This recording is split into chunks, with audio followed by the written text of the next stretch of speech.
Fear not. To fear anything is to believe that you are separate from God. You and your Father are inseparable.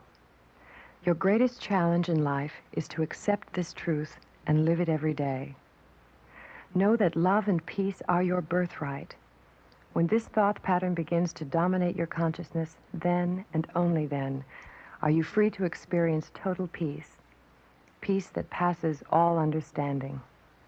Peace that passes all understanding.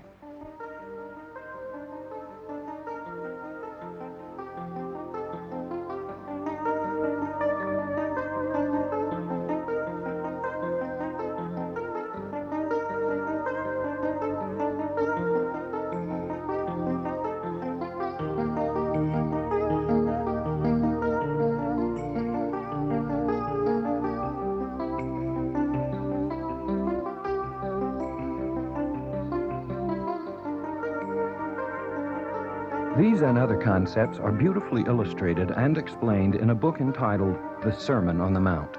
It continues to be a bestseller since its first publication in 1934, and the author is Dr. Emmet Fox. This tape is designed to introduce Dr. Fox's philosophy of scientific Christianity, as he explained it in The Sermon on the Mount. To those already familiar with the great works of Emmet Fox, this tape will provide another means of enjoying his teachings.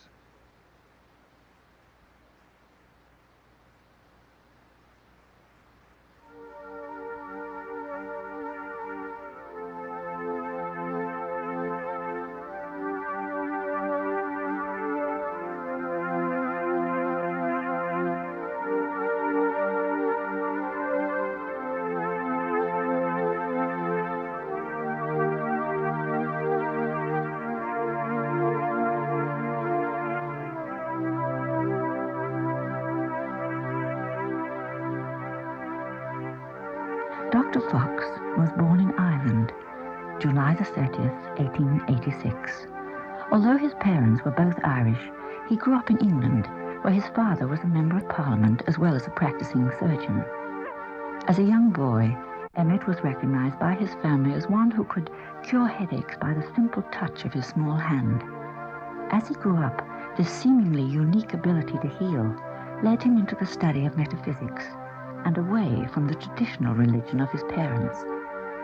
Referred to as a scholar, teacher, writer, healer, philosopher, and minister, he was also an electrical engineer until a few years before he came to America in 1930. Dr. Fox's religious teachings were headquartered out of the Church of the Healing Christ at Carnegie Hall in New York City for 20 years. It is estimated that 5,000 people attended his weekly sermons. While on vacation in Paris, France, Emmet Fox died of a stroke on August the 13th, 1950. He was deeply missed by the thousands of people who attended his church and the hundreds of thousands all over the world who followed his beliefs through his books and articles. Let's hear more about the philosophy and teachings contained in The Sermon on the Mount.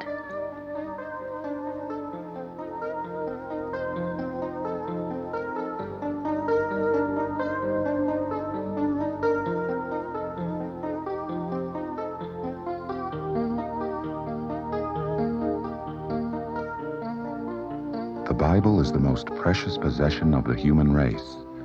It contains the key to life. It shows us how to live so that we may have health, freedom, and prosperity. It meets everyone on his own level and brings him to God. It has a solution for every problem. It is the greatest literary work ever compiled, and by far the most interesting of all books. We will gain even more by reading it with a spiritual key, the key to understanding how to apply the Bible to our daily lives. However, the real value of the Bible lies in the spiritual interpretation. Wonderful as the outer Bible is, it is far less than 1% of the inner Bible, the Bible that is hidden behind the symbols. The Bible is not primarily intended to teach history or biography or natural science. It is intended to teach psychology and metaphysics. It deals basically with states of mind and the laws of mental activity. Each of the characters in the Bible represent a state of mind that any of us may experience, and the events that happen to the various characters illustrate the consequences of entertaining such states of mind, either good or bad. Some of the Bible characters, such as Moses, Elijah, and Paul, are historical figures. They were real men who lived on earth and did the deeds attributed to them, but they also represent states of mind at different levels of growth as their lives unfolded. Other Bible characters, such as Adam and Eve, the prodigal son, the Good Samaritan, or the Scarlet Woman, though never having an actual existence, were written to express states of mind, and always in a remarkably simple and graphic manner.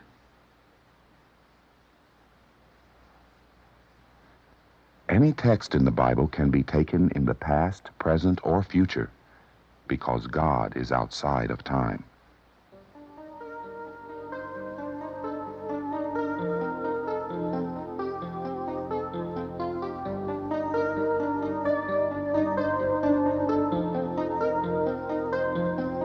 The Bible teaches that outer conditions and events are not important in themselves, but only as far as they necessarily express the character or consciousness of the subject. The Bible is infinitely optimistic. It doesn't say that everything will be all right. Things will not be right unless we make them so, by right thinking. It teaches that negative thoughts and beliefs, especially the sin of limiting God, can bring all kinds of trouble and suffering. Wrong thinking can only bring wrong results. Wrong thinking can only bring wrong results.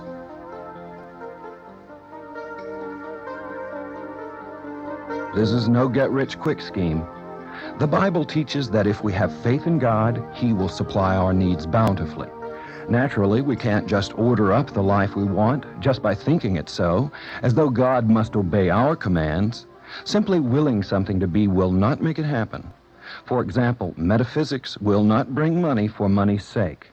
Since we can only see the part of life we are living, involving a short time span, our wishes and desires are not always for the best. What the Bible does teach is that our lives turn out as a result of the thoughts we think. If we have an awareness or consciousness of love, health, and prosperity, it will show in our words and deeds and actions.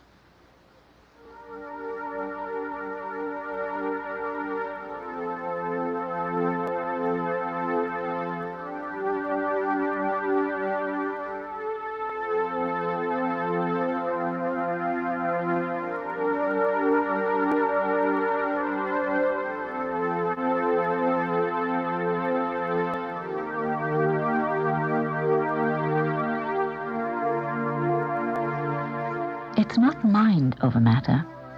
The Bible teaches that what we see around us, our life, is merely the results of our own thoughts and beliefs. Therefore, we really can't dominate something outside of our minds, but we can change our minds. The Bible doesn't pretend that our troubles are imaginary. Troubles are there for our experience, but the Bible says that experience can be dissolved by realizing the presence of God. To realize the presence of God means to affirm God's love. God created the universe. He only creates perfection. Therefore, this too shall pass.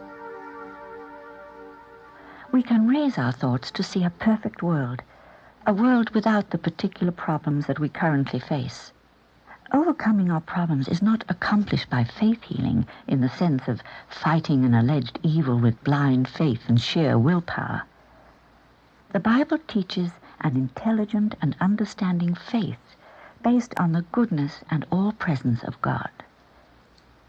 The truth is that God is the only presence and the only power, that He is entirely good, that evil is a false belief about the truth, and that the outer world is the manifestation or result of our own minds.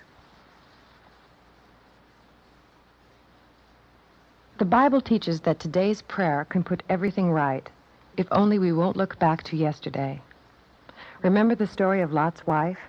She turned into a pillar of salt. Salt is a preservative, and in the Bible this symbolizes the human tendency to hold on to the past and remain chained to old ways of thinking. The Bible teaches us to go forward with new ideas and new aspirations, to new adventures.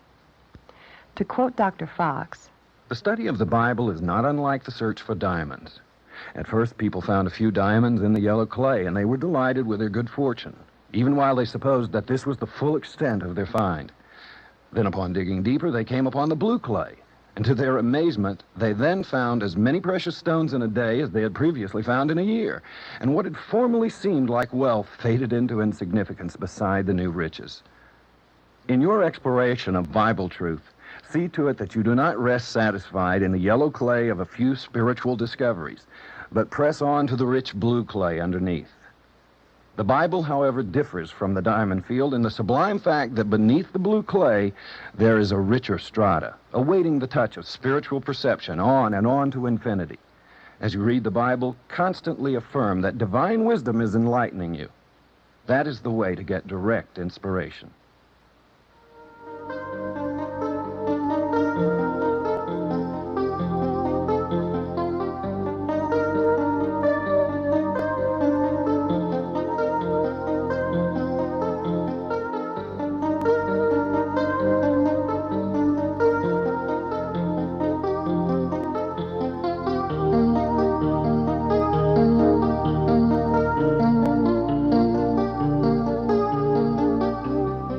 there are many other key phrases and rich concepts which form the core to Dr. Fox's philosophy.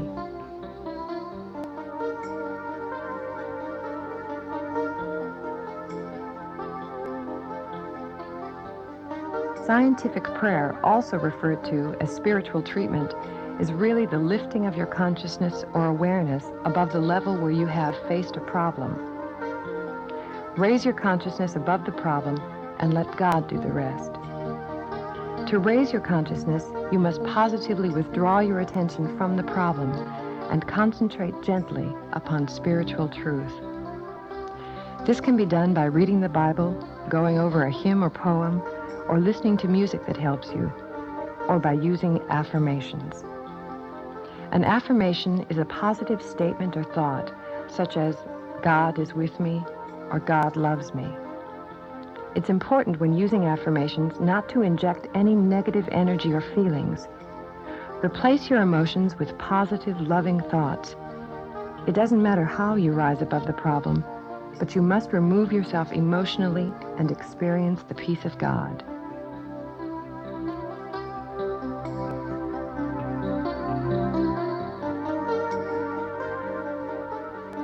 True place is a term which means to be with God. To be with God is the ideal place for us all. However, as we are working towards reaching that level, wherever we find ourselves today is our right place. Where we are at any given time, no matter how confused or lost we might feel, is the place where we need to be to learn our next lesson. Spiritual growth cannot be rushed for anyone. When we have learned all there is to learn about a given situation, then we will move on to learn something new, and we will be in our right place once again. By keeping this optimistic outlook, we see that there is nothing that we can do that will not be forgiven. But we must first learn to forgive ourselves. We need simply to affirm and claim our natural birthright to experience God and keep moving forward.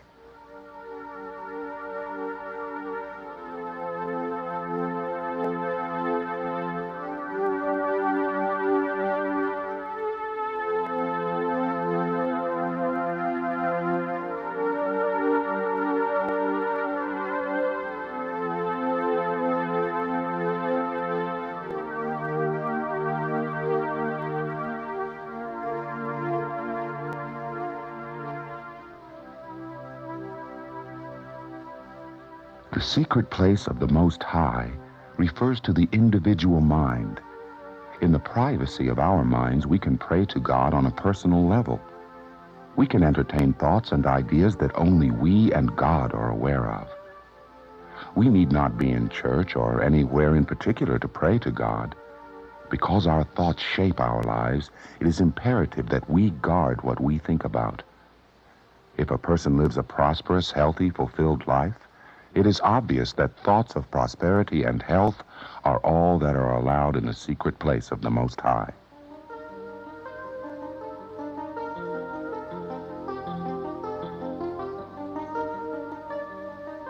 The golden rule for scientific Christianity says that to do unto others as we would have them do in return to us is only part of the task.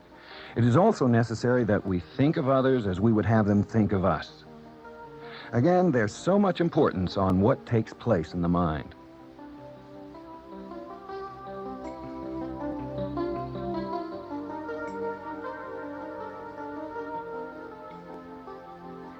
The law of life. As we think and act toward others, so shall they respond to us.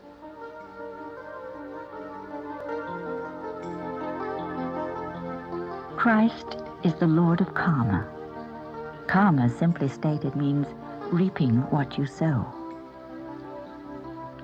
Whenever we begin to pray, we can rise above mistakes of the past.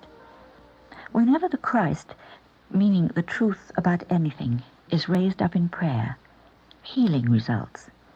Sickness, sin, poverty, and confusion, weakness of character, all disappear under the power of the healing Christ. Christ is nothing less than the direct action of God himself, the self-knowing Spirit. It overrides all else.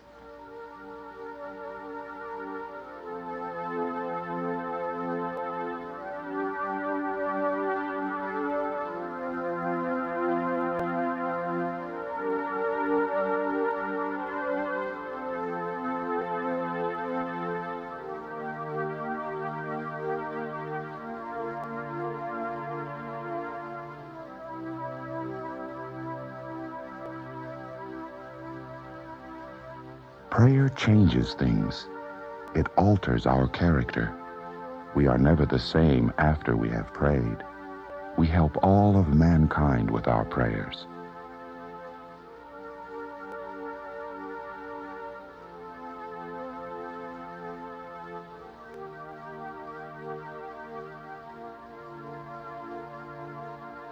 A strategy for living is the Lord's Prayer. The Lord's Prayer is the most important of all Christian documents. This great prayer is a compact formula for the development of the soul. Those who use it regularly with understanding will experience a real change of soul. And the Bible refers to this change as being born again. Millions of people repeat this prayer daily without fully comprehending its inner meaning. A deeper understanding of the great prayer can literally change one's life. As you continue to explore the teachings of Emmet Fox and find that his philosophies help you, you may notice positive changes happening to your life. This isn't magic, but the result of your own thoughts and prayers. There is no external power making things better. The magic is your own choice to examine and alter the thoughts that cross your mind and the desire to experience the presence of God. Throughout his teachings, we are reminded not to become overly intrigued by the study of metaphysics. That is, the study of phenomena which cannot be fully explained or comprehended by the six senses. We must live in the world of the present. Sometimes we use metaphysics as an escape mechanism and avoid solving the problems that face us in the world in which we live. We should take our growing understanding of the Bible and of God and apply these principles to living joyous, successful lives filled with peace and love.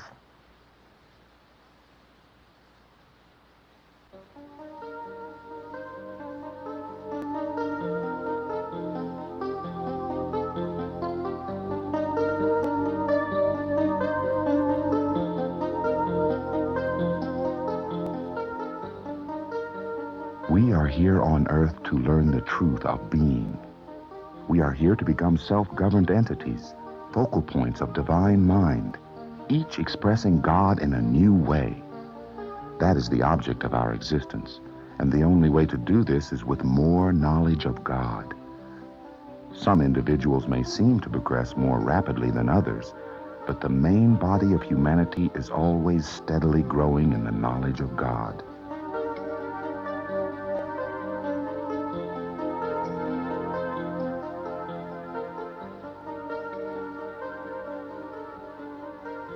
Another way to express our purpose on earth is to think of the world as a school, and the two great lessons are that God is absolutely everywhere and the power of thought. We should not be dependent for happiness or self-respect upon human praise or approval. Our attitude should be, I do my duty and enjoy myself wherever I am. I do my job and pass it along to another. I am going to live forever. In 1,000 years from now, I shall still be alive and active somewhere. Always the best is yet to be.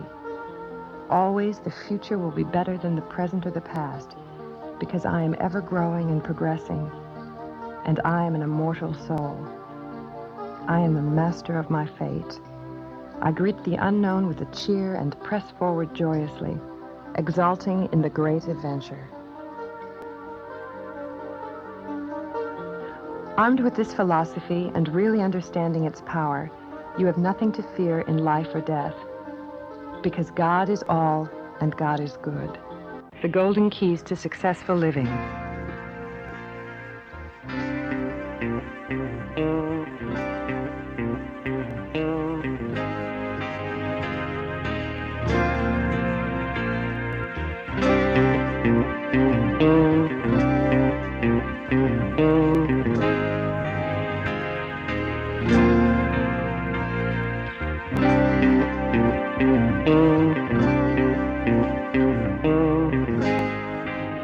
Jesus Christ is easily the most important figure that has ever appeared in the history of mankind. This is true whether you choose to call him God or man, and if man, whether you choose to consider him as the world's greatest prophet and teacher, or merely as a well-intentioned fanatic who came to grief and failure and ruin after a short and stormy public career. However you regard him, the fact will remain that the life and death of Jesus and the teachings attributed to him have influenced the course of human history more than any other man who ever lived, more than Alexander or Caesar, Charlemagne, Napoleon, or Washington. More people's lives are influenced by his doctrines, more books are written and read and bought, more speeches or sermons are made concerning him than all the other names mentioned put together. Jesus has been the religious inspiration of the whole European race throughout the ages, the race that has dominated and molded the destinies of the entire world, culturally and socially as well as politically. This alone entitles him to his premier position in world importance. Therefore, there can hardly be a more important undertaking than to inquire into the question of what Jesus really did stand for. So what did Jesus teach us? What did he really wish us to believe and to do? What were the objectives that he really had at heart? And how far did he actually succeed in accomplishing these objectives in his life and in his death? How far has the religion or movement called Christianity really expressed or represented his ideas? How far does the Christianity of today present his message to the world? If he came back now, what would he say of the self-styled Christian nations in general, and of the Christian churches in particular, of the Anglicans, the Baptists, the Catholics, the Greek Orthodox, the Methodists, the Presbyterians, the Quakers, the Salvationists, the Seventh-day Adventists, the Unitarians, and so on? What did Jesus teach?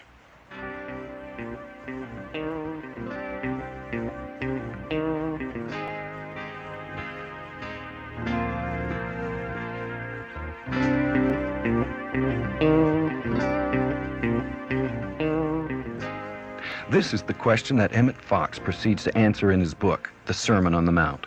He proposes to show that the message Jesus brought has a unique value because it is the truth, and the perfect statement of the truth of the nature of God and of man, of life and the world, and of the relationships which exist between them.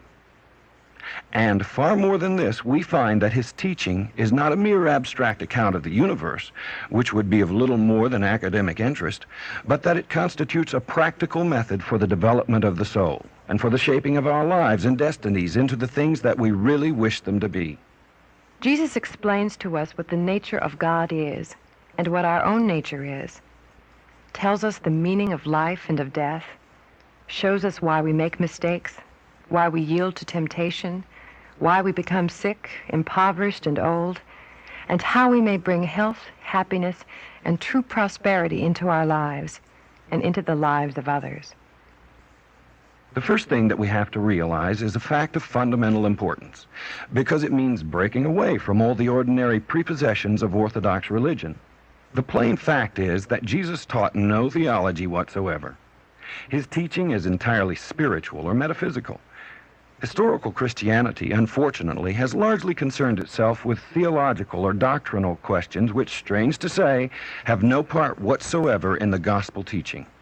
It is startling to learn that all the doctrines and theologies of the churches are human inventions, built up by their authors out of their own mentalities and claimed upon the Bible from the outside. There is absolutely no system of theology or doctrine to be found in the Bible. It simply is not there. People who feel the need of some intellectual explanation of life and also believe that the Bible is a revelation of God to man draw the natural conclusion that the one must be within the other, and then proceeded to manufacture the thing that they wish to find. They haven't learned the spiritual or metaphysical key. They aren't operating from the spiritual basis, and consequently they seek a purely intellectual explanation of life. And there can be no such explanation. The actual explanation of a man's life lies in the fact that we are essentially spiritual and eternal, and that this world and the life we know intellectually is only a cross-section of the full truth, and a cross-section of anything can never furnish even a partial explanation of the whole. Glimpsing one tiny corner of the universe with only half-opened eyes, men built up absurd fables about a limited and a man-like God who conducted his universe much as a rather ignorant and barbarous prince might conduct the affairs of a small kingdom. All sorts of human weaknesses, such as vanity, fickleness, and spite, were attributed to this being. Then far-fetched and inconsistent legends were built up concerning original sin, infinite punishment for finite transgressions, and the horrible doctrine of predestination to eternal torment. And then much later, eternal bliss was added. Now, no such theory is taught in the Bible. If it were the object of the Bible to teach it, it would be clearly stated in a straightforward manner in some chapter or other, but it isn't. The plan of salvation, which figured so prominently in the evangelical sermons and divinity books of a past generation, is as completely unknown to the Bible as it is to the Quran, the Muslim doctrine of faith. There never was any such arrangement in the universe. Therefore, the Bible doesn't teach it at all.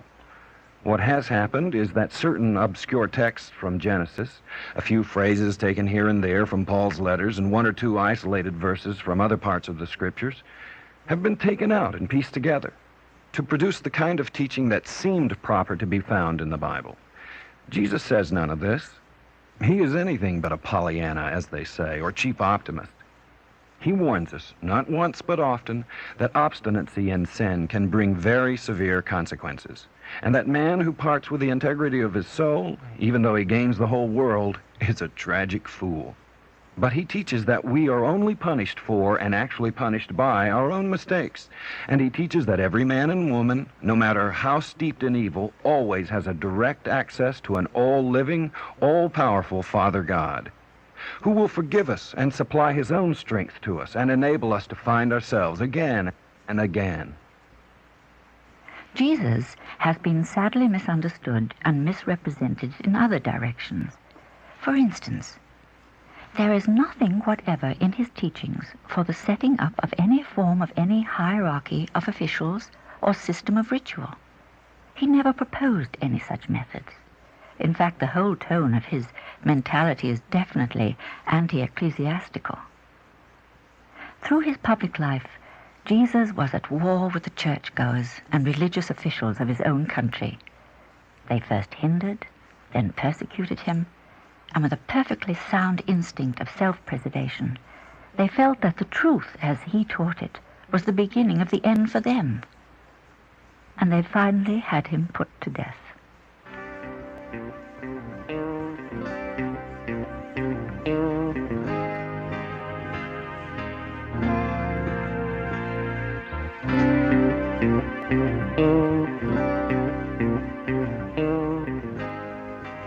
It seems that human nature is very prone to believe what it wants to believe, rather than reading the scriptures with an open mind. Perfectly sincere men have appointed themselves Christian leaders with the most imposing and pretentious titles, and then clothe themselves in elaborate and gorgeous vestments to impress people, in spite of the fact that their master, in the plainest language, strictly charged his followers that they must do nothing of the kind. According to Matthew, chapter 23, verse 8, "But be ye not called Rabbi, for one is your master, even Christ, and all ye are brethren." And he denounced the Pharisees as hypocrites because they love the chief seats and bind heavy burdens grievous to be borne, signifying their rules and regulations. Jesus made a special point of discouraging any emphasis on outer observances or upon hard and fast rules and regulations of any kind.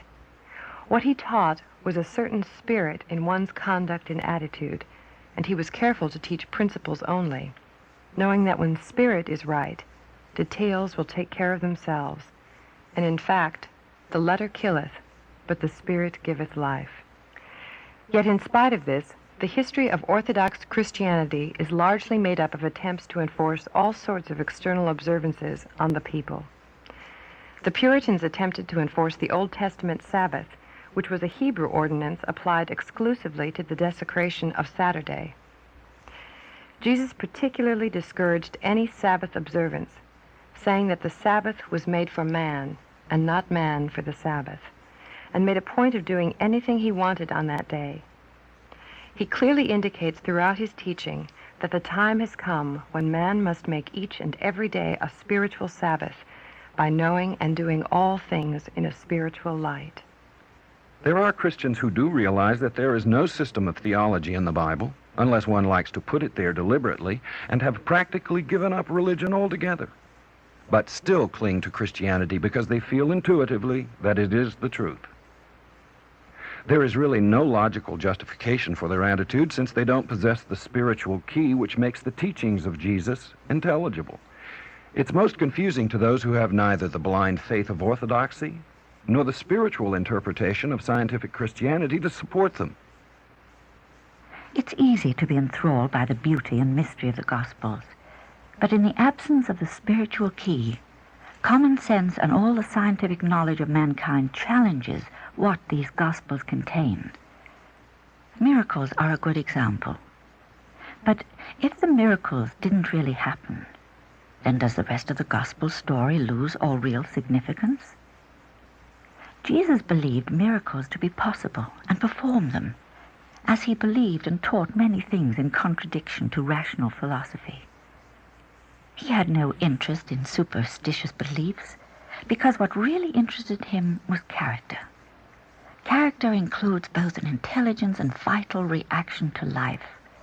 Character must include some definite beliefs and convictions concerning things that really matter. Jesus himself justified what people thought to be a strange and wonderful teaching by the works he was able to do, and he went further and said, referring to those who study and practice his teachings, "The works that I do, ye shall do, and greater works."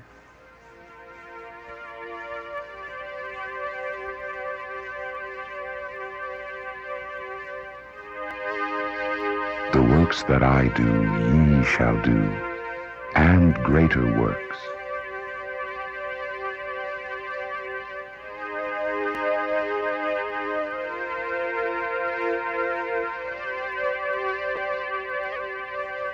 Now what, after all, is a miracle? Those who deny the possibility of miracles on the grounds that the universe is a perfect system of law and order, and to the operation of which there can be no exceptions, are perfectly correct. But the explanation is that the world of which we are normally aware, and with whose worldly laws alone most of us are acquainted, is only a fragment of the whole universe, as it really is. And there is no such thing as appealing from a lower to a higher law, from a lesser to a greater expression. For all things are possible in the consciousness of an unlimited universe. So in the sense that all the ordinary rules and limitations of the physical plane can be set aside or overridden by an understanding of the nature of God, then miracles, in the colloquial sense of the word, can and do happen. Let us suppose, for the sake of example, that on a certain Monday your affairs are in such a condition that, humanly speaking, unpleasant consequences are sure to follow by the end of that week. This could even be a lawsuit or a medical diagnosis of a very serious nature. If you can raise your consciousness above the limitations of the physical plane in connection with this matter, the lawsuit or the health problem can melt away. To raise our consciousness above the limitations of the physical plane is the scientific description of what is commonly called prayer. If we pray successfully, then the condition on that plane will change, and in some utterly unforeseen and normally impossible manner, the problems in our lives melt away to the advantage of all concerned. In other words, miracles, in the popular sense of the word, can and do happen as the result of prayer. Prayer does change things. Prayer does cause things to happen differently than they would have happened had the prayer not been made. It makes no difference at all what sort of difficulty we are in. It doesn't matter what the causes may have been that led up to it. Enough prayer will get us out of our difficulty if we are only persistent enough in raising our consciousness to a high level. Another way to think of it is to raise your awareness level so that you see the world as perfect, see life without the problem. Prayer is both a science and an art, and it was to the teaching of this science and art that Jesus devoted the greater part of his ministry. The gospel miracles happened because Jesus had the spiritual understanding that gave him the greatest power in prayer. It is the spiritual key that unlocks the mystery of the Bible teaching in general, and of the Gospels in particular. It is the spiritual key that explains the miracles were performed in order to prove to us that we too can perform miracles and overcome sin, sickness, and limitation. With this key, we can afford to discard verbal inspiration and all superstitious literalism, and understand the Bible in its most precious and most authentic interpretation.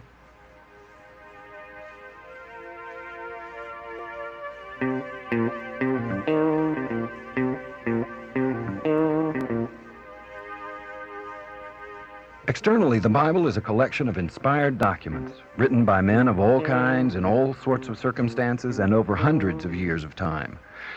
The documents, as we have them, are seldom original, but compilations of older fragments, and the names of the actual writers are seldom known. This, however, doesn't affect the spiritual purpose of the Bible in the slightest degree. It is, in fact, quite immaterial. The book, as we have it, is an inexhaustible reservoir of spiritual truth, compiled under divine inspiration, and the actual route by which it reached its present form doesn't matter. Divine wisdom is the author, and that is all that concerns us. History, biography, lyrical, and other poetic forms are various mediums through which the spiritual message is expressed in the Bible. And above all, the parable is used to convey spiritual and metaphysical truth. In some cases, what was never intended to be more than a parable was taken for literal statement of fact. And this often made the Bible seem to teach things that were opposed to common sense. The story of Adam and Eve in the Garden of Eden is a case in point. Rightly understood, this is perhaps the most wonderful parable of all. Adam represents the physical and Eve the soul or mind. Together they create the whole being. It was never intended by its author to be taken for history, but literal-minded people did so with all sorts of absurd consequences. The spiritual key to the Bible rescues us from all these difficulties, dilemmas, and seeming inconsistencies. It saves us from the false positions of ritualism and fanaticism because it gives us the truth. And the truth turns out to be nothing less than the amazing but undeniable fact that the whole outer world, whether it be the physical body, the common things in life, the winds and the rain, or the earth itself, is directly related to man's thought, and that we have dominion over thought when we know it. The outer world, far from being the prison of circumstances that it is commonly supposed to be, has actually no character whatsoever of its own, either good or bad. It has only the character that we give to it by our own thinking. It is naturally plastic to our thoughts, and this is so, whether we know it or not, and whether we wish it or not. All day long, the thoughts that occupy your mind, or your secret place, as Jesus calls it, are molding your destiny for good or evil. In fact, the truth is that the whole of your life's experience is but the outer expression of inner thought. Now, we can choose the sort of thoughts that we think about, and it's difficult to break a habit of bad thoughts, but it can be done. Since we choose how we think, we always do choose. Our lives are just the result of the kinds of thoughts we have chosen to hold. They are of our own ordering, and therefore there is a perfect justice in the universe. No suffering for other man's original sin, but the reaping of a harvest that we ourselves have sown. We have free will, but our free will lies in our choice of thought. Free will lies in our choice of thought. This is, in essence, what Jesus taught. It is, as we shall see, the underlying message of the whole Bible, but it's not expressed with equal clearness throughout. In the earlier portion of the book, it shines through dimly as the light from a heavily shrouded lamp. But as time goes on, veil after veil is removed, and the light shines ever stronger and stronger, until in the teaching of Jesus Christ, it pours forth clear and unimpeded. Truth never changes, but what we have to deal with on this plane is man's fear of the truth. And throughout historical time, this has been steadily and continuously improving. In fact, what we call progress is merely the outer expression corresponding to mankind's improved awareness of God. Jesus Christ summed up this truth, taught it completely and thoroughly, and above all, demonstrated it in his own person. Most of us can glimpse intellectually the idea of what that must mean in its fullness, and what must inevitably follow from a competent understanding of it. But what we can actually demonstrate or experience in our lives is a very different matter. To accept the truth is the great first step, but not until we have proved it in doing it is it ours. Jesus proved everything that he taught, even overcoming death, in what we call the resurrection. Every time you overcome a difficulty by prayer, you help the whole of the human race, past, present, and future, in a general way. And you help it to overcome that special kind of difficulty in particular. Jesus, by surmounting every sort of limitation to which mankind is subject, in particular by overcoming death, performed a work of unique and immeasurable value for us all forever, and is therefore justly entitled the Savior of the world. At what he deemed an opportune moment in his public ministry, Jesus decided to sum up his whole teaching in a series of lectures, extending probably over several days and speaking probably 2 or 3 times a day. He took this opportunity to summarize the message, to dot the I's and cross the T's, so to speak. A number of those present naturally took notes, and later on these notes were edited into what we know as the Sermon on the Mount. The authors of the 4 Gospels each selected the material in accordance with their own purpose, and it is Matthew who gives us the most complete and carefully arranged version of this address. It covers all the essentials. It is practical and personal. It is definite, specific, and widely illuminating. Once the true meaning of the instructions has been grasped, it is then only necessary to put them faithfully into practice in order to get immediate results.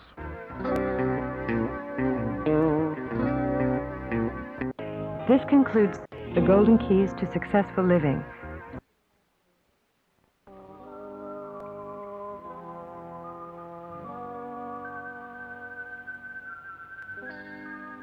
And seeing the multitudes, he went up into a mountain. And when he was set, his disciples came unto him. And he opened his mouth and taught them, saying, Blessed are the poor in spirit, for theirs is the kingdom of heaven. Blessed are they that mourn, for they shall be comforted. Blessed are the meek, for they shall inherit the earth. Blessed are they which do hunger and thirst after righteousness, for they shall be filled.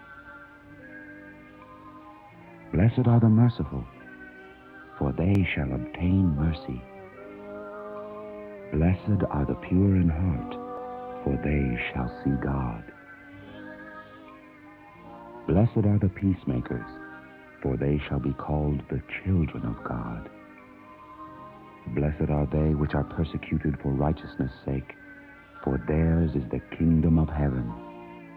Blessed are ye when men shall revile you and persecute you, and shall say all manner of evil against you falsely for my sake. Rejoice, and be exceeding glad, for great is your reward in heaven. For so persecuted they the prophets which were before you. The Sermon on the Mount opens with the 8 Beatitudes, one of the best-known sections of the Bible. Even people whose knowledge of the Scriptures is limited have heard of these Beatitudes. However, they hardly ever understand them, and as a rule regard them as a counsel of perfection without any real application. But this is only because they lack the spiritual key, which is the knowledge of how to apply the Scriptures from the spiritual level to everyday life. The Beatitudes are actually a prose poem in 8 verses, which is complete in itself and constitutes a general summary of the whole Christian teaching. It is a spiritual, more than a literary synopsis, summarizing the spirit of the teaching rather than in literal words. This general summing up is highly characteristic of the ancient Oriental approach to religious and philosophical teaching, and naturally recalls the Eightfold Path of Buddhism, the 10 Commandments of Moses, and other concise groups of ideas. Jesus concerned himself exclusively with the teaching of general principles, and these general principles always had to do with mental states. For he knew that if one's mental states are right, everything else must be right also. Yet, if these are wrong, nothing else can be right. Unlike other great religious teachers, he gives us no detailed instructions about what we are to do or not to do. He does not tell us either to eat or to drink or to refrain from eating or drinking during specific times or certain seasons. The whole point of his teaching is anti-ritualistic. A conscientious Pharisee of those days, and most of them were extremely conscientious, had approximately 600 outer detailed observances or rituals to attend every day before he could feel that he had satisfied the requirements of God. As it is obvious that no human being could actually carry out this sort of thing in practice, the natural result would be that the victim, conscious of falling far short of the accomplishments of his duties, must necessarily labor under a chronic sense of guilt or sin. Now, to believe yourself to be sinful is, for all practical purposes, to be sinful, with all the consequences that follow. The policy of Jesus is to wean the heart from relying upon outer things at all, either for pleasurable gratification or for spiritual salvation, and to incorporate a new attitude of mind altogether. And this policy is graphically set forth in the Beatitudes. Jesus also made us aware that how we worship God has nothing to do with physically where we are. The hour cometh, when ye shall neither in this mountain nor yet at Jerusalem worship the Father. The hour cometh, and now is when the true worshipper shall worship the Father in truth, for the Father seeketh such to worship him. God is the Spirit, and they that worship him must worship him in spirit and in truth. Your church, your temple, your place of worship, your secret place of Most High is with you at all times. Now let's examine and reacquaint ourselves with the simple and profound statements known as the Beatitudes. Blessed Blessed are the poor in spirit, for theirs is the kingdom of heaven. In order to understand what Jesus meant by poor in spirit, we have to take into account a point of great practical importance in the study of the Bible. It is written in a peculiar language of its own, in that terms and expressions and sometimes actual words are used in the Bible in a sense that is distinctly different from that of everyday usage. The Bible is really a textbook of metaphysics, a manual for the growth of the soul, and it looks at all questions from this point of view. Remember, in every sense of the word, it takes the broadest view of every subject. It sees all things in their relationship to the human soul, and it uses many common terms in a far broader sense than their everyday meaning. For example, the word bread in the Bible means not merely any kind of physical food, but all things that man requires. All physical things such as clothing, shelter, money, education, companionship, and so forth. And in relationship to the soul, it stands for spiritual perception, spiritual understanding, and ultimately spiritual realization. Give us this day our daily bread. I am the bread of life. Unless ye eat this bread. These are examples of the many uses of just one word. Another example is the word prosperity. In the scriptural sense, prosperity and prosper mean a great deal more than the acquisition of material possessions. Prosperity means success in prayer. From the point of view of the soul, success in prayer is the only kind of prosperity worth having. And if our prayers are successful, we shall naturally have all the material things that we need. A certain quantity of material goods is essential on this plane, of course, but material wealth, by itself, is really the least important thing in life. And this the Bible implies by giving the word prosperous its true meaning: success in prayer. Blessed are the poor in spirit, for theirs is the kingdom of heaven. So to be poor in spirit does not in the least mean the thing we call poor-spirited today. To be poor in spirit means to have emptied yourself of all desire to exercise personal self-will, and to have renounced all preconceived opinions in the wholehearted search of God. It means to be willing to set aside your present habits of thought, your present views and prejudices, your present way of life if necessary, to eliminate, in fact, anything and everything that can stand in the way of finding God. We can reject the guidance that Jesus offers us, reject our chance of finding God, because we are bound by our possessions. And even those who have no material wealth are bound by their own set of great possessions, in the way of preconceived ideas, such as self-satisfaction or reliance upon the way that is familiar or easy, or great possessions of spiritual pride born of intellectual distinction. We even have sentimental or material attachments to institutions, organizations, and relationships, and habits of life that we have no desire to renounce. When the image of ourselves is measured by the world of possessions and attachments, we will always be grounded and seemingly apart from God. Wealth in itself is neither good nor bad, but love of money, the Bible tells us, is the root of all evil.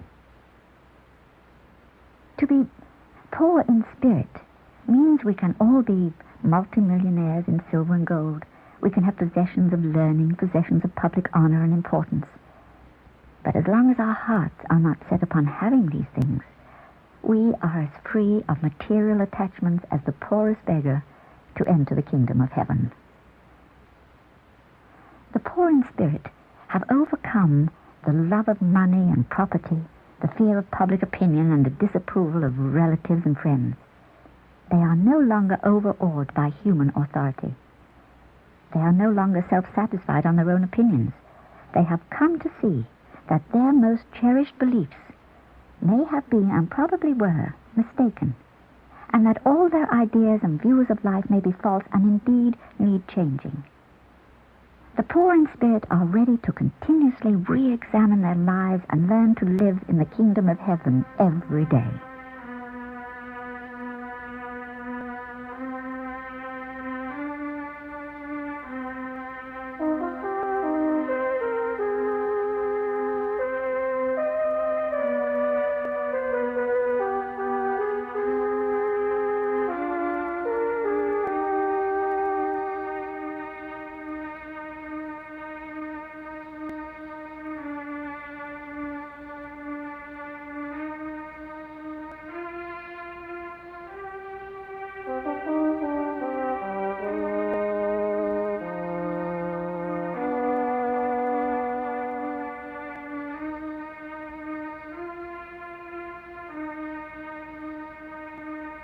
Blessed are they that mourn, for they shall be comforted. Mourning or sorrow is not in itself a good thing, for the will of God is that everyone should experience happiness and joyous success. Jesus says, "I am come that they might have life, and that they might have it more abundantly." Nevertheless, trouble and suffering are often extremely useful, because many people will not bother to learn the truth until driven to do so by sorrow and failure. Sorrow then becomes a relatively good thing. Sooner or later, every human being will discover the truth about God and make their contact with Him at first hand. Sooner or later, we will all have to acquire the understanding of truth, which will set us free once and for all from our three-dimensional limitations and their end results, sin, sickness, and death. But most people won't undertake the search for God wholeheartedly unless driven there by trouble of some kind. There is really no need to have trouble if we only seek God first. Seek ye first the kingdom of heaven, then the trouble need never come. We always have the choice of learning by spiritual unfoldment or of learning by painful experience. As a rule, it's only when health is broken down and ordinary medical means have failed to afford relief that people seriously set about gaining that spiritual understanding of their body as the true embodiment of divine life. And this is our only guarantee of overcoming sickness and ultimately death. If we could turn to God for this understanding while our health is still good, we need never be sick at all. Again, it's usually only when people are feeling the pinch of poverty, that is when ordinary material sources of supply have dried up, that they turn to God as a last resort and learn the lesson that the divine power really is the source of man's supply, and all material agents are merely the channels. Now, this is the lesson to be learned and thoroughly realized before man can pass on to any experience higher or wider than the present one.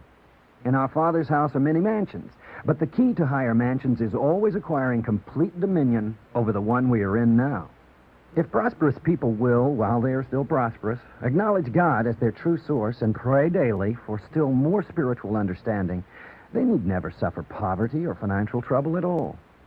At the same time, they must be careful to use their present resources well, not hoarding riches selfishly or spending foolishly, but recognizing that God is the owner, and that they are only the stewards or trustees for Him. The command of money involves a responsibility which one cannot evade. Dispense it wisely or be prepared to learn some lessons. This general principle applies to every one of our difficulties, not merely physical or financial troubles, but all the other ills to which the flesh is heir. Family troubles, quarrels with friends, sadness, and all the rest need never come if we will seek first the kingdom of God and right understanding. But if we look in another direction for our source of power, then the troubles of life will become our own. And then this sadness will be a blessing in disguise, for through it we shall be comforted. And by comfort, the Bible means the experience of the presence of God, which is the end of all sadness. Blessed are the meek, for they shall inherit the earth. On the surface, this beatitude seems to have very little validity and seems to be obviously contradicted by the plain facts of everyday life. No sensible person looking about the world or studying history could sincerely accept this saying as its face value, and most honest Christians have passed it by in practice with a regretful feeling that no doubt that is how things ought to be, but realize things aren't that way in real life. The fact is that when correctly understood, the teaching of Jesus is found to be not only true, but exceedingly practical and of value to every situation, every day of our lives. We find then that he was no sentimental dreamer, no mere dealer in empty platitudes, but the unflinching realist that only a great mystic can be.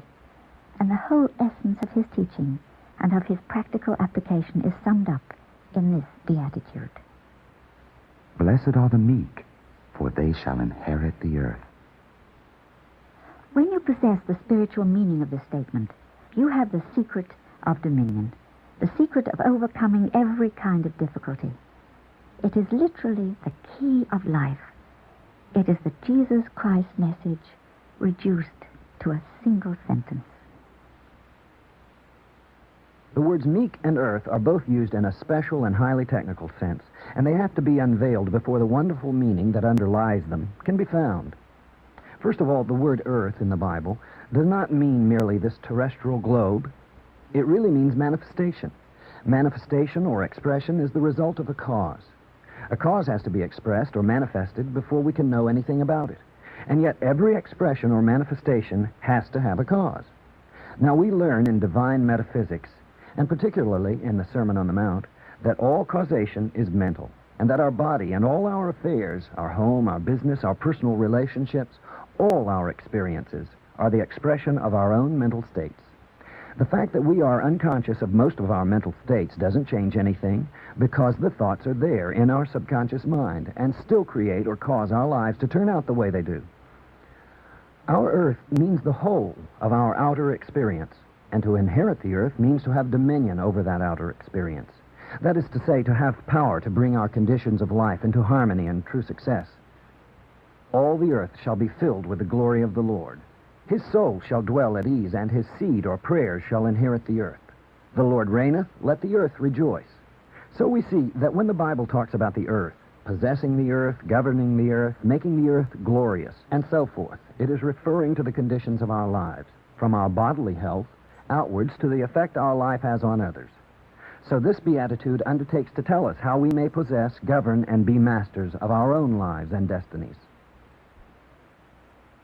Dominion, that is, power over the conditions of our lives, is obtained in a certain way, and in the most unexpected of all ways, by meekness. The word meekness is also used in a special and technical sense. Its true significance has nothing in common with the meaning it bears in modern English. Many unpleasant qualities in human nature are associated with the meek, suggesting weakness, lack of courage, and self-respect, of no use to oneself or to anyone else. The true significance of the word meek in the Bible is a mental attitude for which there is no single word available. And it's this mental attitude which is the secret of prosperity or success in prayer. It's a combination of open-mindedness, faith in God, and the realization that the will of God for us is always something joyous and interesting and vital, and far better than anything we could think of for ourselves. This state of mind inspires a perfect condition to allow this will of God to come about in whatever way divine wisdom considers to be best, rather than in some particular way that we have chosen for ourselves. This mental attitude, perhaps complex in analysis, but simple in itself, is the key to dominion or success in prayer. There is no one word for it in common speech, but if we desire to inherit the earth, we must absolutely acquire this meekness. There is a familiar phrase, as meek as Moses, resulting from his extraordinary success in prayer. The example of his life influenced the whole subsequent course of history by his teaching and his deeds. Moses had an open mind, ready to be taught new things and new ways of thinking and working. He didn't reject fresh ideas because they were revolutionary. Like all of us, he wasn't free from faults of character, but he was too aware for intellectual or spiritual pride, and therefore gradually rose above his faults as the new truth worked in his soul. Moses thoroughly understood that to conform completely to the will of God didn't involve any loss or risk, and could only mean a finer and better and more splendid life. He didn't think of it as self-sacrifice, for he knew it to be the highest form of self-glorification in the true and wonderful sense of the word.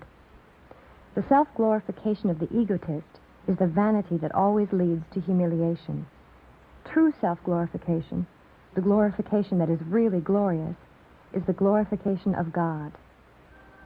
The Father in me, he doeth the works. I in thee, and thou in me. Realization of this state of mind and state of being called meekness is the key of life, the secret of overcoming every difficulty in life, the way to inherit the earth. Blessed are they which do hunger and thirst after righteousness, for they shall be filled.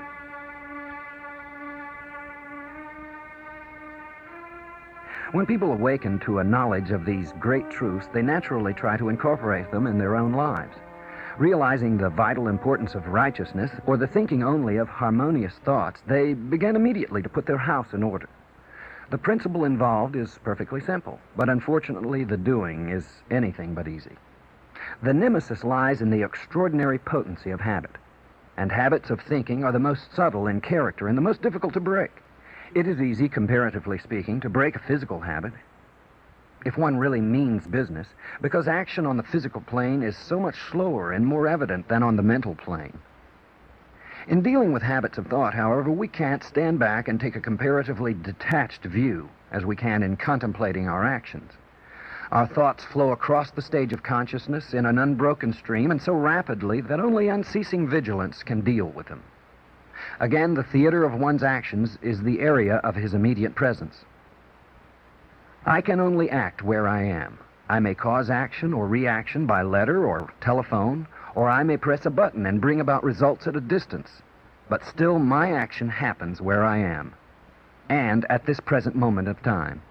In thought, on the contrary, I can range over the whole area of my life, including all the people with whom I have been or am in any way concerned, and I can soar away into the past or into the future with equal ease.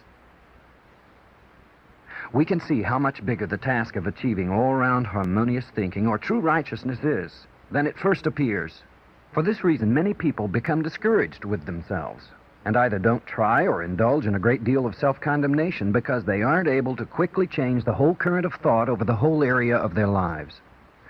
Self-condemnation, being essentially negative and therefore unrighteous thought, tends to produce still more trouble in the old vicious circle. If you are not progressing as fast as you wish to, the remedy is to become even more aware of holding only harmonious thoughts.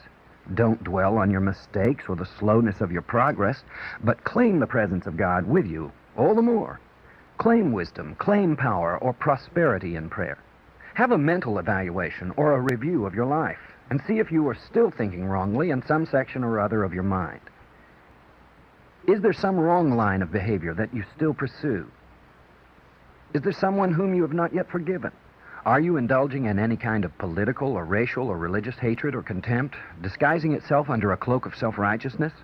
Remove the cloak and expose those thoughts in the light of right thinking. The great law of the universe is just this, that what you think in your mind, you will produce in your experience. As within, so without. You cannot think one thing and produce another.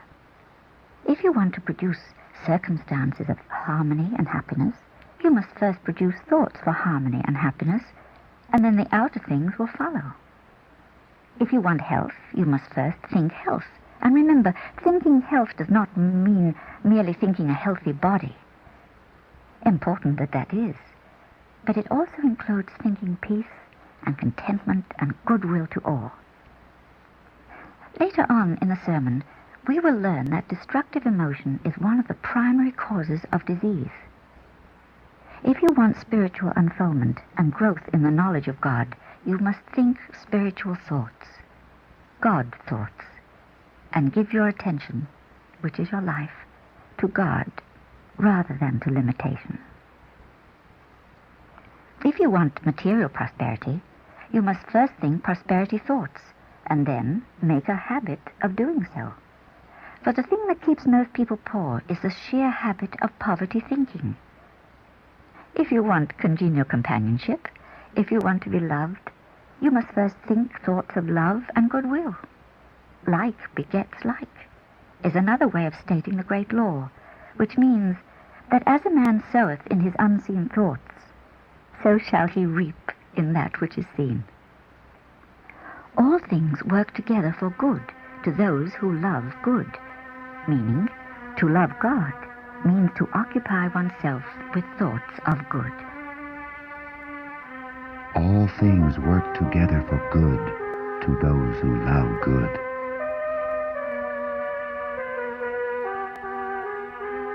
Is there some kind of jealousy left in your heart? It may be personal or it may be professional. This is a good deal more common than anyone would readily admit. Replace the jealousy with thoughts of love. Are there any sentimental regrets or purposeless yearnings for the impossible? If so, accept a higher mental state through the power of God, for no good thing is out of your reach at this very moment in time and forever.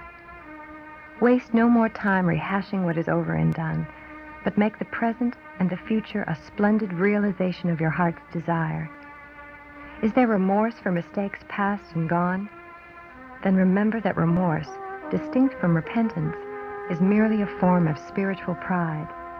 To revel in it is to stay apart from the love and forgiveness of God, who says, "Behold, now is the day of salvation. Behold, I make all things new." Blessed are they which do hunger and thirst after righteousness, for they shall be filled. In this beatitude, Jesus tells us not to be discouraged because we cannot overcome everything at once, because our progress seems to be slow. If we're not making any progress at all, then we cannot be praying in the right way, and it's up to us to find out why, by examining our lives and by praying for wisdom and guidance. Indeed, we should constantly pray for wisdom and guidance and for the living action of the Holy Spirit within us, so that the quality of our prayers, our prosperity, may constantly increase. But if we are moving, if things are improving, even if not very quickly, we have no need to be discouraged. We need only to work on steadily, and provided we are truly wholehearted in our efforts, that is to say, that we really are hungering and thirsting for righteousness, then we shall surely be filled. God is not mocked, nor does he mock his children. This is our guarantee that our sincere efforts in the search for truth and righteousness will result in success. Blessed are the merciful, for they shall obtain mercy. As it stands, this beatitude calls for very little comment, because the words employed bear the same meaning we give them today, and the statement as given is as clear and obvious in its meaning as the law in question is simple and inflexible in its action.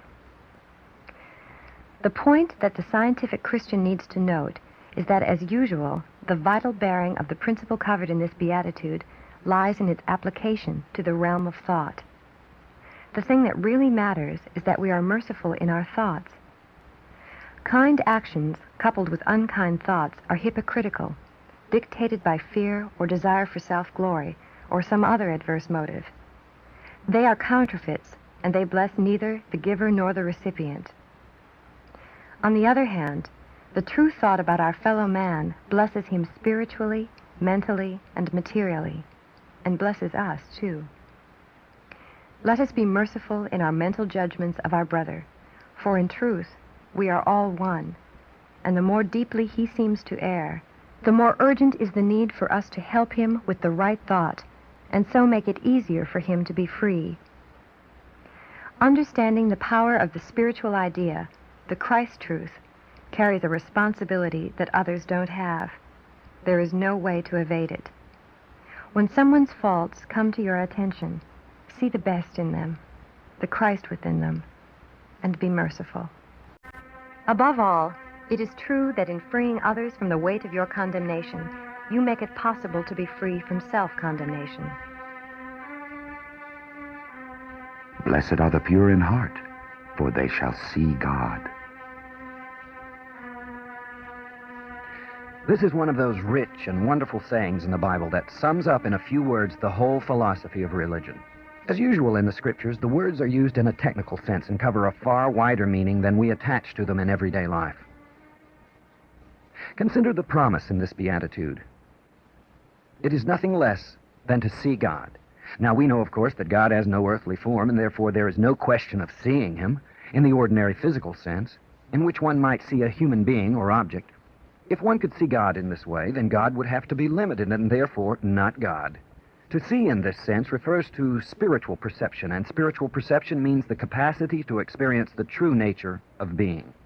We live in God's world, and heaven lies all about us. It's not a distant locality far off in space and time, but all around us now. When we think of God's world as separate from us, then we are unable to experience it, and we think we are shut out of heaven. Heaven is the name for the presence of God. As God is infinite, so is heaven. Heaven is the realm of spirit, substance without age or discord or decay. Yet at times, to our earthly view, everything is aging, decaying, wearing out, getting born only to die, blossoming only to fade. But we are only seeing one phase or a partial picture of what is happening. Heaven is eternity, but what we know here on earth, we know only as a sequence called time, which never permits us to comprehend an experience in its entirety. We see everything distributed in what we call space, which continually inhibits the necessary regrouping of our experiences in order to know where we are. Our mental habits lead us to mold our experience into limited dimensions only. We are often like a colorblind person in a beautiful flower garden. All around us are beautiful, glorious colors, but we can only see in black and white. There is so much beauty all around us if we could only see it. This limitation, known in theology as the fall of man, results from using our free will in opposition to the will of God. God is divine mind, and in that mind are no limitations or restrictions at all. Our goal is to rise above these perceived limitations until we can see things as they really are. To see God is to understand truth as it really is, and that is infinite freedom and perfect bliss.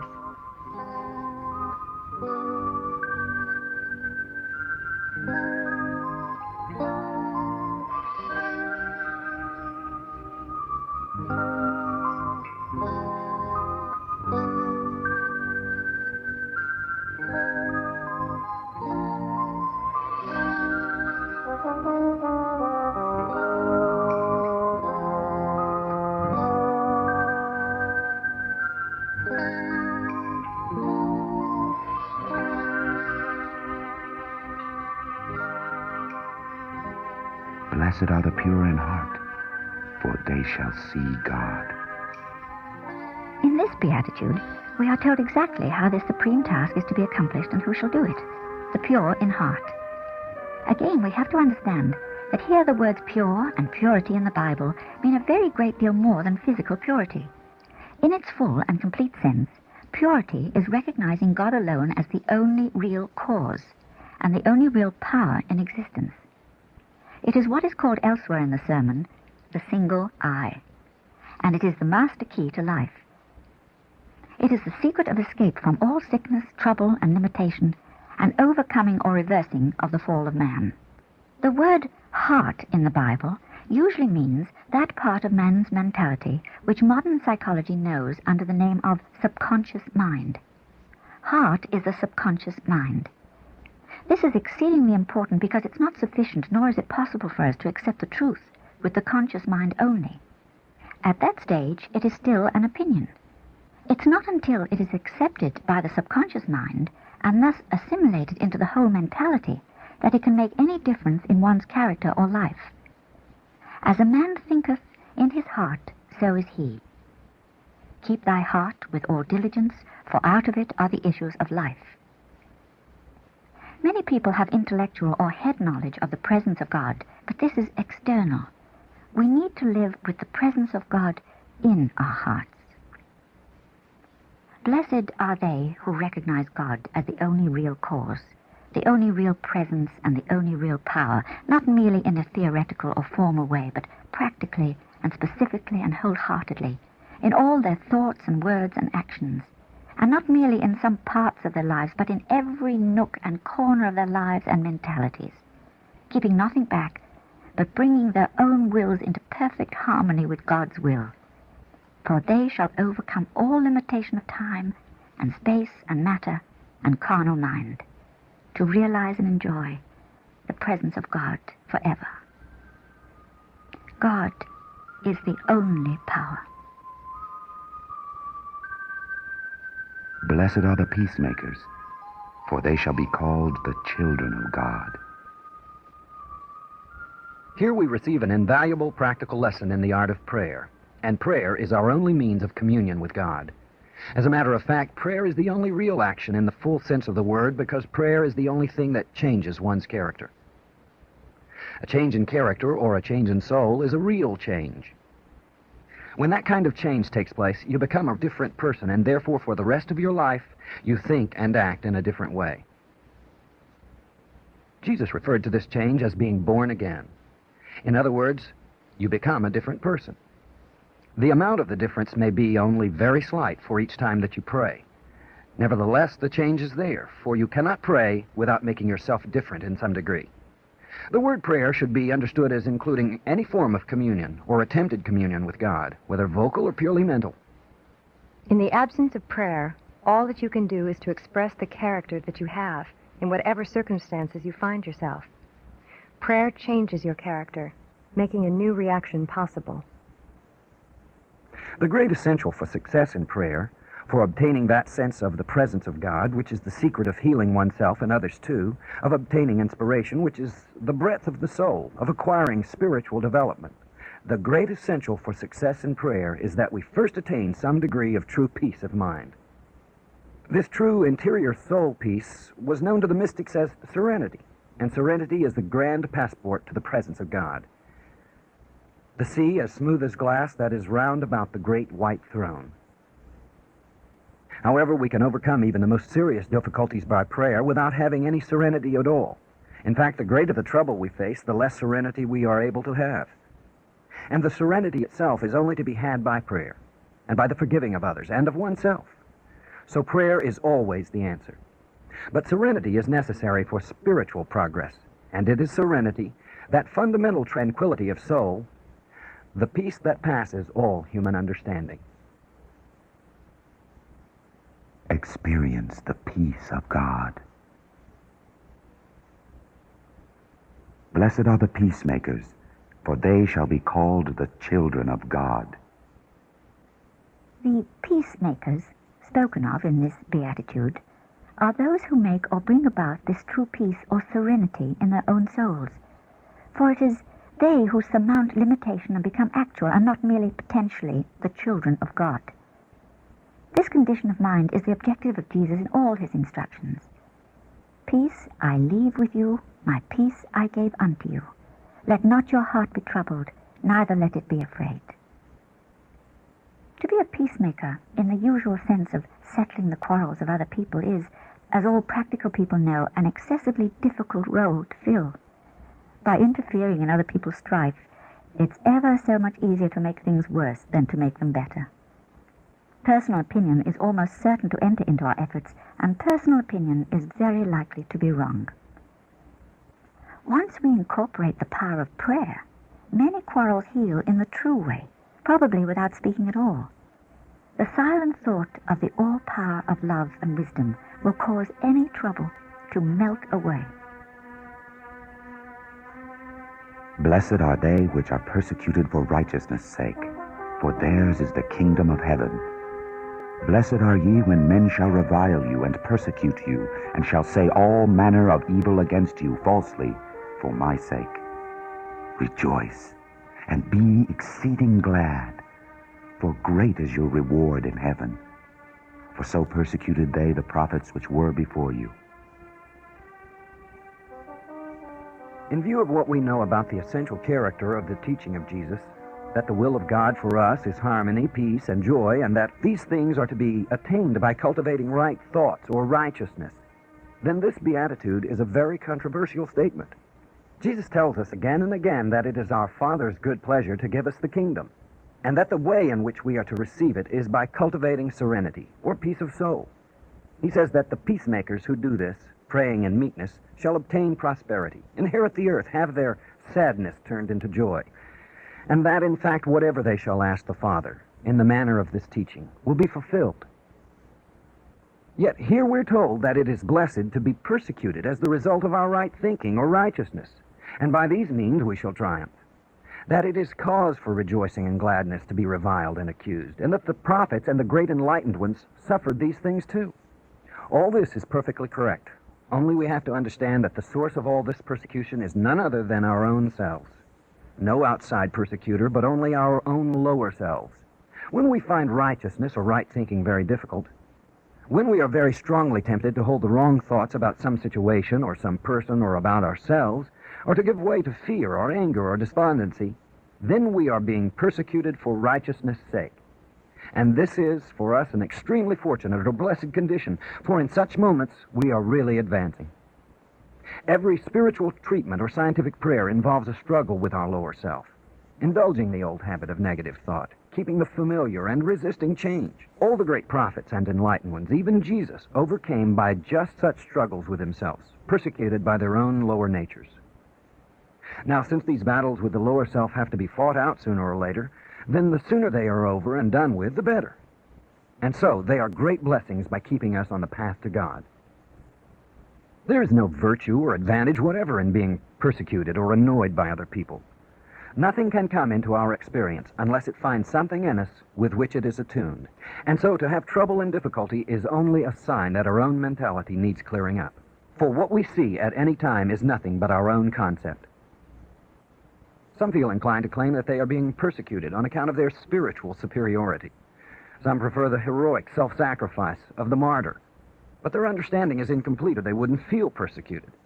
If you fix your attention on superiority or martyrdom, regarding it as the highest good, you will, as with anything upon which you fix your attention, tend to bring it to yourself. In the great law of life, which the Sermon on the Mount explains, we can get only what belongs to us at any time, and no one can prevent our getting that. And so all persecution and hindrance are absolutely from within. For what you see at any time is nothing but your own concept.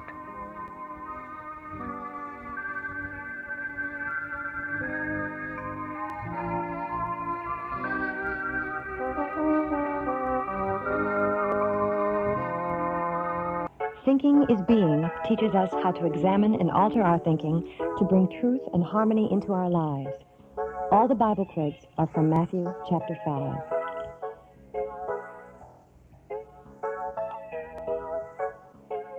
Ye are the salt of the earth. But if the salt have lost his savor, wherewith shall it be salted? It is thenceforth good for nothing, but to be cast out and to be trodden under foot of men. Ye are the light of the world. A city that is set on a hill cannot be hid. Neither do men light a candle and put it under a bushel, but on a candlestick, and it giveth light unto all that are in the house. Let your light so shine before men that they may see your good works and glorify your Father which is in heaven. In this wonderful passage, Jesus is addressing those who have awakened to the understanding of material bondage and have acquired some spiritual understanding of the nature of being. That is to say, he is addressing those who understand the meaning of the allness of God or good and the powerlessness of evil in the face of truth. Such people he describes as being the salt of the earth and the light of the world. And indeed, that is not too much to claim for those who understand the truth and who really live the life that corresponds to it. It is possible, and in fact only too easy, to accept these vital principles as being true, to love the beauty in them, and yet not to put them constantly into practice in one's own life.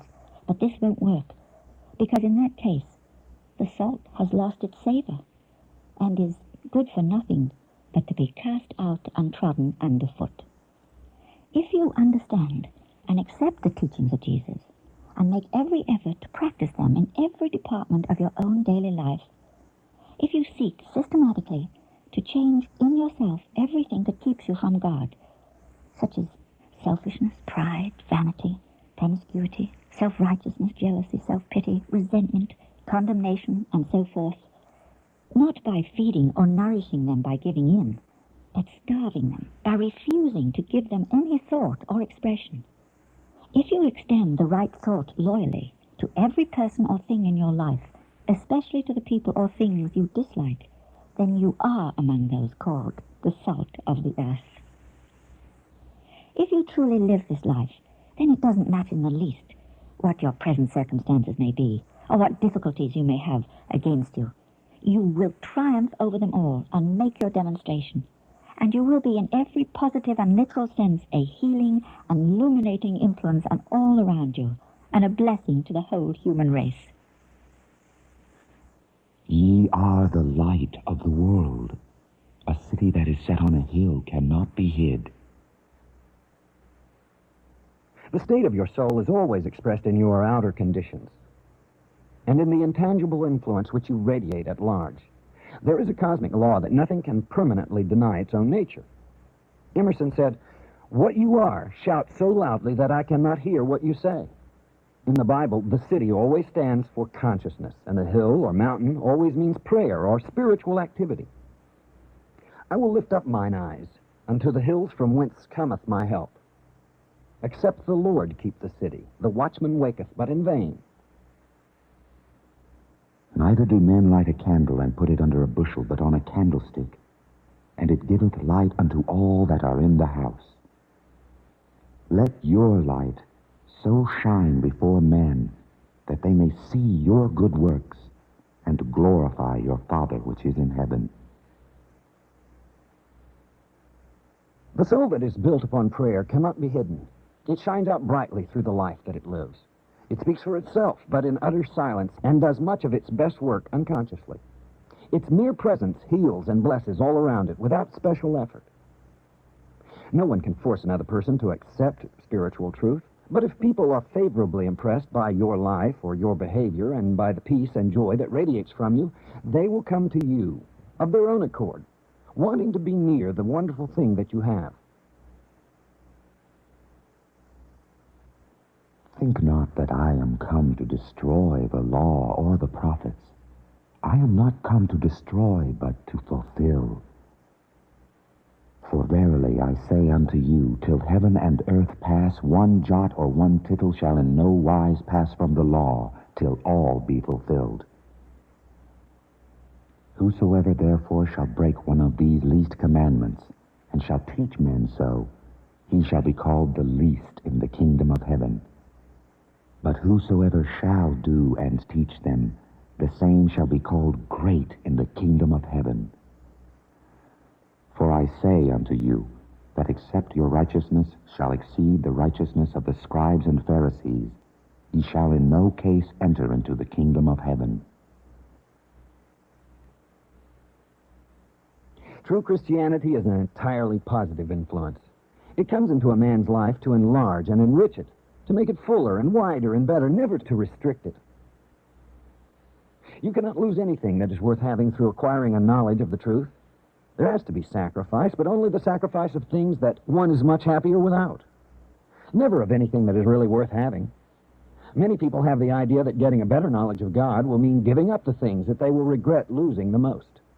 Some people mean to take up religion later on when they are older, because they want to enjoy themselves for a while first. This concept misses the whole point. The things one has to sacrifice are selfishness, fear, and belief in necessary limitation of any kind. Above all, one has to sacrifice the belief that there is any power or endurance in evil, apart from the power that we ourselves give it by believing in it. Drawing near to God doesn't cause the loss of any enjoyment, but gives us immeasurable happiness. When we stay near to God, our consciousness changes, and we find that certain forms of pleasure-seeking no longer attract us.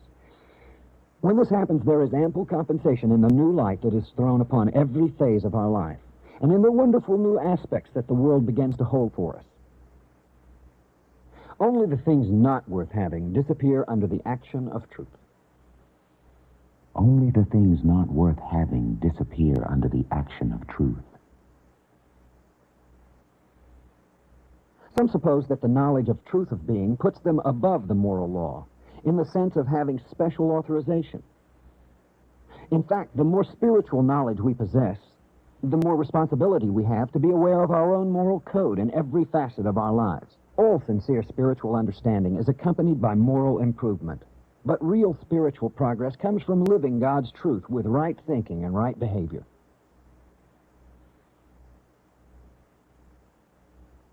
For verily I say unto you, till heaven and earth pass, one jot or one tittle shall in no wise pass from the law till all be fulfilled. A jot, the Greek iota, means the smallest letter in the Hebrew alphabet. The tittle, meaning little horn, is one of those tiny spurs or projections that distinguishes one Hebrew letter from another. The thought is that not only the letter of the moral law is to be kept, but the smallest detail of the letter. We have to exemplify not merely common morality, but the highest standards of honor. For I say unto you, that except your righteousness shall be exceeded by the righteousness of the scribes and the Pharisees, ye shall in no case enter into the kingdom of heaven. The scribes and the Pharisees were, for the most part, worthy men leading strictly moral lives. Unfortunately, they had only the letter of the law, but that letter they usually kept in its entirety, rigorously doing their duty as they saw it. Their faults were the fatal weaknesses of the religious formalist everywhere: spiritual pride and self-righteousness. They were unconscious of these faults and did strive to fulfill the law as they understood it. Jesus knew this and gave them credit for it, but warns his followers that unless their lives are in every respect as good as, and even better than that of these people, they need not suppose that they are making any spiritual headway. Spiritual attainment and the highest standards of conduct must go hand in hand.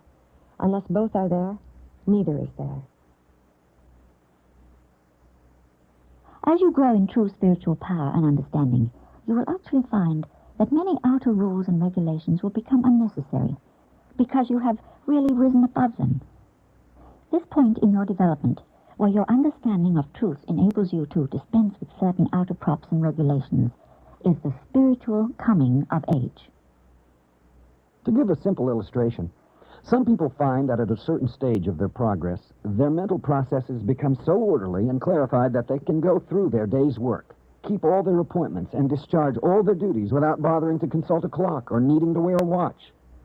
When the student is spiritually ready to dispense with his watch, he will find himself doing the right thing at the right time, without thinking about the watch at all. The point is not to attain mastery over time. The proper course is to wear a watch, be aware of time, and devote our thoughts and prayers to things that really matter, such as healing ourselves and others, overcoming weakness, working for understanding and wisdom, and the larger issues of life. The spiritual coming of age cannot be hurried or forced, but must appear in its own good time, when the consciousness is ready, exactly as the flowering of a bulb can only be the result of natural growth. You have to be who you are, where you are. Know that in your heart of hearts, you have to demonstrate where you are. Occasionally, we see people who try to demonstrate beyond their spiritual level. For example, someone may be ill and refuse to take medical treatment because they believe that the Holy Spirit alone will heal them. Although it is perfectly advisable to practice scientific prayer, giving God total power to heal and to make the illness disappear, it is also advisable to seek God's help through the healing hands of a trained physician. What about the man who has considerable moral imperfections, perhaps in the habit of a grave error of character, and yet at the same time sincerely desires spiritual growth? Is he to relinquish the quest for spiritual knowledge until he reforms his conduct? Surely not. As a matter of fact, any attempt to improve himself morally without spiritual growth is destined for failure. To use Abraham Lincoln's phrase, no more can a man raise himself off the ground by pulling on his own bootstraps than the sinner can reform himself by his own personal efforts. The only thing to do is pray regularly, especially at the actual times of temptation, and to give the responsibility for success to God. We must continue in this method no matter how many times we fail, and if we continue to pray, we'll soon find that we are free from that particular problem. To pray scientifically is to keep affirming that God is helping us, that the temptation has no power against us, and constantly to claim that our own real nature is spiritual and perfect. This is much more powerful than to merely evoke the help of God. In this way, moral regeneration and spiritual unfoldment will go hand in hand. The Christian life doesn't require that we possess perfection of character, or else who would be able to live it? What it does require is honest, genuine striving for that perfection. Ye have heard that it was said by them of old time, Thou shalt not kill, and whosoever shall kill shall be in danger of the judgment. But I say unto you that whosoever is angry with his brother without a cause shall be in danger of the judgment. And whosoever shall say to his brother, Raca, shall be in danger of the council. But whosoever shall say, Thou fool, shall be in danger of hell fire. Therefore, if thou bring thy gift to the altar, and there rememberest that thy brother hath aught against thee, Leave there thy gift before the altar, and go thy way. First be reconciled to thy brother, and then come and offer thy gift. The old law, dealing as it did with an earlier and lower state of consciousness of mankind, concerned itself necessarily with external things, for man's apparent evolution is from the outer to the inner, just as his fundamental spiritual growth is from the inner to the outer. He begins by giving his attention exclusively to externals, thinking to find in them cause as well as effect. But as mankind progresses, the truth gradually dawns on him that outer things are the finished article, only the result of causes and happenings on the inner. And at this stage, he has started definitely upon the search for God.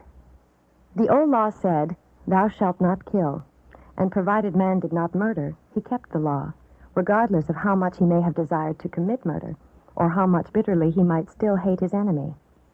It said, "Thou shalt not steal," and provided man did not appropriate his neighbor's property, he fulfilled the law, no matter how he really felt. Jesus came to carry the human race forward to the next great step, the most important step of all, which can indeed be the final step in the overcoming of all our limitations, if we can understand clearly what that step implies, and take it. The heart of the whole Sermon on the Mount, which is itself the essence of the Christian message, is the insistence upon the need for this step, the understanding that outer conformity, absolutely essential as it is no longer sufficient in itself, but that now, if we are to come of age spiritually, we have to not merely conform outwardly to outer rules, but to change the inner self also. Ye have heard that it was said by them of old time, Thou shalt not kill, and whosoever shall kill shall be in danger of the judgment. The old law said, "Thou shalt not kill." But Jesus says that even to want to kill, even to be angry with your fellow man, is sufficient to keep you out of the kingdom of heaven. It was a distinct gain when primitive, barbarous people could be persuaded not to murder those who had offended them. But spiritual demonstration requires that anger itself be overcome. We have to release the resentment and condemnation of ourselves and others before we can truly experience God and His power of healing. In prayer, the more love, the more power. And this is why people of developed spiritual perception take such constant pains to keep themselves free from thoughts of criticism and condemnation. They know that they can have either their demonstration or their indignation, but they can't have both, and so they don't waste time trying. Therefore, if thou bring thy gift to the altar, and there rememberest that thy brother hath aught against thee, leave there thy gift before the altar, and go thy way. First be reconciled to thy brother, and then come and offer thy gift. Indignation, resentment, the desire to punish other people or to see them punished, the desire to get even, the feeling it serves him right, all these things form a quite impenetrable barrier to spiritual power or progress. Jesus, dramatizing in the Oriental way, says that if you are bringing a gift to the altar and you remember that your brother has anything against you, you must put down your gift without attempting to offer it, and go away to make peace with your brother, and then, when you have done that, your offering will be acceptable. It was the old law to take gifts of all kinds to the temple. Now, under the new law, Jesus means that our altar is our own consciousness, and our offerings are our prayers and treatments. Our burnt sacrifices are the error thoughts which we let go of or burn away in spiritual treatment.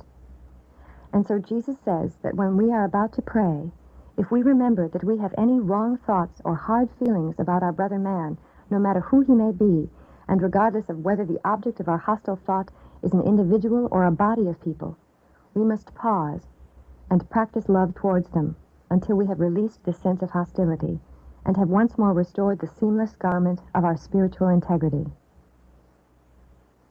But I say to you, that whosoever is angry with his brother without a cause shall be in danger of the judgment. And whosoever shall say to his brother, Raca, shall be in danger of the council. But whosoever shall say, Thou fool, shall be in danger of hellfire.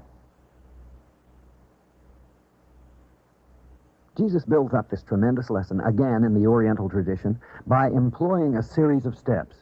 3 in this case. He says, first, that whoever is angry with his brother shall be in danger. Secondly, to be seriously or vindictively hostile to another is to be in grave danger. And finally, that to hold so low an opinion about a fellow human being that we allow ourselves to consider him beneath us, then we have shut ourselves off from any hope of spirituality while we remain in this state of mind. To call a man a fool in this sense means that we consider that nothing good is to be expected from him, which is to deny his indwelling Christ. Jesus says, whosoever is angry with his brother without a cause. No sane person gets angry without what he deems to be a cause, however trifling the cause may be. What Jesus means is that whoever is angry with his brother, under any circumstance, is in danger. Agree with thine adversary quickly whilst thou art in the way with him, lest at any time the adversary deliver thee to the judge, and the judge deliver thee to the officer, and thou be cast into prison. Verily I say unto thee, thou shalt by no means come out thence, till thou hast paid the uttermost farthing. This paragraph is of the utmost practical importance. Jesus is stressing here the instruction contained in his message to watch and pray. It's so much easier to overcome a difficulty if you tackle it immediately, at its first appearance, than it will be after the trouble has had some time to establish itself in your mentality. The moment evil presents itself to your attention, you should immediately turn it out, refuse to accept it, and by quietly affirming the truth, give it no chance to enter your life. If you do this, you will find that it has little or no power over you. Even if you don't experience results right away, don't give up. Give truth the power, and the power of truth comes back to you. On the other hand, by accepting the evil and by thinking about it, you are giving the power to evil and incorporating it into your mentality. And if you go on doing this long enough, it may be exceedingly difficult to get rid of. We find it comparatively easy, once we have learned to pray scientifically, to overcome new difficulties as they present themselves. But the older ones, whose position we have fortified by years of acceptance, are difficult to dislodge. Jesus, in accordance with his usual custom, when he wished to drive home a particular important point, employed a graphic illustration from the everyday life of the people around him. In those times, the law governing debtors was extremely severe. When a man found himself in debt, it strongly behooved him to come to terms with his creditor by an acceptable means and as quickly as possible. Even at the present day, it is highly important for someone in debt to keep his case from coming to court if possible, because there are so many additional costs that are added to the original debt. The longer the case drags on, so do lawyers' fees, court costs, and all sorts of expenses accumulate. Indeed, cases are cited where the costs involved in legal proceedings actually exceeded the original debt.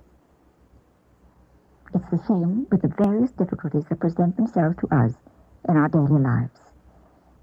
The original difficulty usually becomes multiplied many times by all our wrong thoughts concerning it, and we aren't free until the whole debt is cleared. By coming to terms in the first place, this is to say, by getting our thoughts right immediately concerning the difficulty, we incur no further cost, and the transaction remains a simple one. When the error first presents itself to our consciousness, that is to say, at the first moment that the possibility of catching cold occurs, either through sneezing or feeling chilly, we should immediately reject it, claim our dominion, and affirm the truth. The cold may never appear or run its course much sooner. Business or family difficulty should be handled in exactly the same way. Usual behavior when finding bad news concerning business affairs is to accept the worst and to dwell upon it at almost any length. Many people will saturate themselves with the thought of ruin, discuss it in great detail with others, and rehearse every kind of trouble and difficulty that might result. In addition to all this, there would, in many cases, be bitter resentment and condemnation towards the people held to be responsible for the bad news. Even a very slight knowledge of the causative powers of our thought will show us that the result of all this must inevitably be to increase and multiply the trouble and make it more and more difficult to escape. As students of the Christ teaching, we will sooner or later start to drive all negative thought out of our mentality, substituting the true law of being. And to do this, according to Jesus, is to immediately turn to God, our real support, and refuse to accept the suggestion of trouble as binding upon us, and literally drive the thought of loss and danger right out of our consciousness, together with the fear and resentment that go with it. If we do this, working steadily until our peace of mind is restored, we will presently find ourselves safely out of difficulty. In some way or other, the trouble will disappear. The same principle would, of course, apply equally to any kind of difficulty whatever, since universal harmony is the true law of being. A dispute, a quarrel, or misunderstanding should be handled in the same way from the first moment you become aware of it. Whosoever shall call upon the name of the Lord shall be saved. Ye have heard that it was said by them of old time, Thou shalt not commit adultery. But I say unto you, that whosoever looketh on a woman to lust after her, hath committed adultery with her already in his heart. Jesus stresses the master truth, so utterly fundamental, yet so unsuspected by the world at large, that what really matters is thought. People have always been accustomed to suppose that as long as their deeds conform to the law, they have done all that can be expected. Now we know that the thought we allow to become habitual will sooner or later find expression on the plane of action. In the light of scientific Christianity, thoughts literally are things, and that our choice of conduct really lies in our choice of the kind of thought that we permit to occupy the stage of our mind. In other words, we have discovered that a wrong thought is just as destructive an act as a wrong deed. Keep thy heart with all diligence, for out of it are the issues of life. This concludes Thinking is Being, directing life despite life's direction. Shows us the attitude to have in order to maintain the integrity of our soul in the face of life's most difficult situations. All the Bible quotes are from Matthew chapter 5. And if thy right eye offend thee, pluck it out, and cast it from thee. For it is profitable for thee that one of thy members should perish, and not that thy whole body should be cast into hell. And if thy right hand offend thee, cut it off, and cast it from thee. For it is profitable for thee that one of thy members should perish, and not that thy whole body should be cast into hell. The integrity of the soul is the one and only thing that matters. And so, Jesus, in his teaching, is almost exclusively concerned with impressing us with the importance of this fact, and with instructing us on how we are to accomplish it. Cost what it will, involve what it may, the integrity of the soul must be preserved, for everything else follows upon that: behavior, health, prosperity, life itself. Better to sacrifice your right eye or right hand so that your soul may obtain the clarity of understanding. That is salvation. Jesus means that any error of character, any grudge left unforgiven, any greed for the things of this world, whatever stands between us and our true contact with God, must be eliminated from our lives. These things, however, are fairly obvious. It's the subtle things like self-love and self-righteousness, spiritual pride and so forth, that are the most difficult for the self to detect and correct, but must be done. Sometimes the practice of a certain profession or the association with certain people or membership to some particular body is standing in our way, and if so, must become part of the past. It hath been said, Whosoever shall put away his wife, let him give her a writing of divorcement. But I say unto you that whosoever shall put away his wife, saving for the cause of fornication, causeth her to commit adultery. And whosoever shall marry her that is divorced, committeth adultery. We are told that in those days, divorces were granted by the rabbinical law on the most trifling grounds. Married people who were not getting on together as well as they would have liked were too prone to run away from their problems by obtaining an easy disillusion and then trying their luck with someone else. Now we understand that no permanent happiness can be obtained in this way. As long as you are running away from your problem, you will continue to meet it in a new disguise at every turn in the road. The scientific solution is to meet your difficulty where you are by means of spiritual treatment or scientific prayer. This applies to problems concerning marriage quite as much as, if not more than, to problems of any other kind. As none of us is perfect, and the one complaining is certain to have his or her own faults no less than the one complained about, then if it can possibly be done, make the present marriage a success by persistently knowing the spiritual truth about each other. If the aggravated partner will see the Christ truth about the other one, then in nearly every case, a happy solution will be the outcome. One woman said, after a few months of handling her problem spiritually, "The man I was going to divorce has disappeared, and the man I married has come back. We are perfectly happy again." Just as in running from one business position to another or from one home to another without first having brought about a change in consciousness, we find ourselves repeating the old conditions in a slightly different way. So as a rule, people who divorce freely, trying marriage after marriage, are apt to finish up as dissatisfied as they began. The general rule in truth is, fight out your problem where you are, with prayer. Nevertheless, there is a limit to what a man or a woman can be expected to put up with in marriage, and in certain cases, no doubt, the lesser evil is a disillusion. But this should be only the last resort. Jesus, we know, consistently refrained from laying down hard and fast rules and regulations for the details of our conduct, knowing that if our principles were right, such things would take care of themselves without fail. And we may be sure of that. With this supremely practical and common-sense handling of human problems, he would have given the wise and merciful decision in any particular case.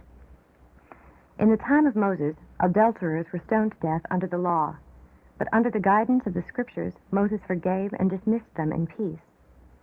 At any rate, those who are in any doubt concerning their own conduct in this matter have a simple remedy.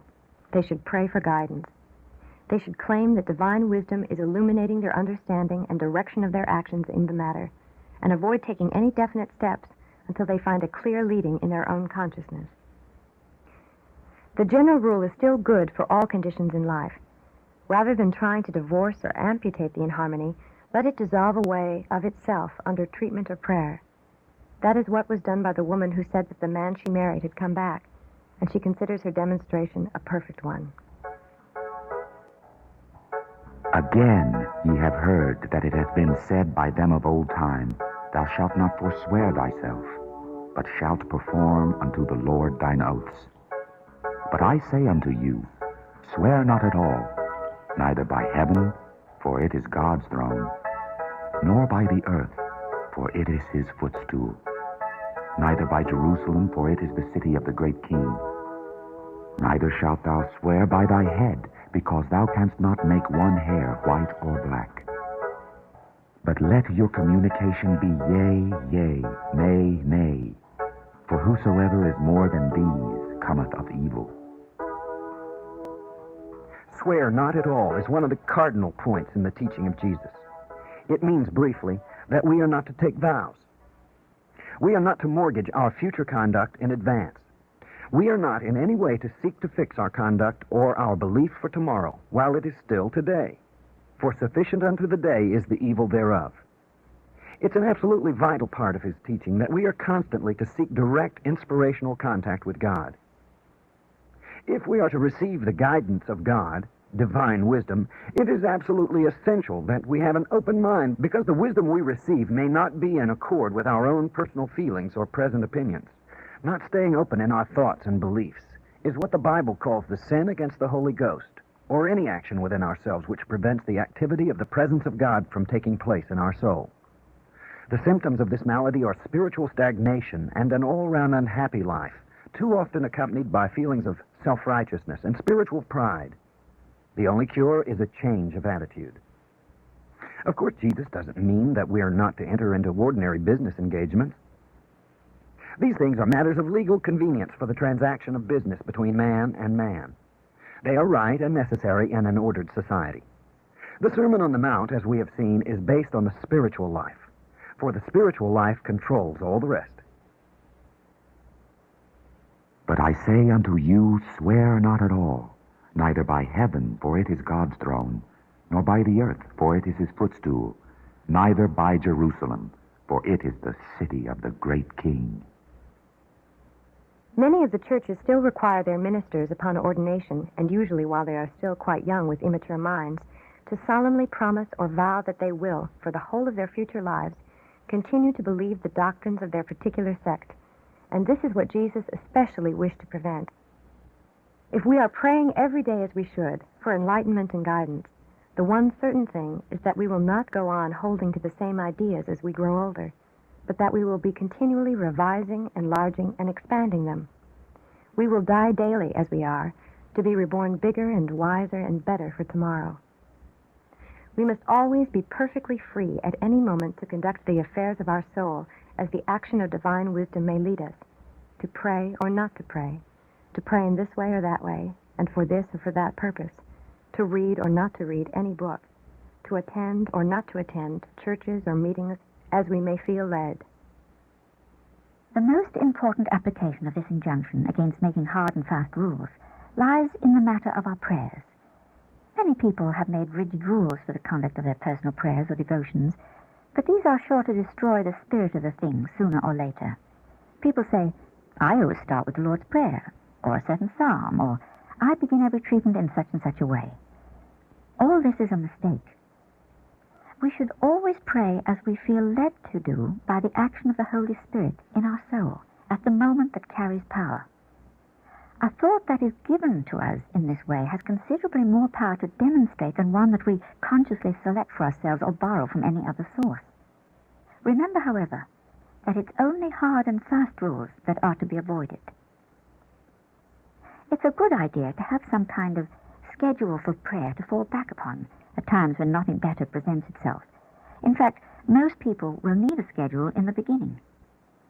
The essential point is that we must always be ready to drop it at a moment's notice under the guidance of the Spirit. If our prayers seem to bring no result, or if we feel stagnate in our means of prayer, we can go to our secret place for inspiration, and then use the first thought that comes. Or try dipping into the Bible at random and find an inspired direction. Neither shalt thou swear by thy head, because thou canst not make one hair white or black. But let your communication be yea, yea, nay, nay. For whatsoever is more than these cometh of evil. This section further teaches that we must not undertake to bring about particular events or conditions, or particular solutions to our problems, what is technically called outlining. When we find ourselves in difficulties, we should pray for harmony and freedom and expect to get it. But we should not seek to select the exact arrangement that will come about, or the course that things will take. If we make up our minds very firmly that we are going to get a particular thing, we very likely will. But this exercise of willpower is almost certain to create difficulties. Yea, yea, and nay, nay stand for what is called in scientific prayer the affirmation and the denial, respectively. These are the affirmation of truth and harmony and the omnipresence of God in reality, and the denial of any power in error or limitation. Ye have heard that it hath been said, an eye for an eye, and a tooth for a tooth. But I say unto you, that ye resist not evil, but whosoever shall smite thee on thy right cheek, turn to him the other also. And if any man will sue thee at the law, and take away thy coat, let him have thy cloak also. And whosoever shall compel thee to go a mile, go with him twain. Give to him that asketh thee, and from him that would borrow of thee turn thou not away. When we accept the Jesus Christ message, nothing is ever the same again. All values change radically. Compared with Jesus, all the so-called revolutionists, radicals, and reformers of history are now seen to have only been merely scratching the surface, rearranging unimportant externals, whereas Jesus went down to the root of things. The old law, designed to maintain some degree of order among a barbarous people, had said an eye for an eye and a tooth for a tooth. To whatever extent he maimed or wounded another, he himself would be made to suffer. For barbarous people unable to look forward beyond the passion of the moment, this did, no doubt, in most cases, furnish an effective check upon primitive instinct. Then, as time went on and barbarism gradually passed into a settled civilization, this primitive code was slowly modified by public opinion into something at least less obviously brutal. This was the case as far as public justice was concerned. In private life, however, the ancient code continues to hold sway in men's hearts and minds to this day, even though they no longer perpetrate the same deeds of violence. When we've been hurt or suffered injustice, or witnessed things which we did not approve, the desire to get even, to get one's own back, to even things up somehow or other, is still with us all, and will remain with us until the time when we definitely take ourselves in hand and change it. Revenge lies at the root of all the strife in the world, public and private. It is the direct cause of international wars, of family feuds and personal quarrels, and ill health. Now Jesus reverses this and says that when someone injures you, instead of seeking to get your own back or to repay him in his own method, you are to do the very opposite. You are to forgive him and set him free. No matter what the provocation may be, and no matter how many times it's repeated, this is what to do. You are to free him and let him go, for only then can you be freed yourself. Only then can you possess your own soul. Hatred ceases not with hatred, says the Asian philosophy enunciating this great cosmic truth many centuries ago. And Jesus put it in the forefront of his teaching because it is the cornerstone of man's salvation. This doctrine of resist not evil is a great metaphysical secret. To the world, or to those who don't understand, it sounds like moral suicide, the feeblest surrendering to the aggressor. But in the light of the Jesus Christ revelation, it is seen to be superb spiritual strategy. Antagonize any situation, and we give it power against us.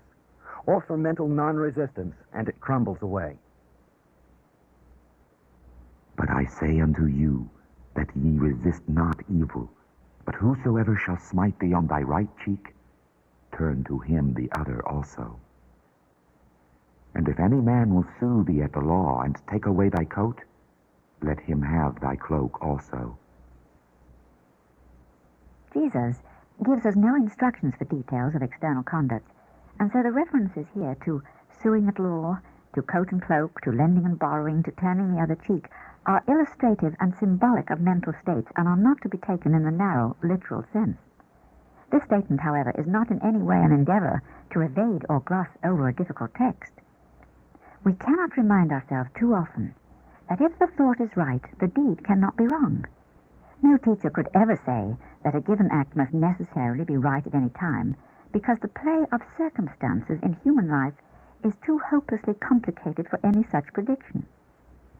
This instruction about turning the other cheek refers to the changing of one's thoughts when faced by error, changing from the error to the truth, and as a rule, it works like magic.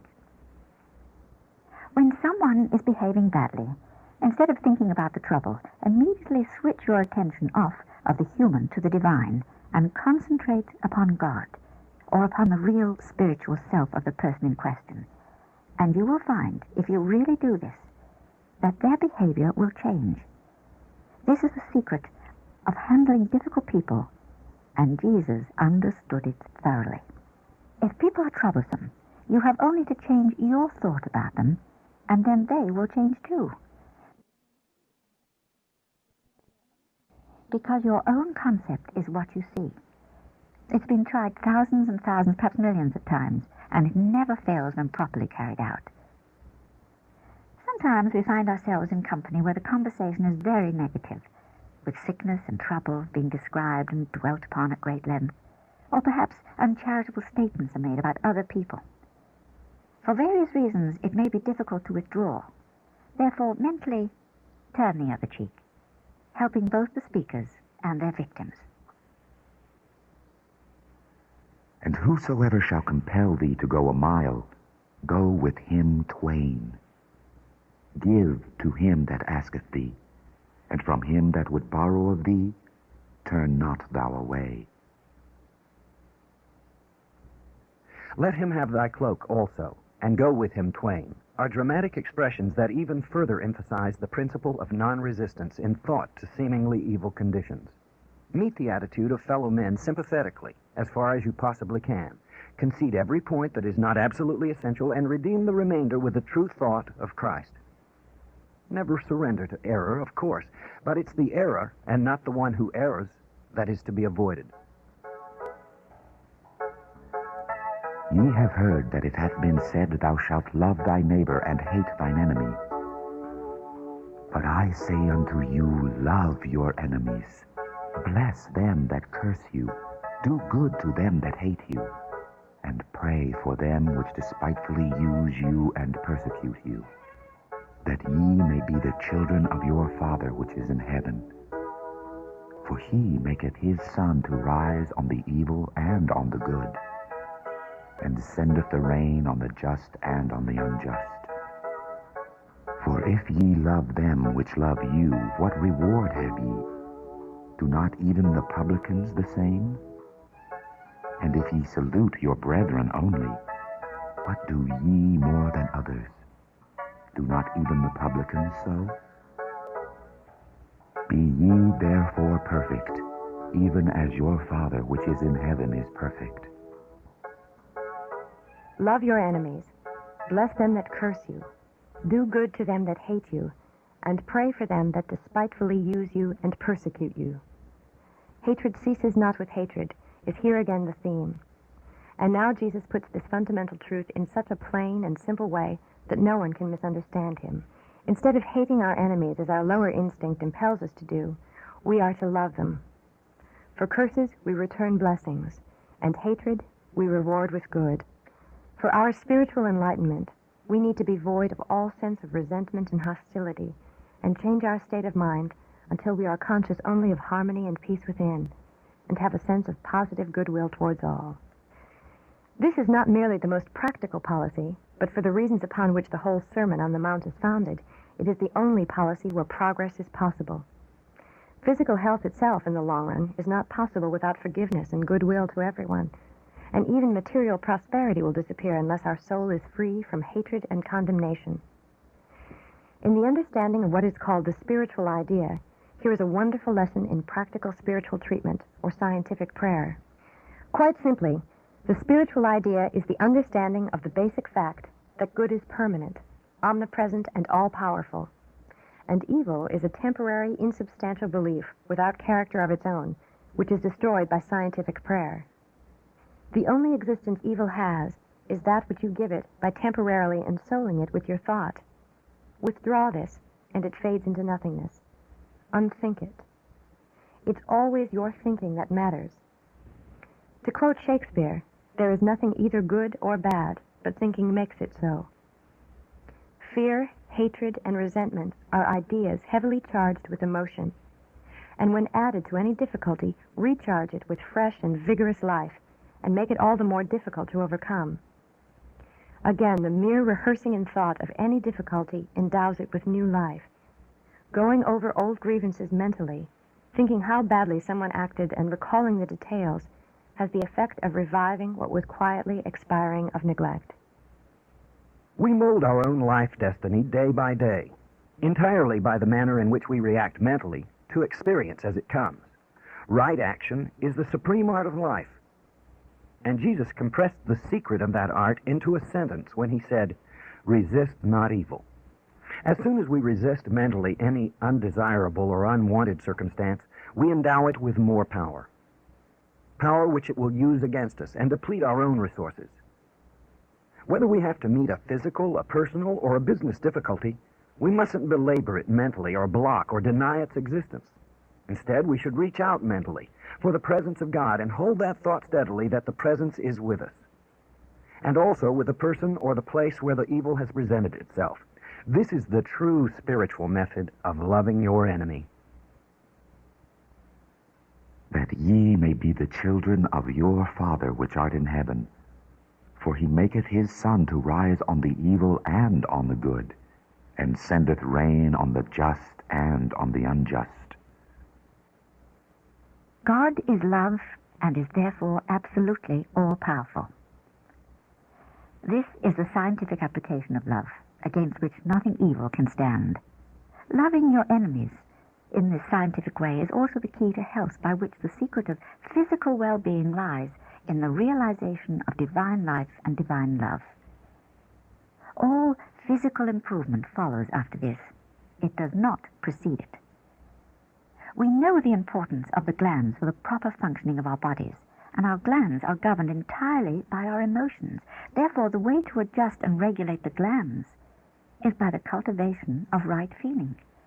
And this must extend to our subconscious feelings, which can only be done by treatment, by prayer.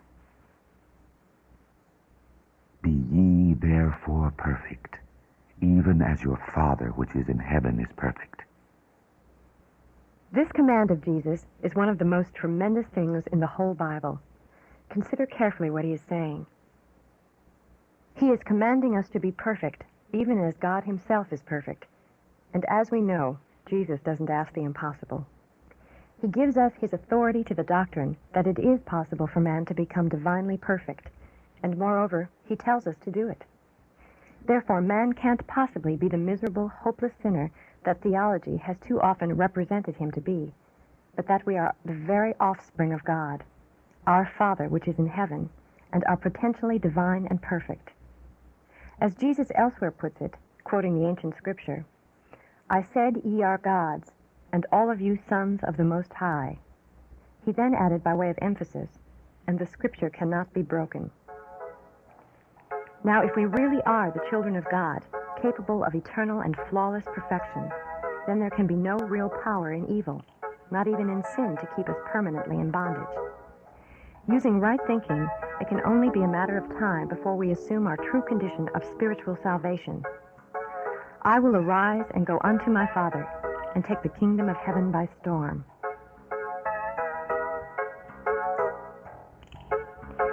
This concludes Directing Life Despite Life's Direction. Living Heaven on Earth shows us how prayer can make our lives the very best they can be.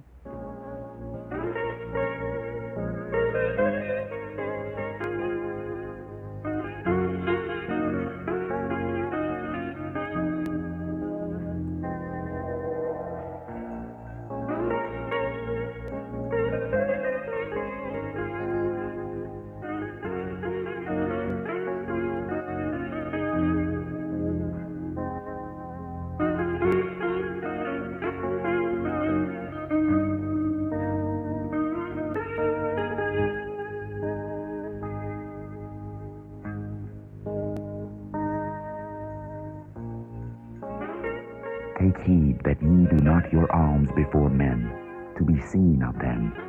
Otherwise ye have no reward of your Father which is in heaven. Therefore, when thou doest thine alms, do not sound a trumpet before thee, as the hypocrites do in the synagogues and in the streets, that they may have the glory of men. Verily I say unto you, they have their reward.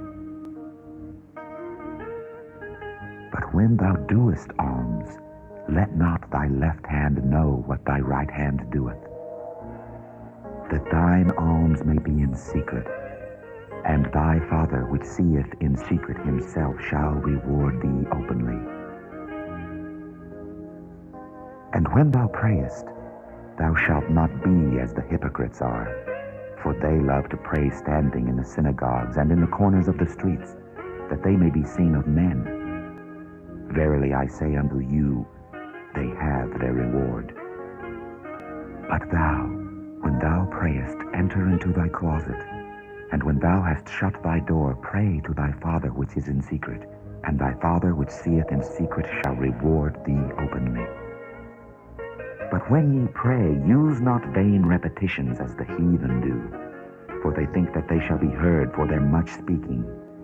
Be not ye therefore like unto them, for your Father knoweth what things ye have need of before ye ask him.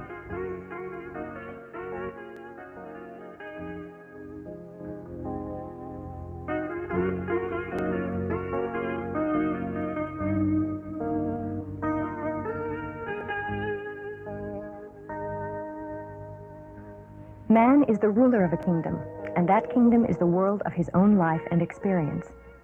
The Bible is full of stories of kings and their kingdoms, of wise kings and foolish kings, of wicked kings and righteous kings, of victorious kings and defeated kings, of the rise and fall of kingdoms of every sort. Jesus, in his teaching, uses this idea as a simile. Each of these kings is really every man, studied in the various aspects of his mental outlook. The Bible is a book of every man, primarily a textbook of metaphysics, a manual of the soul's development, the spiritual awakening of the individual. Problems are analyzed from every possible angle, and the fundamental lessons of spiritual truth are put forward in all sorts of ways to meet every condition and every need, and almost every mood of human nature. Sometimes you are a king. Sometimes you are a fisherman. Sometimes a gardener, a weaver, a potter, a merchant, a high priest, a captain of hosts, or a beggar. But a king, as the absolute ruler of his own kingdom, is the consideration of the Sermon on the Mount, for this is the most complete of all the comparisons. When we know the truth of being, we are the absolute monarch of our own lives. We make our own conditions. We make our own health. We attract certain kinds of people and certain conditions, and others we repel. We attract riches or poverty. We attract peace of mind or fear, entirely in accordance with the way in which we govern our own kingdoms. Most people believe that the conditions of life are largely made by outer circumstances and by other people, and that at all times unforeseen and unexpected accidents of one sort or another seriously inconvenience or even completely ruin the scheme of life. But the truth of being is just the contrary of all this. And man has suffered because he has been deceived about the nature of life and of himself. And that is why Jesus said, "Know the truth, and the truth shall make you free." That is why he spent the years of his public life teaching and explaining the truth, telling us about God and man, and instructing us how to live. And he deliberately chose to undertake the difficulties and suffering of this life in order to help mankind and be the example we should follow. That thine alms may be in secret, and thy Father which seeth in secret himself shall reward thee openly. Considering his kingdom in a little more detail, we find that the king's palace, the office of government, so to speak, is nothing less than our own consciousness, our own mentality. This is our very own private office, and the business transacted there is the swirl of thoughts that continually pass across our minds. This secret place of the Most High is the ultimate secret because we are the only ones who ever really know what we are thinking. There is privacy and there is dominion. We have the power to think what thoughts we like. We can choose which thoughts we accept and which we reject. We are masters there.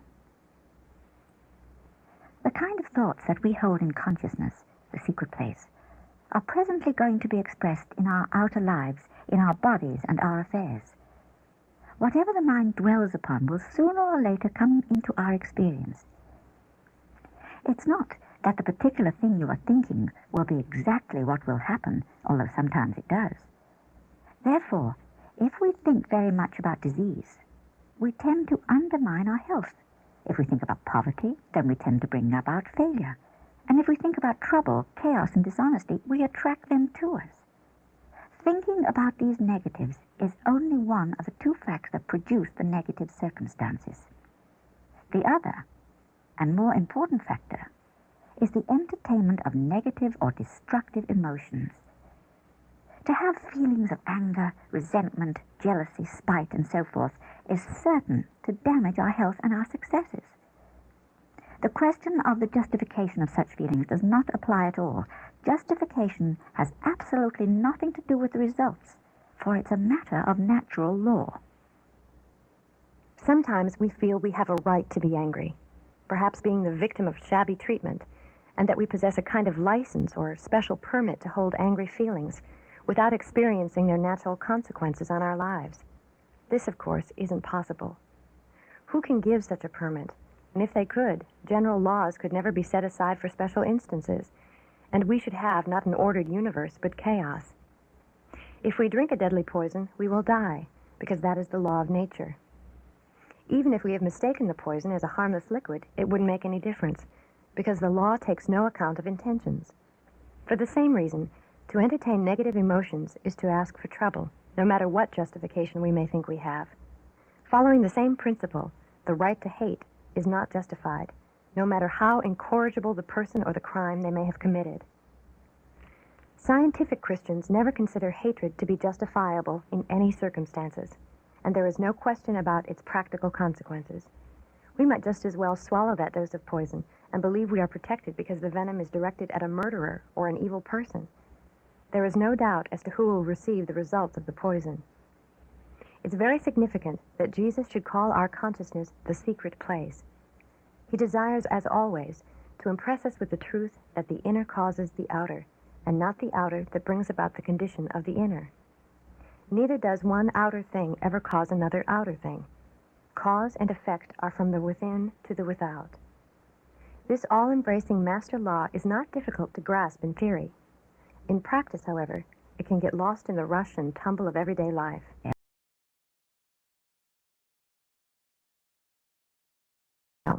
Nothing has any real significance unless originated in the secret place. Think rightly on the inside, and sooner or later all will be well on the outside. Changing the externals in your life without also changing your thoughts and feelings not only waste your time, but you may easily lull yourself into a false sense of security and live an empty and hypocritical life. And when thou prayest, thou shalt not be as the hypocrites are, for they love to pray standing in the synagogues and in the corners of the streets, that they may be seen of men. Verily I say unto you, they have their reward. But thou, when thou prayest, enter into thy closet, and when thou hast shut thy door, pray to thy Father which is in secret, and thy Father which seeth in secret shall reward thee openly. From the beginning of time, mankind has cherished the illusion that outward acts, which are easy, can be made to take the place of interior change in thought and feeling, which is difficult. It is easy to buy and wear ceremonial garments, to repeat set prayers by rote, to use stereotyped forms of devotion, to attend religious services at prescribed periods, and to leave the heart unchanged. The rituals of religion take but a moment to fasten on to, but the cleansing of the heart takes hours and years of earnest prayer and self-discipline. The spiritualization of thought does, in practice, undoubtedly lead the student to simplify his mode of life. For so many things that previously seemed important are now found to be unimportant and uninteresting. And they gradually find themselves meeting different people, reading different books, spending time differently, and that conversation naturally changes its quality. Old things are passed away. Behold, I make all things new. And these things follow upon the change of the heart. They can never precede it. Those who listened to the Sermon on the Mount had often seen the Pharisees performing good works in the most ostentatious way, in order to win the reputation of being exceptionally orthodox and saintly, with the impression that they were actually advancing their spiritual welfare as well. Jesus has analyzed and explained this behavior once and for all. He says that the applause that follows upon outer acts is the only reward they ever bring, and that the only results worthwhile are to be found in the secret place of consciousness. If we pray scientifically to our Father in secret, He will reward us openly, with a genuine demonstration of a happy life. But when ye pray, use not vain repetitions as the heathen do, for they think that they shall be heard for their much speaking. Be not ye therefore like unto them. For your Father knoweth what things ye have need of before ye ask Him. Here, Jesus lays stress upon the need for keeping our prayers alive. Merely to repeat a phrase mechanically is of no use at all. When praying, one should be constantly feeling out, making himself receptive to divine inspiration. There is no problem in repeating a helpful phrase, provided it doesn't become mechanical.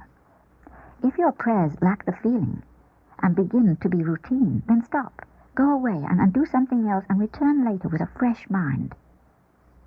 For your Father knoweth what things ye have need of before ye ask Him.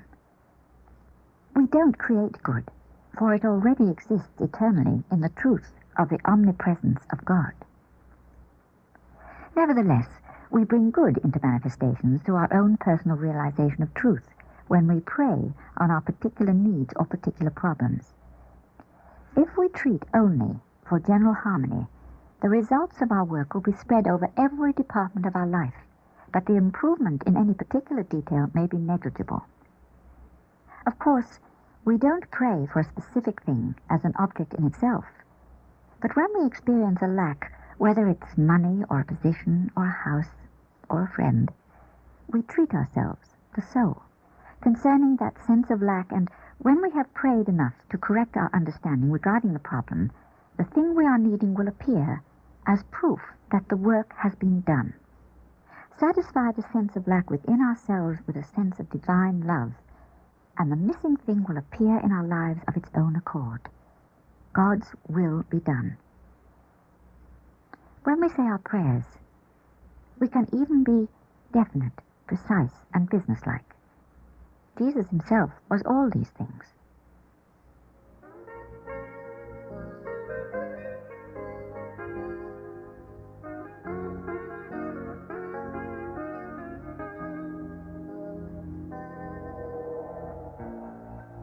After this manner, therefore, pray ye.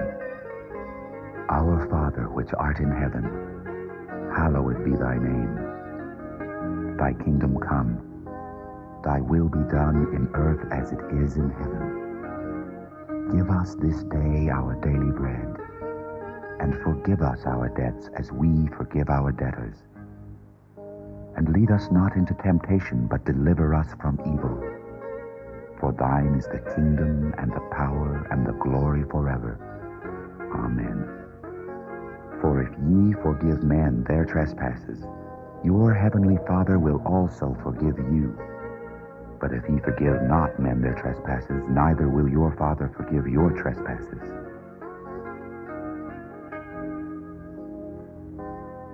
This, the greatest of all prayers, which we commonly call the Lord's Prayer, is in fact a superb summation of the whole Jesus Christ teaching, in a form unequaled for its brevity and completeness. It is really nothing less than a complete outline of Christian metaphysics. In these few verses, this prayer defines the nature of God and of man and explains the true relationship between them, tells us what the universe really is, and provides a method of rapid spiritual development for those who use it intelligently every day. Note particularly how strongly Jesus insists upon the need for forgiveness, if we are to make any spiritual progress at all. Moreover, when ye fast, be not as the hypocrites of a sad countenance, for they disfigure their faces, that they may appear unto men to fast. Verily I say unto you, they have their reward. But thou, when thou fastest, anoint thine head, and wash thy face, that thou appear not unto men to fast, but unto thy Father which is in secret, and thy Father which seeth in secret shall reward thee openly. Fasting was the general custom among the people in those days, and Jesus takes this practice for granted.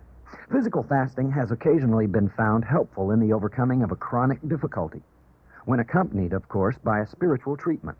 This is mainly due to the high degree of concentration that accompanies a physical fast. Fasting, as we understand it in scientific Christianity, is the abstinence from certain thoughts, chiefly negative or error thoughts. But in some cases, it's necessary if you want a demonstration to abstain for a time from thinking at all about a particular problem. There are certain problems, usually those that you have been mulling over too much, that are overcome only by prayer and fasting. In such a case, it's best to give the problem a definite and final treatment, and then leave it alone for a time, or hand it over to someone else to handle for you. Keep your thoughts completely away from it. And again, Jesus says, to appear not unto men, but unto thy Father in the secret place. Lay not up for yourselves treasures upon earth, where moth and rust doth corrupt, and where thieves break through and steal. But lay up for yourselves treasures in heaven, where neither moth nor rust doth corrupt, and where thieves do not break through nor steal. For where your treasure is, there will your heart be also.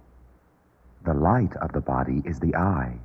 If therefore thine eye be single, thy whole body shall be full of light. But if thine eye be evil, thy whole body shall be full of darkness. If therefore the light that is in thee be darkness, how great is that darkness?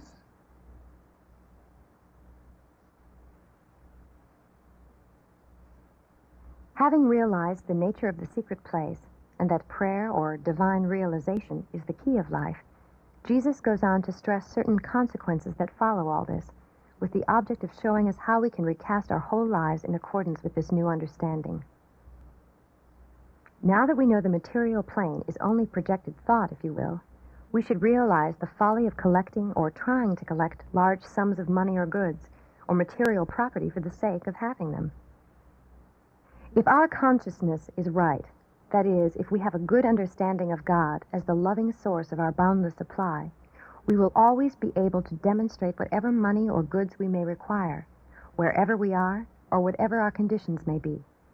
We can't want for anything once we truly realize that in divine mind, demand and supply are one. And on the other hand, until we do realize this, we can never really be safe from want. In fact, there is no way in which we can have true security without spiritual understanding. The safest banks can and do fail. Catastrophes happen on the stock market. Mines and oil wells give out or may be destroyed by some natural disaster. A new invention may easily replace an old one. Any number of reasons may ruin the value of your real estate, to say nothing of the unpredictable effect of political upheavals. Therefore, it's a waste of time to give too much attention to collecting material possessions, which are so vulnerable to changes and chances, to moth and rust, and thieves. If a reasonable part of the time and attention that most people spend in the pursuit of material goods was devoted to scientific prayer and meditation, the change in consciousness which would follow would put them beyond any possibility of suffering from any of these changes. When we have the spiritual understanding of supply, our investments probably won't fail. But if they do, our losses would be immediately replaced in some other way, sometimes before we have time to suffer.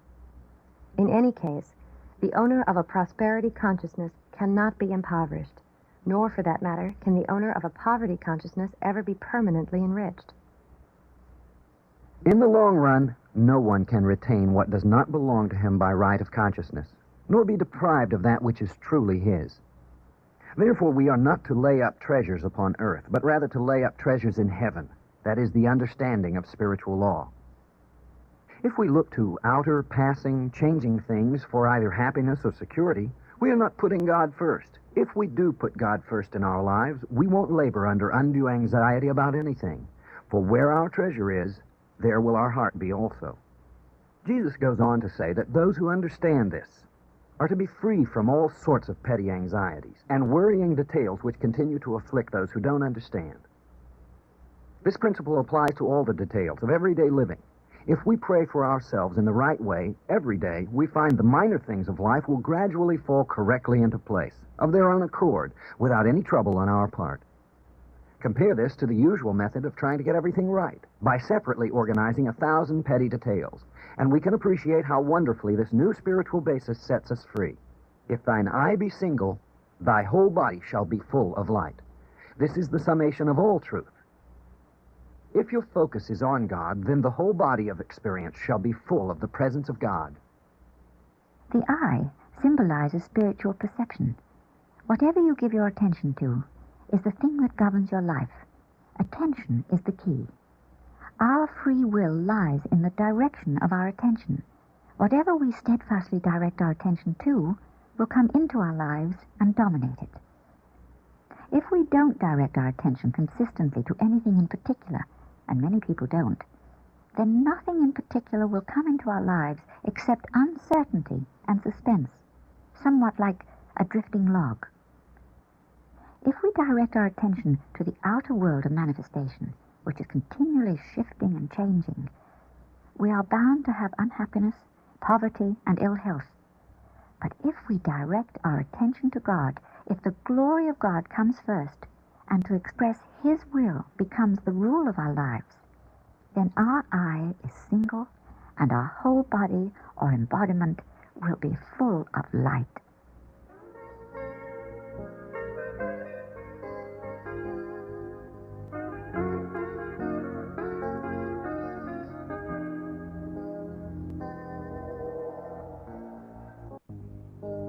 No man can serve two masters, for either he will hate the one and love the other, or else he will hold to the one and despise the other.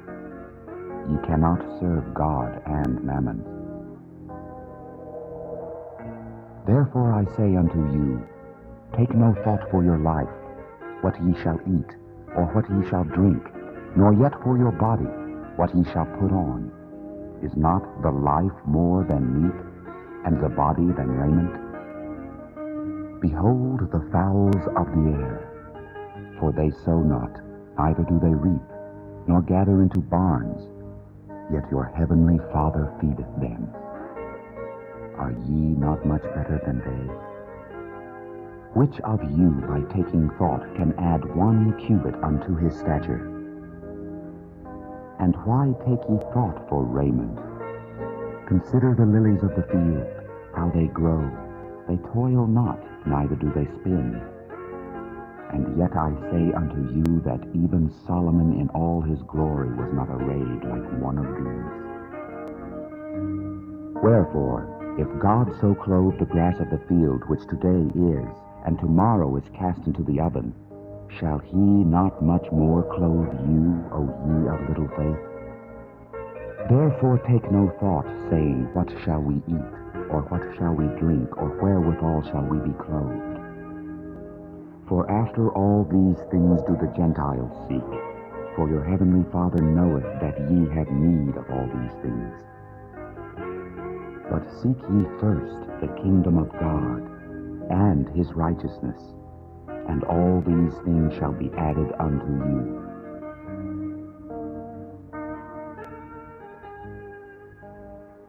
Many Christians accept these facts theoretically, but have been half-hearted when it comes to their practical application, and this vacillation has landed them in the mass of difficulties that always follow upon inconsistency and weakness. It's found that those who live altogether upon the material basis have, on the whole, a better time, for they are at least living in accordance with the best that they know, and playing the game as they understand it. To try to rest sometimes upon one basis and sometimes on another is to try to serve 2 masters, and this, of course, cannot be done. Ye cannot serve God and mammon, meaning riches. Man is essentially spiritual, the image and likeness of God, and therefore made for the spiritual basis, and cannot really succeed on any other level. The birds of the air and the lilies of the field furnish a striking lesson to man in their complete adaptation to the laws of their own respective planes. They thoroughly express their own true natures. They go through their lives perfectly themselves, and without knowing anything like the worry and anxiety that distort so many human lives. The lilies referred to in the Bible are the beautiful wild poppies of the East, and whoever has seen a field of poppies dancing and swaying in the breeze will appreciate the sense of relaxation and freedom and joy that Jesus had in mind as being our true birthright. Relaxation, freedom, and joy, our true birthright. Of course, he didn't mean that human beings are to copy the lives or the methods of birds or flowers literally. The lesson is that we are to adapt ourselves as completely to our element as they do to theirs. Your true element is the presence of God. Augustine said, Thou hast made us for thyself, and our hearts are restless until they repose in thee. When man accepts the truth that in God he lives and moves and has his being, as completely and unquestioningly as the birds and the flowers accept the truth of their condition, he will demonstrate as easily and as thoroughly as they do.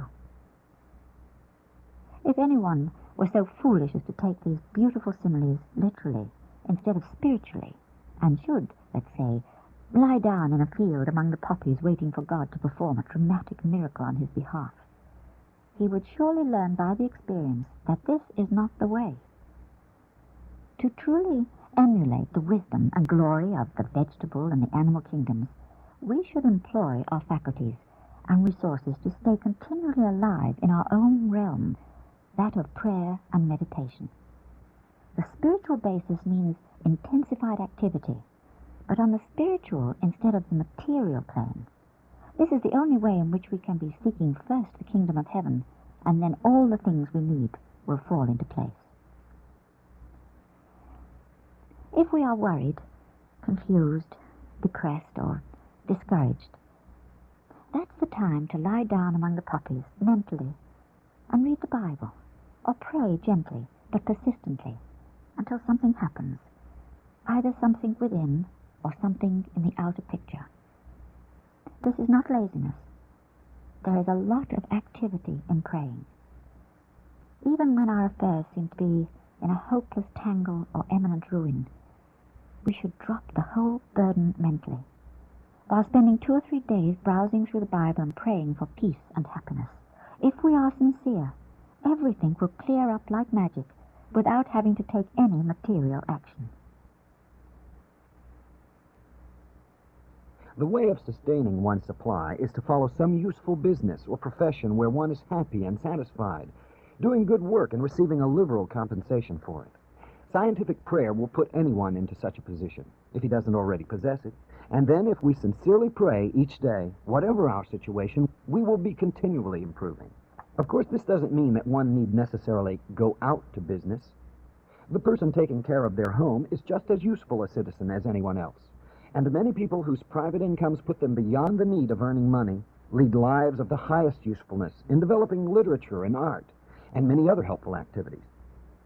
What is certain is that no one on the spiritual basis will lead the life of an idler, no matter how much money he may have. One hears occasionally of curious cases of people who claim to be so spiritual that they do not feel called upon to earn their own living. Someone else, a relative or a friend who is not too spiritual to go out to work, is expected to keep them in their idleness. But this attitude of mind speaks for itself. If your understanding of metaphysics is sufficient to enable you to dispense with ordinary work, you will find yourself automatically supplied in an independent and self-respecting manner with a good living. This cannot possibly apply to people who are in debt or living off others. Try the experience of living by the power of the Word.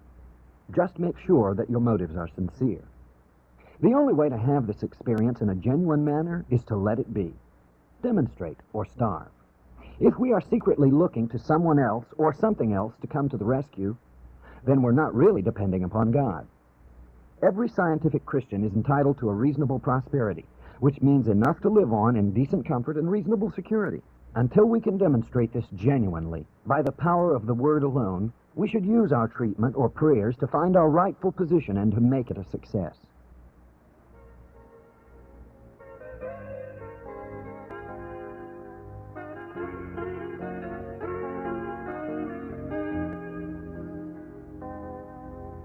Which of you, by taking thought, can add 1 cubit unto his stature? This is one more way of stating the great truth that Jesus states in so many ways, that we have to be born again.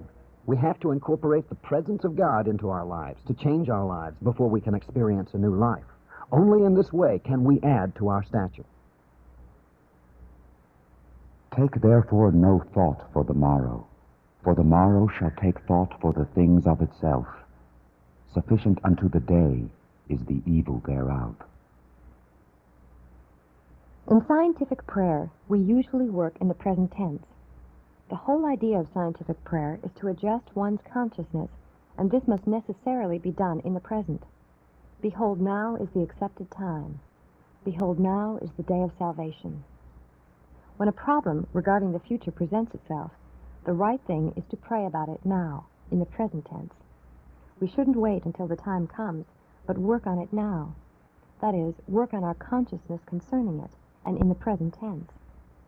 We can't try to project our treatment forward, because it won't be successful.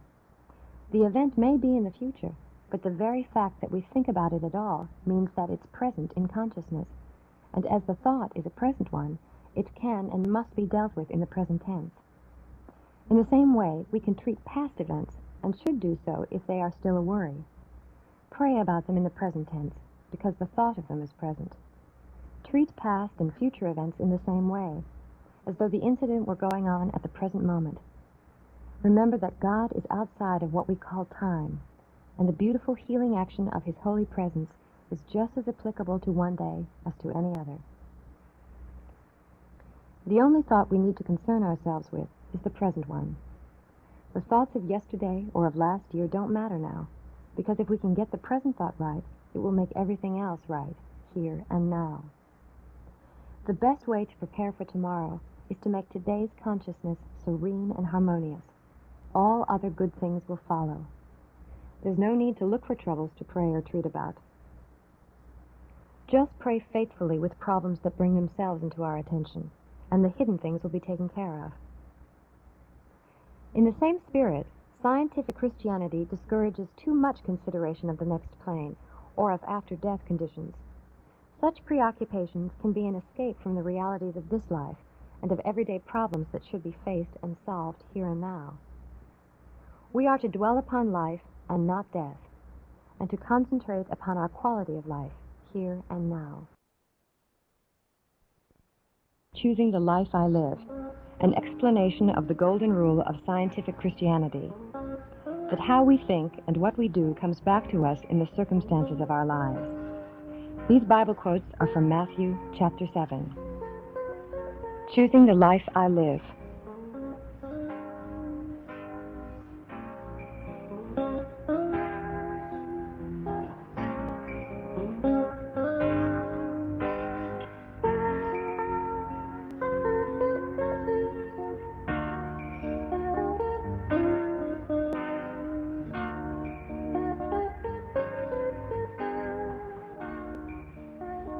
Judge not, that ye be not judged.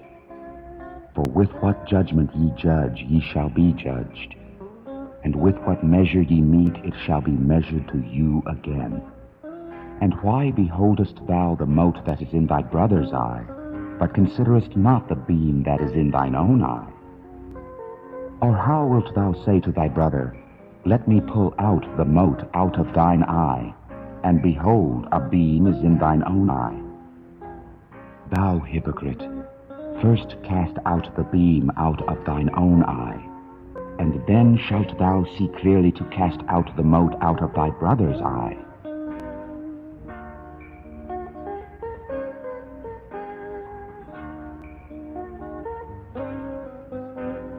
In these 5 verses, we are told more about the nature of man and the meaning of life, and the importance of conduct and the art of living, and the secret of happiness and success, and the way out of trouble, and the approach to God, and the emancipation of the soul, than all the philosophers and the theologians put together have told us, for it explains the great law.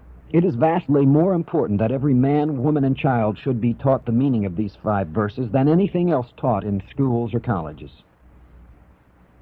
Judge not, that ye be not judged. For with what judgment ye judge, ye shall be judged. And with what measure ye mete, it shall be measured to you again. Again and again we are struck with amazement upon rereading this Sermon on the Mount with a fresh mind to find how its most challenging statements have been quietly ignored in practice by the bulk of the Christian world. If one didn't know for a fact that these words are constantly heard in public and read in private by millions and millions of Christians of all sorts, we could hardly believe it to be possible. For the truths which they teach seem to be the last consideration in people's motives and behaviors in everyday life. And yet these words express the simple and inescapable law of life. The law of life is that as we think and speak and act towards others, so will others think and speak and act towards us. Whatever sort of conduct we give out, we are inevitably bound to get back. Anything and everything that we do to others will sooner or later be done to us by someone, somewhere. The good that we do to others, we shall receive back in like measure. And the evil that we do to others in like manner, we shall receive back also. This doesn't mean at all that the same person whom we treat well or badly will be the actual ones to return the action to us. At some other time or place, long afterwards, someone else will, nevertheless, repay it. For every unkind word that we speak to or about another person, an unkind word will be spoken to or about us. For every time we cheat, we will be cheated. For every time that we deceive, we will be deceived. For every lie that we utter, we will be lied to. Every time that we neglect a duty, or evade a responsibility, or misuse authority over people, we are doing something for which we will inevitably have to pay by suffering the same thing ourselves. With what measure ye mete, it shall be measured to you again.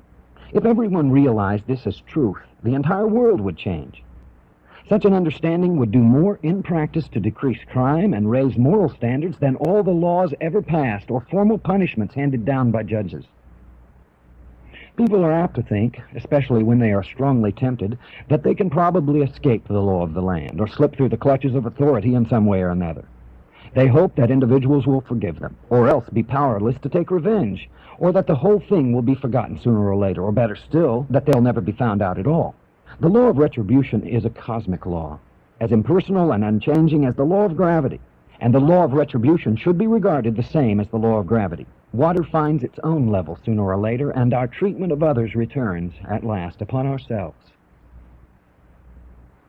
Some Christian people, upon hearing the law of retribution explained, have objected that this is Buddhism or Hinduism and not Christianity.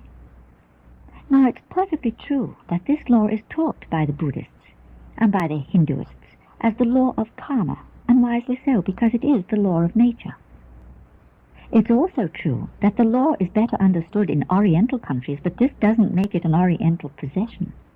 It simply means that the Orthodox Christian churches have greatly neglected to make clear to the people this important section of the Christian teachings. To those who say that it is unchristian, is the Gospel of St. Matthew a Christian document or not? Was Jesus Christ a Christian or a Buddhist? You may not like or dislike the doctrine, and if you wish you may try to ignore it, but you cannot deny that Jesus Christ taught it, and in the most direct and emphatic way, when he said, "Judge not, that ye be not judged. For with what judgment ye judge, ye shall be judged. And with what measure ye mete, it shall be measured to you again."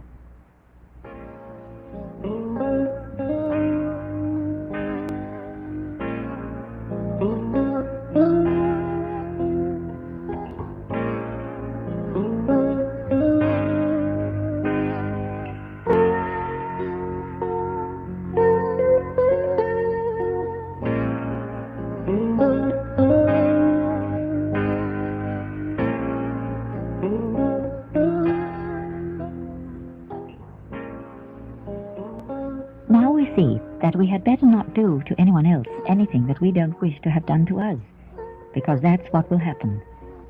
This is even more severe if we act badly towards someone who is in our power. But it's a poor law that doesn't work both ways, and so it's equally true that for every good deed that you do, for every kind word that you speak, you will in some way, at some time or other, get back the equivalent. When we complain of ingratitude on the part of those we have helped or given favors, this complaint shows a false attitude of mind which is important to correct. When we feel hurt because someone is ungrateful for our kindness, it shows that we are looking for gratitude, and this is a mistake. The true reason for helping another is that it's our place to help others, in as far as we can do so wisely, or because it's an expression of love. The accomplishment should be its own reward, and in some other way the deed will surely be recognized. The very fact that one looks for gratitude means that he is putting the other person under a sense of obligation, and that person will probably know this subconsciously and resent it strongly. This is human nature. Do your deed and then pass on, neither expecting or wishing for personal recognition. Isn't it a beautiful and encouraging thought that all the prayers you have ever said in your life, and all the good deeds and kind words for which you have ever been responsible, are still with you, and that nothing can ever take them away? Our prayers and our words and acts of kindness to others are the only things that we do keep, and all the rest must disappear.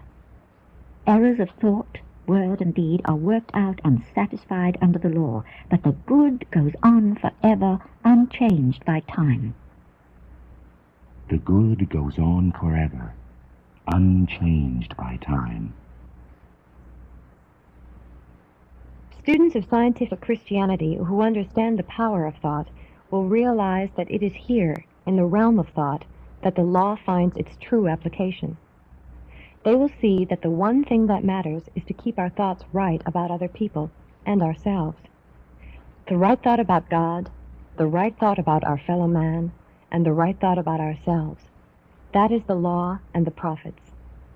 Knowing that dominion is located in the secret place, it is on the secret place that we focus our attention. The golden rule in scientific Christianity: think about others as you would wish them to think about you. Understanding the importance of thought, then the observance of this rule becomes a very solemn duty, and actually a debt of honor, meaning an obligation that cannot be enforced by any law.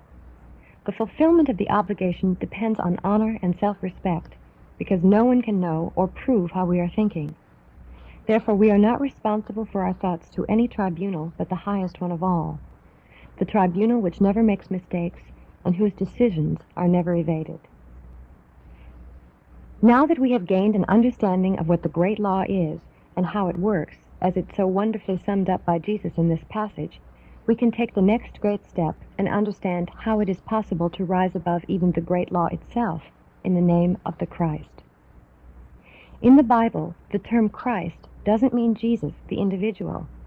It's a technical term which may be briefly defined as the absolute spiritual truth about anything.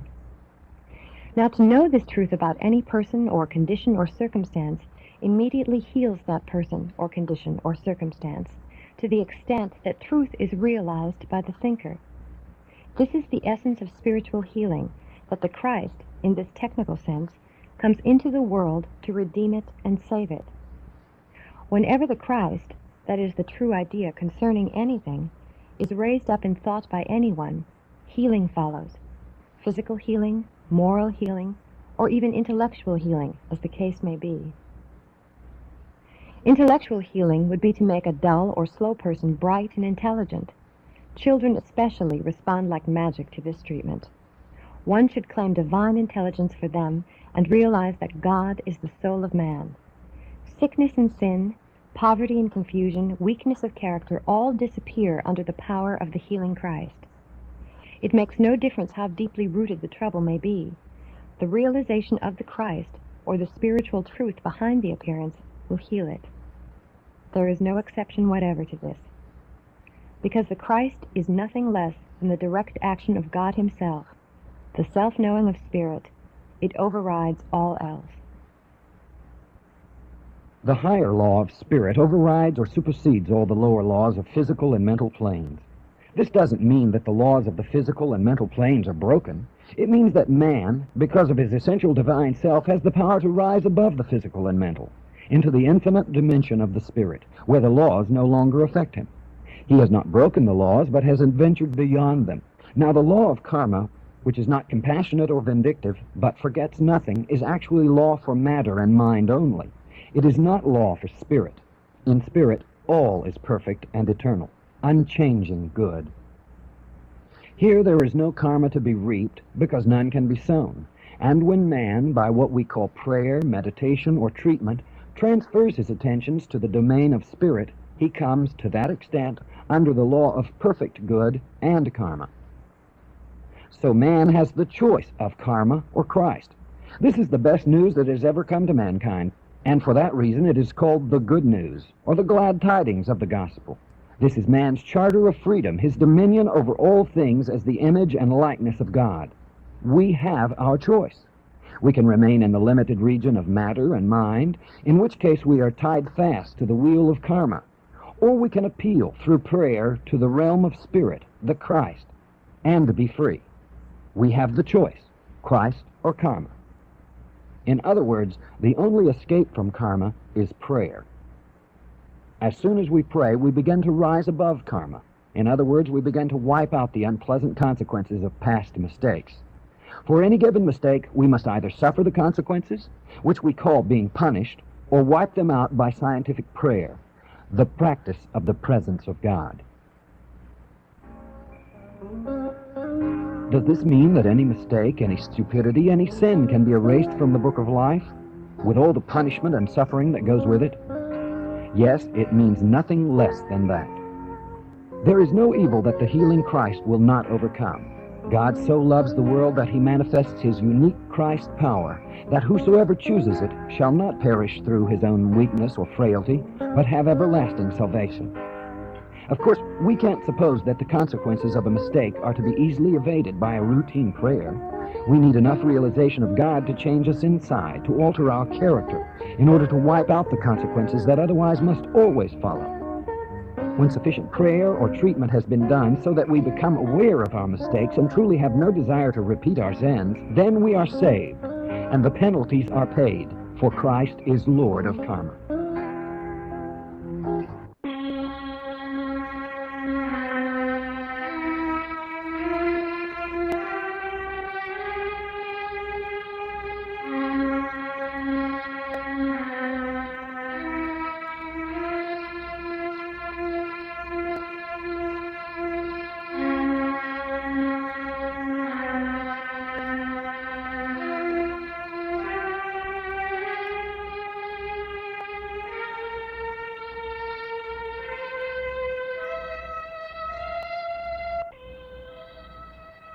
Living the prosperity consciousness reveals the secret of discovering the truth in our lives and in every situation we face. All the Bible quotes are from Matthew chapter 7.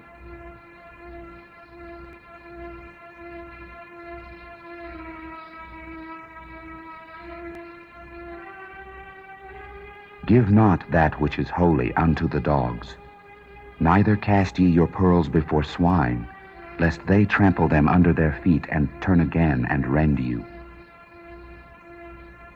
Intelligence is just as essential a part of the Christian message as love.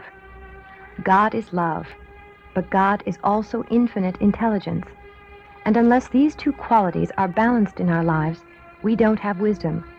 For wisdom is the perfect blending of intelligence and love. Love without intelligence can do harm. The spoiled child is a case in point. And intelligence without love can be cruel. For any act without genuine concern for others is hypocrisy. All true Christian acts will express wisdom. Wisdom is the perfect blending of intelligence and love. Wisdom is the perfect blending of intelligence and love. When people first experience the knowledge of the truth and its positive influence on their lives, they are so excited that often it's all they can talk about, and they urge everyone around them to accept the truth and change their lives. This is understandable, because love longs to share its goodness. But it isn't wise. The acceptance of truth involves discarding old standards of belief, and this is a lot to ask of anyone, and can only happen when one is spiritually ready for change. Truth is gladly accepted when one is ready, and if it's presented in an appealing way. No amount of intellectual discussion or argument will ever bring the truth to someone who is not ready for the experience. When most of us realize the concept of truth, we probably picked out several friends we felt would be interested in the same ideas, and then they refused to show any interest at all. On the other hand, those who might not appear to be ready can accept and incorporate truth successfully in their lives. We can never rely on our own judgment to determine who is ready for the truth and who isn't. Rely upon the guidance of the Holy Spirit for inspiration. If you are praying regularly every day for wisdom, intelligence, and fresh opportunities for service, the right people will be brought to you, or you will be brought to them, and a convenient occasion will be provided for the subject to be introduced. Whenever in doubt whether or not to discuss the subject of truth, pray for guidance and leave the matter to the action of God. Sometimes nothing happens. No convenient opportunity presents itself, and that means the time is not ripe and no good would have been done by discussing it. Very often, however, an obvious opening does occur in the conversation, or some external incident happens which furnishes an introduction to the subject. Some very surprising and pleasant awakenings happen in this way. Above all, be careful of forcing the subject of truth upon the people closest to you, at work and especially at home. It's easy to cause more harm than good by becoming an irritating nuisance constantly expounding on an experience that people don't understand and aren't ready to accept. Those close to you are aware of your faults and weaknesses. If you constantly talk spiritual enlightenment, your friends may expect you to represent a greater example of perfection. The most effective and efficient way to spread the word of truth is by living the life yourself. Then people will notice the change in you, and as they see improved health and prosperity in your life and happiness shining in your face, they will want to be around you and share in the joy you have found. When you desire to introduce the truth to a particular person or group of people, it's best to prepare days or weeks in advance by praying, making a special daily treatment for intelligence, love, and above all, wisdom. Claim that the action of God will allow you to say the right things when the time comes, and that the words will be accepted in truth. Don't allow yourself to care in the least what the actual result of the discussion may turn out to be. Voice the truth and leave it. You will often be amazed at the results you get following a few days of spiritual preparation.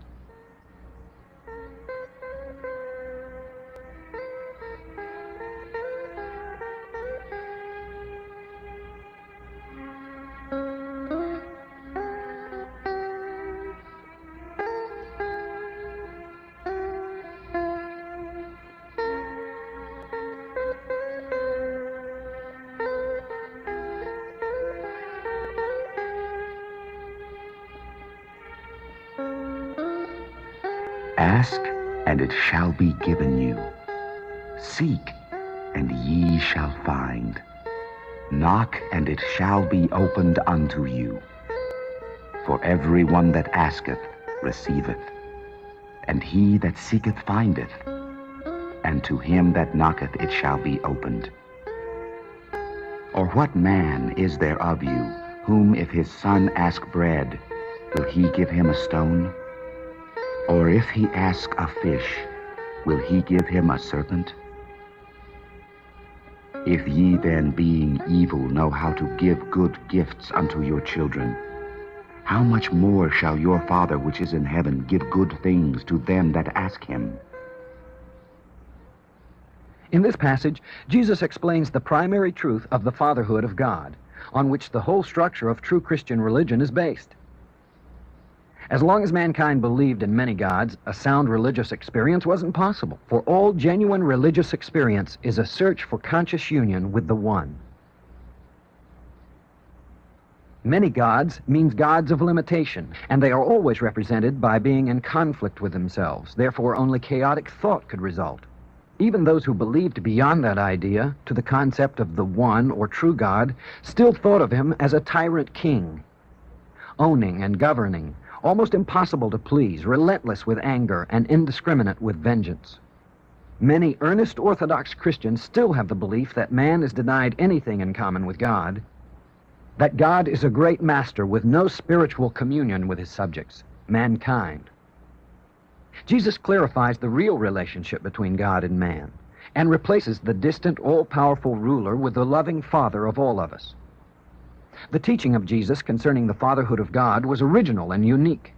In the Old Testament, God is never addressed as Father.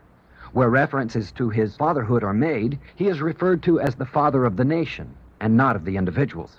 Jesus made the declaration of the fatherhood of God in the opening clause of what we call the Lord's Prayer. It explains, for instance, the tremendous statement in Genesis that man is the image and likeness of God. The offspring must be of the same nature as the parent, and so if God and man are indeed father and child, then man, notwithstanding all his present limitations, must be essentially divine also, and susceptible of infinite growth and improvement. As man's true nature, his spiritual character unfolds, and as he becomes more and more aware of it, he will expand in spiritual consciousness until he has transcended all bounds of human imagination. It is in reference to this, our glorious destiny, that as Jesus himself says, "I have said ye are gods, and all of you sons of the Most High." He emphasized his point by adding significantly, "and the Scripture cannot be broken." I have said ye are gods, and all of you sons of the Most High. So, in this passage, we are set free once and for all from the last link on the last chain that binds us to a limited and degraded destiny. We are the children of God and heirs of our Father's estate. As long as we find ourselves full of limitations and disabilities, lacking in responsibility, experience, and wisdom, then spiritually we are children. But as soon as we come of age spiritually, when we can claim our rights and receive them, when the fullness of time has come, we awaken to the truth and realize that God is in our hearts. Then we know we are the children of a great King, and all that our Father has is ours for the using.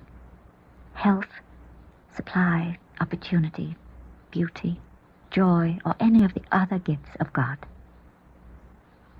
God has given us a dominion over all things, but we are like frightened children, afraid to assume and accept it. Jesus, who knew the human heart as no other has ever known it before or since, understood our difficulty and our weakness in this respect, and with his unparalleled magic of living words, his power of putting fundamental truth in such a simple, direct, and pointed fashion, so that everyone could understand.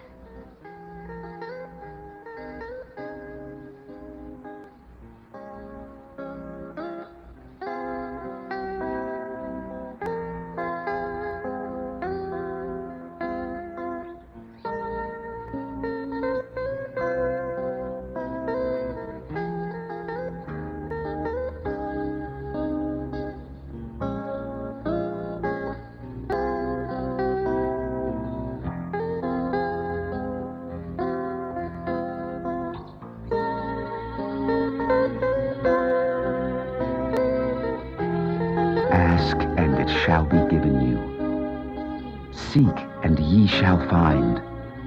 Knock, and it shall be opened unto you. For every one that asketh receiveth, and he that seeketh findeth, and to him that knocketh it shall be opened.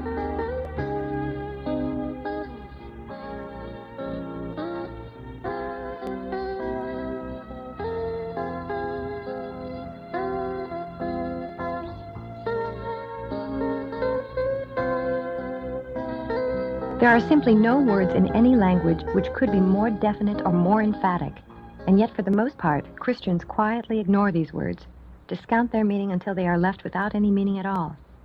Again, we are obliged to believe that either Jesus meant what he said or that he didn't.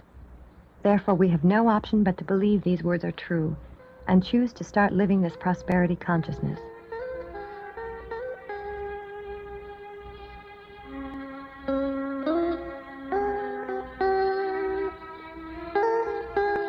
Ask, and it shall be given you.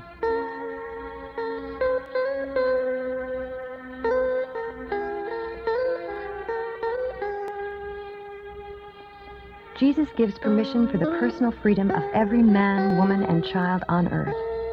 Freedom from every kind of bondage, physical, mental, or spiritual. Also freedom from resignation, which has been so often preached as a Christian virtue. Resignation is not a virtue, but an unwholesome mixture of fear and laziness. We shouldn't be resigned to inharmony of any kind, or ill health, poverty, sinfulness, strife, unhappiness, or remorse. We have no right to accept anything less than freedom, harmony, and joy, for these things glorify God and express his holy will, which is our divine right. Our most sacred duty, out of loyalty to God and following the wishes and instructions of Jesus, is to accept nothing less than complete happiness and success.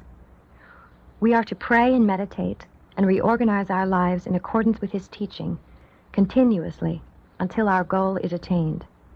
This attainment is our victory over every negative condition.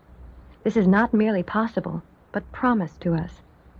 Ask, and ye shall receive. Seek, and ye shall find. Knock, and it shall be opened unto you.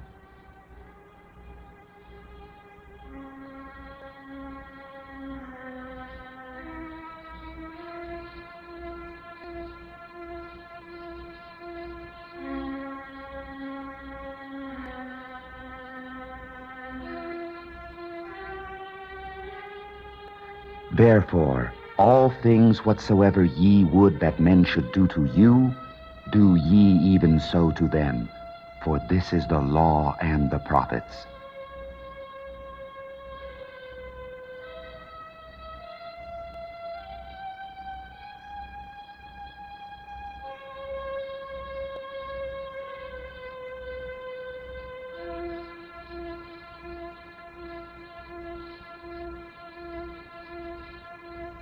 This is the sublime commandment that we call the Golden Rule. Here Jesus reiterates the great law that follows upon his wonderful statement of the fatherhood of God. The underlying explanation for the existence of the great law is the metaphysical fact that we are all fundamentally one, all parts of the great mind. Therefore, to hurt one another is really to hurt oneself, and to help another is really to help oneself. The fatherhood of God compels us to accept the brotherhood of man, and spiritually, brotherhood is unity. The understanding of this great truth contains all other religious knowledge, and is, in the old phraseology, the law and the prophets.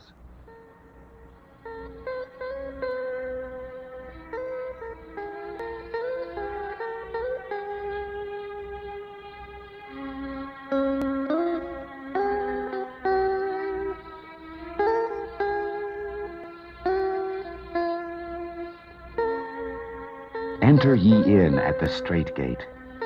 For wide is the gate, and broad is the way that leadeth to destruction, and many there be which go in thereat. Because strait is the gate, and narrow is the way which leadeth unto life, and few there be that find it.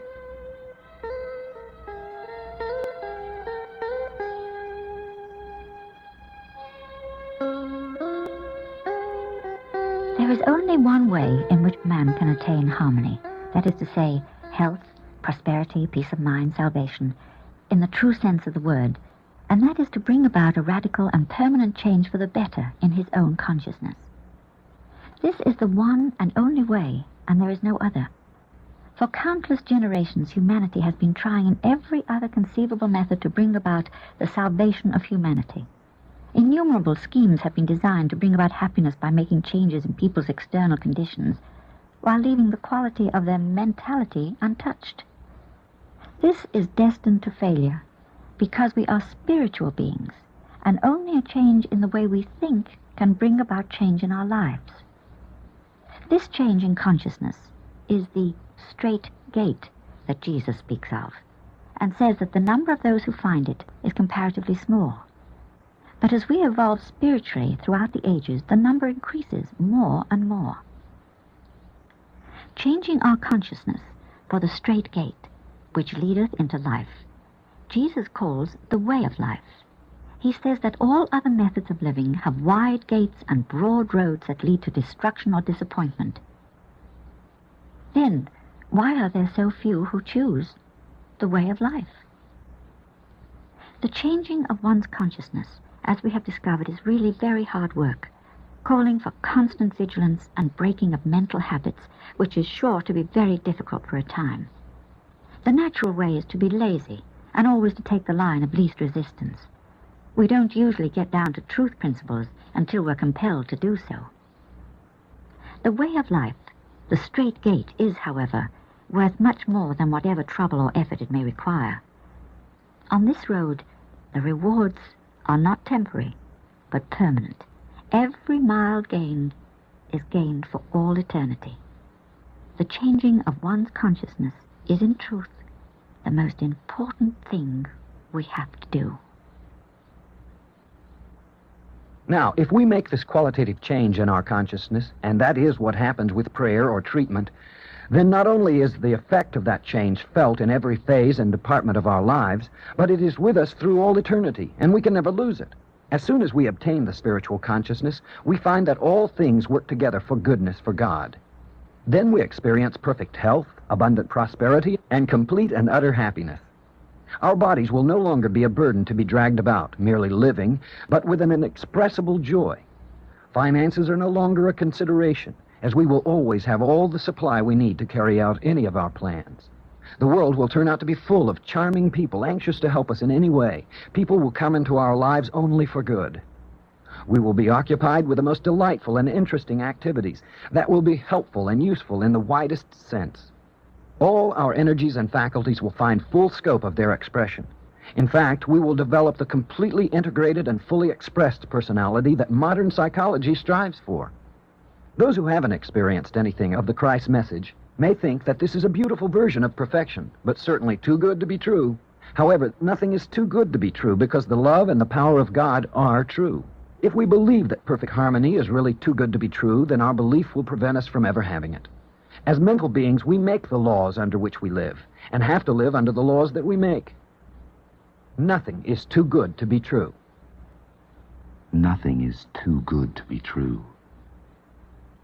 If we believe that the will of God is not perfect and beautiful, but a dull and restricted life with God as a taskmaster or puritanical parent, then our prayers will reflect our belief. Please, God, give me what I so desperately need, but I don't suppose you will because you won't think it's good for me. Since prayers are answered according to our faith, this prayer couldn't yield much positive results.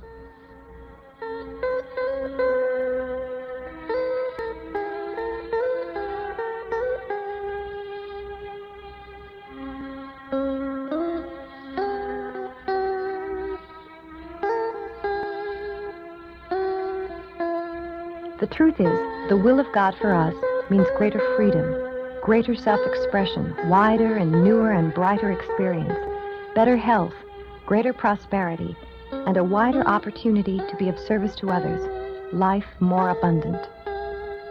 If you are ill or in poverty or doing work that you dislike, if you are lonely or if you have to be around people who displease you, you can be certain that you are not expressing the will of God. And as long as you aren't expressing His will, it's natural for you to experience inharmony. And it's equally true that when you do express His will, harmony will result.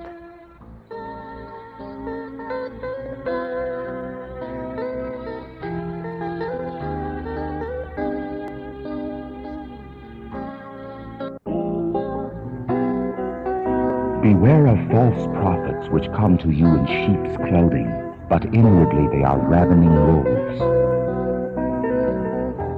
Ye shall know them by their fruits. Do men gather grapes of thorns, or figs of thistles? Even so, every good tree bringeth forth good fruit, but a corrupt tree bringeth forth evil fruit. A good tree cannot bring forth evil fruit, neither can a corrupt tree bring forth good fruit. Every tree that bringeth not forth good fruit is hewn down, and cast into the fire. Wherefore by their fruits ye shall know them. Is there any infallible way in which we can find out the real truth about God and about life and about ourselves? Is there any way in which we can tell for ourselves which is the true religion and which isn't? Which of the churches are genuine and which are false? Which books or teachers teach the truth and which teach in error? How many honest seekers for truth, confused and worried by conflicting theologies and arguing groups, have yearned with their whole hearts for some simple test where the honest seeker could discover for himself what the truth really is? Is there a single sincere Christian who wouldn't eagerly strive to follow the wishes of Jesus Christ if only he could find out what they are? We are told by all sorts of people and by all sorts of churches that they alone represent the true teaching. And yet they disagree among themselves upon vital points, both of theory and practice, and each of them individually is full of inconsistencies.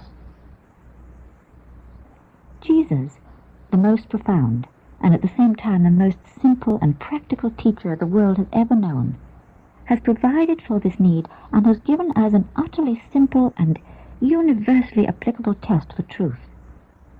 It's a test that any man or woman anywhere can easily apply for themselves. It is as simple and direct as the acid test for gold. It is the simple question: does it work? Does it work? This is the fundamental test for truth. Does it work? Because truth always works. The truth always heals. A true story always turns out to be consistent, while the most plausible lie will break down somewhere under investigation. Truth heals the body, purifies the soul, reforms the sinner, solves difficulties, and pacifies strife. According to Jesus, truth will automatically prove itself by practical demonstration. They shall cast out devils, speak in new tongues, take up serpents, drink any deadly thing with impunity, and they shall lay hands upon the sick, and they shall recover. False teaching, on the contrary, no matter how attractively it may be presented, no matter what social or academic prestige may be attached to it, will demonstrate the absence of truth. Even though perfectly sincere in their claims and pretense, these false prophets, clad in sheep's clothing, come between the seeker and the saving truth. False teachers, despite their intentions, are spiritual wolves. By their fruits ye shall know them.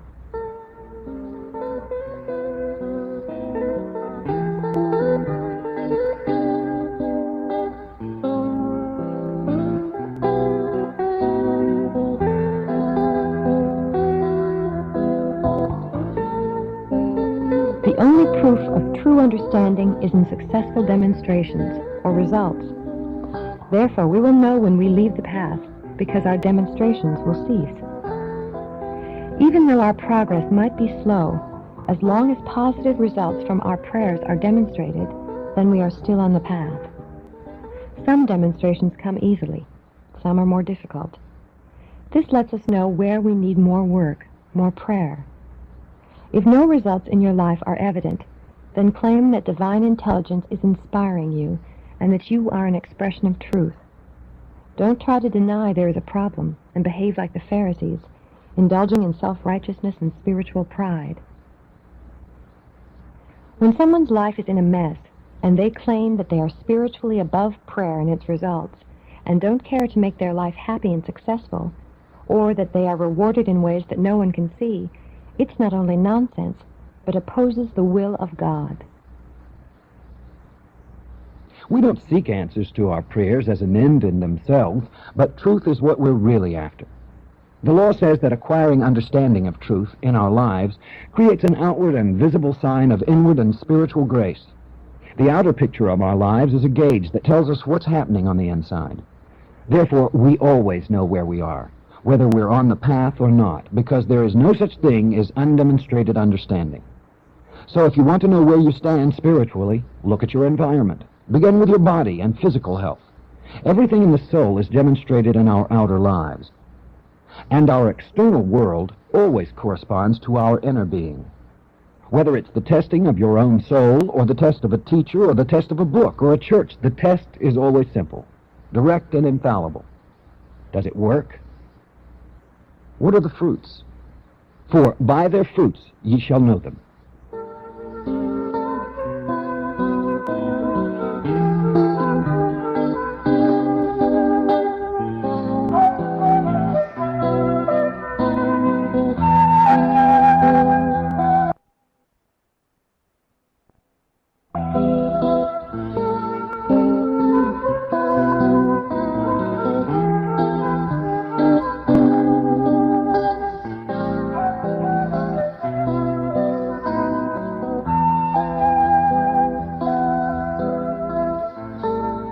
Not every one that saith unto me, Lord, Lord, shall enter into the kingdom of heaven, but he that doeth the will of my Father which is in heaven.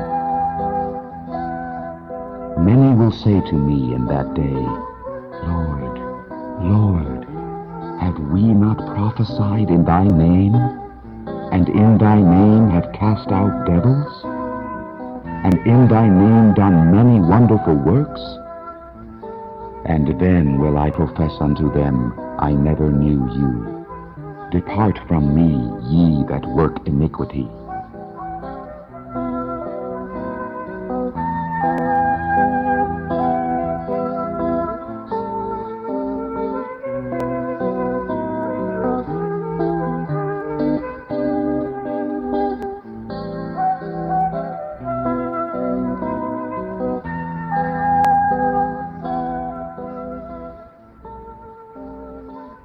Again, Jesus tells us that only those who change in their consciousness to do the will of God in every department of their lives will enter the kingdom of heaven. Not just when it's convenient or beneficial, but a complete dedication with nothing between us and our primary goal. There is no home for the soul in which there dwells the shadow of an untruth. the shadows try to creep into our lives in subtle ways, which calls for our unceasing awareness and undaunted courage. The price of liberty for the life of our soul is eternal vigilance. We can't allow any organization, institution, any book, any man, woman, or child to come between us and our path to God. We can only rely on our own understanding of the truth within our hearts. The truth within our hearts. It's our duty to get all the help that we can from teachers and books and so forth. But if we use their ideas and their words, we are only crying, Lord, Lord, and he will know us not.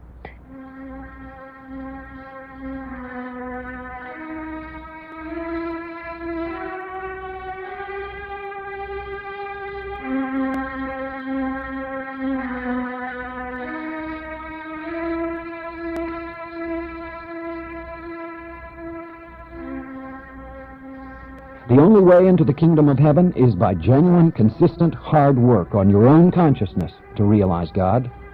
Many people find it hard to free themselves from a religion or church that they have outgrown, afraid to break family tradition. He that loveth father or mother more than me is not worthy of me. And the people who do break away often find themselves settling into another organization, where they seem to go to sleep again, under the impression that at last, or once again, as the case may be, they have discovered the truth. Some people develop a personal devotion to their spiritual teacher or leader, or rely on a textbook as their infallible source of wisdom.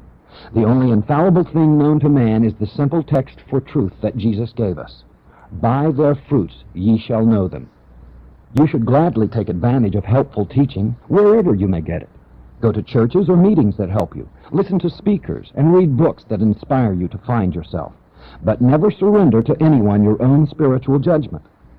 Thank those who have helped you, and acknowledge those who have helped you, and acknowledge the good received, but always be ready to pass on to the next step. Remember that the truth of being concerns itself with the infinite, the impersonal principle of life, and doesn't lend itself to the exploitation of particular personalities or organizations. You do not owe an atom of loyalty to anyone or anything in the universe except your own indwelling Christ, your own spiritual integrity. If merely enrolling oneself in the membership of some organized body were a guarantee of spiritual understanding, our salvation would be a much simpler matter than it is. Temporary alterations in the conditions of our lives can be achieved by willpower. But the only true and permanent way to change our consciousness and our lives is by the practice of the presence of God. Anything we acquire without the presence of God, be it wealth, power, fame, or relationships, we will lose in time. By denying the truth of being, it denies us and can't help us. Dramatically stated in the Oriental way, this becomes, I never knew you. Depart from me, ye that work iniquity. We should always work to supply our needs from the spiritual basis, claiming God as our source and realizing the bounty of God as ours. When we acquire this true prosperity consciousness, then we will never be impoverished.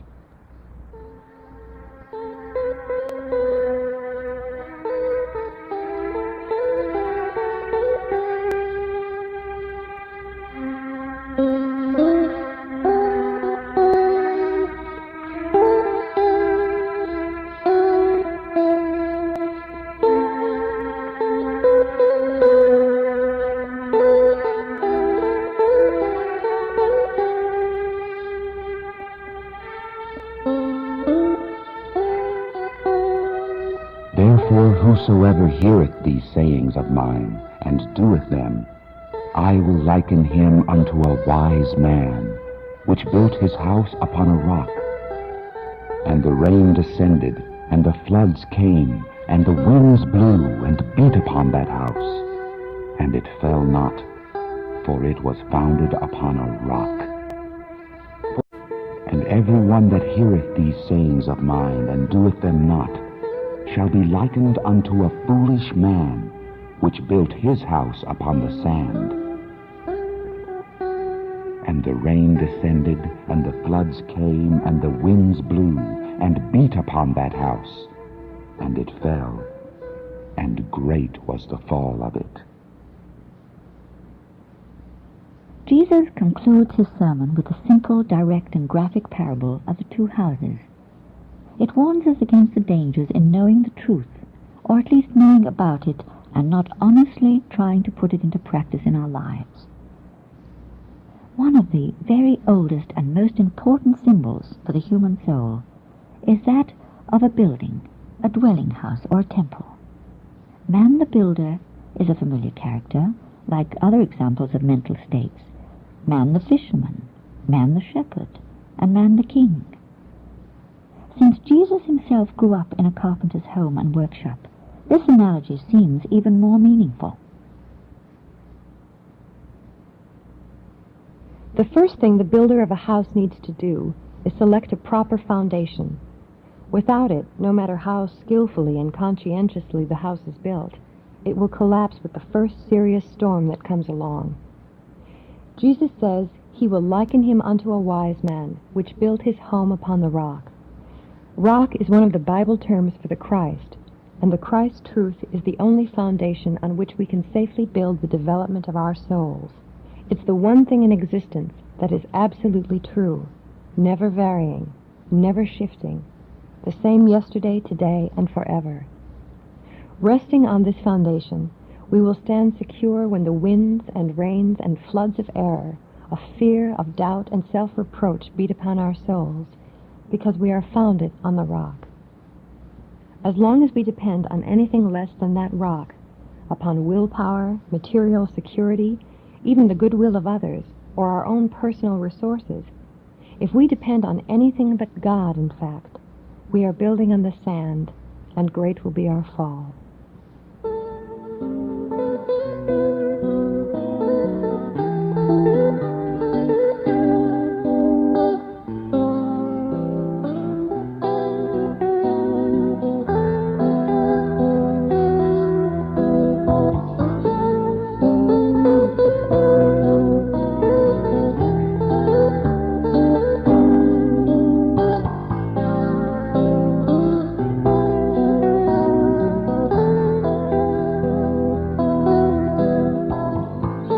And it came to pass when Jesus had ended these sayings, the people were astonished at his doctrine. For he taught them as one having authority, and not as the scribes.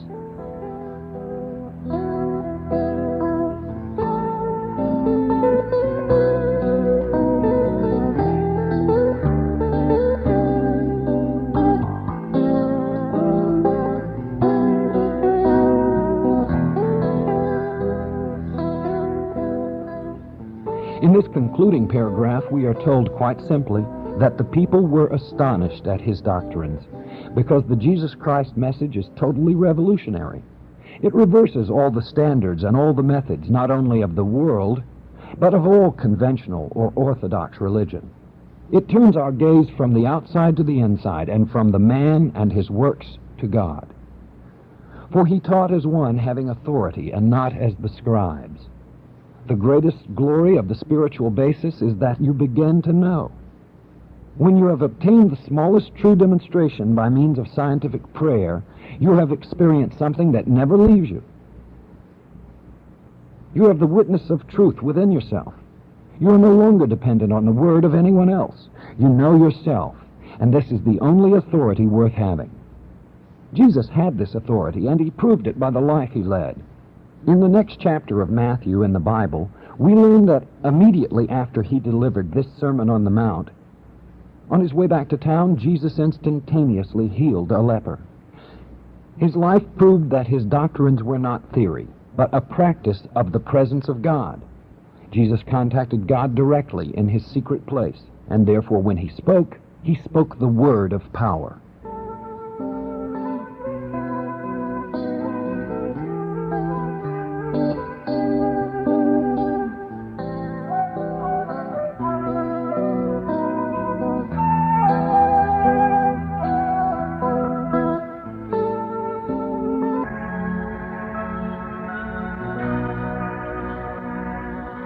This is side one of the Lord's Prayer, a strategy for living. This prayer is found in the Bible in Matthew chapter 6. In the Lord's Prayer, a strategy for living, we use the scientific key to unlock the deeper meaning of this well-known prayer, to understand and apply its wisdom to change our lives for the better, forever.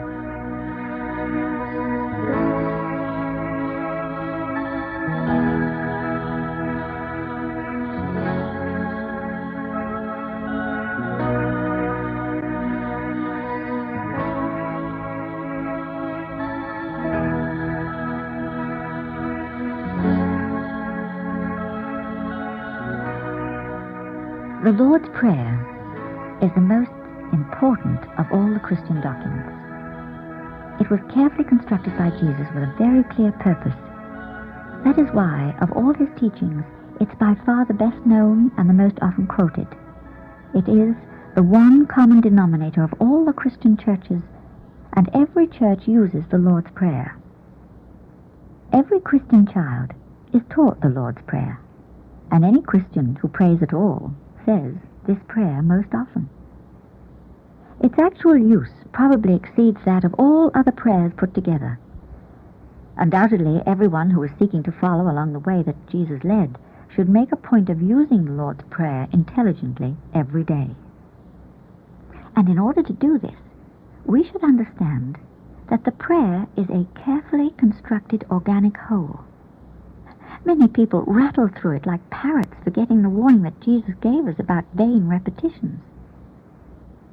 The great prayer is a compact formula for the development of the soul. It is designed with the utmost care for that specific purpose. Those who use it regularly with understanding will experience a real change of soul. And the Bible refers to this change as being born again.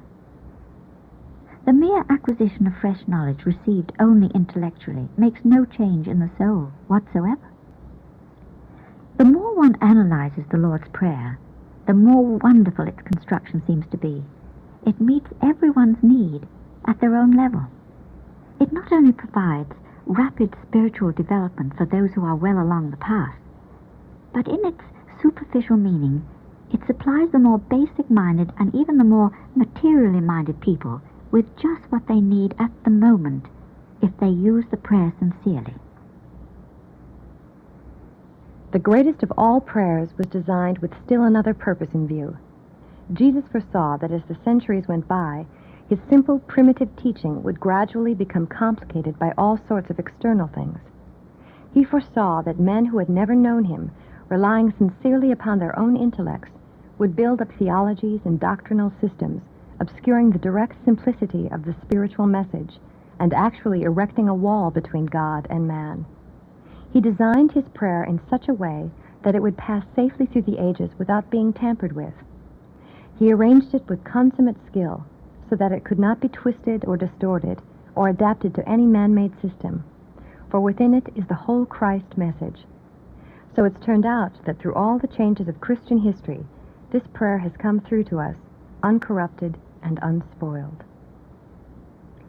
The first thing that we notice is that the prayer naturally falls into 7 clauses. This is very characteristic of Oriental tradition. 7 symbolizes individual completeness, the perfection of the individual soul. In practical use, we often find an 8th clause added. Thine is the kingdom, the power, and the glory. But this, in itself, an excellent affirmation, isn't really a part of the prayer.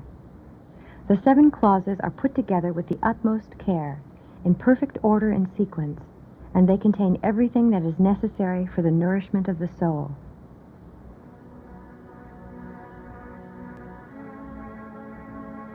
Let's listen to these words as we've never heard them before.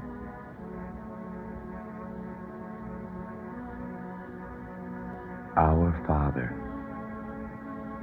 This simple statement in itself constitutes a definite and complete system of belief. It fixes clearly and distinctly the nature and character of God. It sums up the truth of being. It tells all that man needs to know about God, himself, and his neighbor. Oliver Wendell Holmes said, "My religion is summed up by the first 2 words of the Lord's Prayer. And most of us will find ourselves in full agreement. Notice the simple, definite statement, our Father. Jesus means once and for all that the relationship between God and man is that of father and child. This erases any possibility that the deity could be the relentless and cruel tyrant often pictured by theology. Now, we all know perfectly well that men and women, however short they may fall in other respects, nearly always do the best they can for their children. Speaking of the same truth, Jesus said, "If you, who are so full of evil, nevertheless do your best for your children, how much more will God, who is altogether good, do for you?" And so he begins his prayer by establishing the character of God as that of the perfect Father dealing with his children. This statement, our Father, also fixes the nature of man, because if man is the offspring of God, then he must be part of the nature of God. It is a cosmic law that like begets like. It is not possible that a rose bush should produce a lily, or that a cow should give birth to a colt. The offspring is and must be of the same nature as the parent, and so, since God is divine spirit, man must essentially be divine spirit also. We see that at a single blow, this concept has swept away the old theology, with its avenging God, its chosen and favored individuals, its eternal hellfire, and all the other similar interpretations. God exists, and the eternal, all-powerful, all-present God is the loving Father of mankind. Meditating upon this fact with a degree of understanding of what it really means, our difficulties and physical ailments would disappear, for they are rooted and grounded in fear. The underlying cause of all trouble is fear. When we realize it completely, every negative thing in our lives would vanish away, and we would demonstrate perfection in every phase. Now you see the objective Jesus had in mind when he placed this clause first. The prayer says, not my Father, but our Father. And this indicates, beyond the possibility of mistake, the truth of the brotherhood of man. It forces upon our attention at the very beginning the fact that all men are indeed brethren, the children of one Father, and that there is not nation versus nation, not rich versus poor, not chosen or unchosen, because all men are brethren.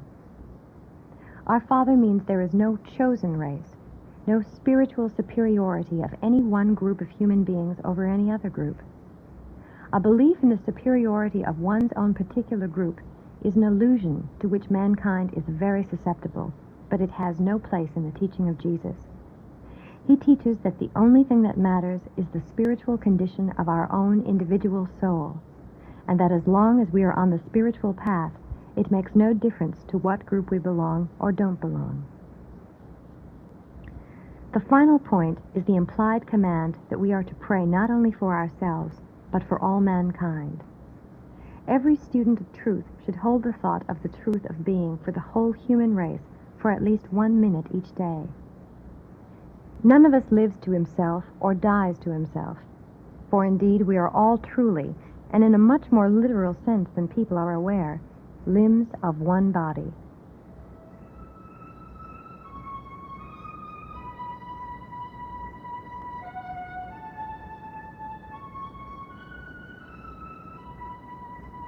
Which art in heaven.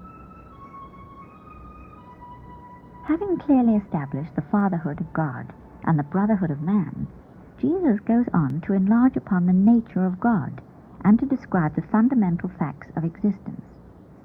Having shown that God and man are parent and child, he goes on to delineate the function of each in the grand scheme of things.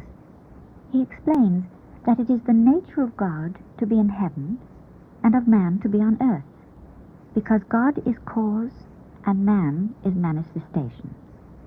Cause cannot be expression, and expression cannot be cause, and we must be careful not to confuse the two. Here, heaven stands for God or cause, because in religious phraseology, heaven is the term for the presence of God.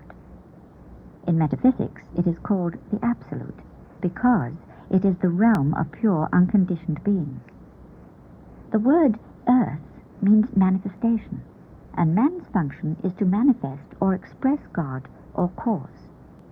In other words, God is the infinite and perfect cause for all things.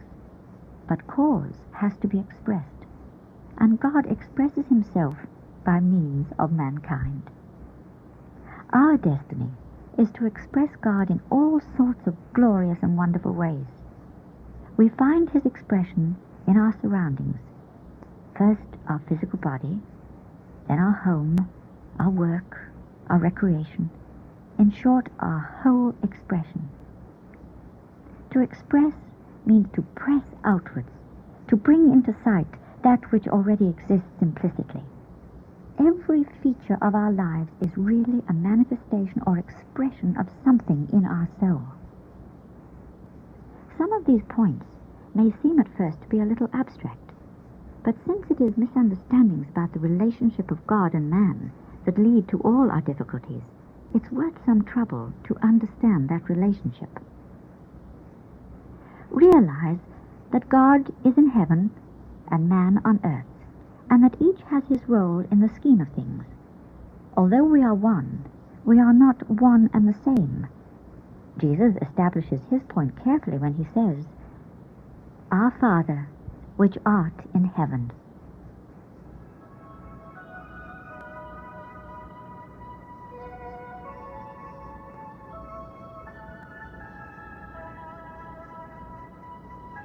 Hallowed be thy name. In the Bible, the name of anything means the essential nature or character of that thing. And so when we are told the name of God, we are told what his nature is. And his name or nature, Jesus said, is hallowed. The word hallowed or hallowed has the same meaning as holy, wholesome or whole or healed. So we see that the nature of God is complete and perfect, altogether good. Some very remarkable consequences follow from this. We have agreed that an effect must be similar in its nature to its cause, and so, because the nature of God is hallowed, everything that follows from that cause must therefore be hallowed or perfect. Just as a rose bush cannot produce lilies, God cannot cause or send anything but perfect good. As the Bible says, the same fountain cannot send forth both sweet and bitter water. From this it follows that God cannot, as people sometimes think, send sickness or trouble or accidents, much less death, for these things are unlike his nature. If you think that God has sent any of your difficulties to you, you are giving power to your troubles, and this makes it very difficult to get rid of them. Hallowed be thy name means thy nature is altogether good, and thou art the author only of perfect good. Of purer eyes than to behold evil, and canst not look on iniquity.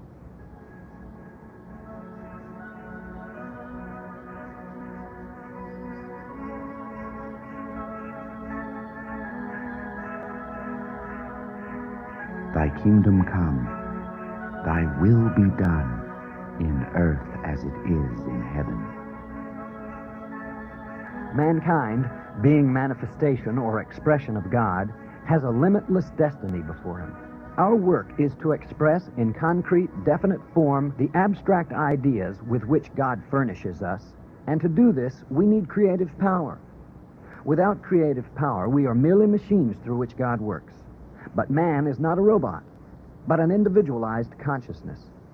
God is individualized in an infinite number of distinct focal points of our consciousness, each one quite different, and each one is a distinct way of knowing the universe, each a distinct experience. The word individual means undivided.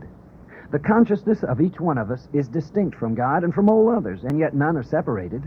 How can this be? How can two things be one and yet not one and the same? The answer is that in our manifested lives, the finite, we are separate, but in spirit, which is infinite, we are one. Intuitively, we can understand this through prayer. If God did not individualize himself, there would be only one experience. As it is, there are as many universes as there are individualized thoughts and experiences. Thy kingdom come means that it is our duty to establish the kingdom of God on earth. That is to say, our work is to bring more and more of God's ideas into concrete manifestation on this plane. That is what we're here for. God has a plan for every man, and he has one for you. God has glorious and wonderful plans for every one of us. He has planned a splendid career, full of interest, full of life and joy. If our lives are dull, restricted, or painful, then it is not His fault, but ours. Our path is to find out the thing God intends us to do. And when we do it, all doors will be open. All obstacles will melt away. We will be successful. We will be financially rewarded. And most importantly, we will be gloriously happy. There is a true place in life for each one of us, where we can be completely happy and perfectly secure. On the other hand, until we find our true place, we will never really be happy or secure, no matter how many other things we possess. Our true place is wherever we can bring the kingdom of God into manifestation and truly say, "Thy kingdom come, thy will be done," meaning God's will, not our own. When we abuse free will by trying to work apart from God, the very natural result is all the sickness, poverty, sin, trouble, and death that we find on the physical plane. We must never for a moment try to live for ourselves or make plans or arrangements without reference to God, or suppose that we can be either happy or successful if we are seeking any other end than to do His will. It's our essential nature to express God by always working on our Father's business, whatever our desire may be, whether it concerns our daily work, our home life, our personal relationships, or private plans for our leisure time. If we seek to serve self instead of God, we are ordering trouble, disappointment, and unhappiness. If we choose through prayer what we know to be God's will, then we ensure for ourselves ultimate success, freedom, and joy, no matter how much self-sacrifice and self-discipline it may involve at the moment. Our business is to bring our whole nature as fast as we can into conformity with the will of God by prayer and awareness. Our wills are ours to make them thine. In His will is our peace, said Dante in the Divine Comedy, which is really a study in fundamental states of consciousness. The Inferno represents the state of the soul that is endeavoring to live without God. The Paradiso represents the state of the soul that has achieved its conscious unity with the divine will. And the Purgatorio, the condition of the soul that is struggling to pass from the one state to the other. It was this sublime conflict of the soul which inspired the great Augustine to say, "Thou hast made us for thyself, and our hearts are restless until they repose in thee."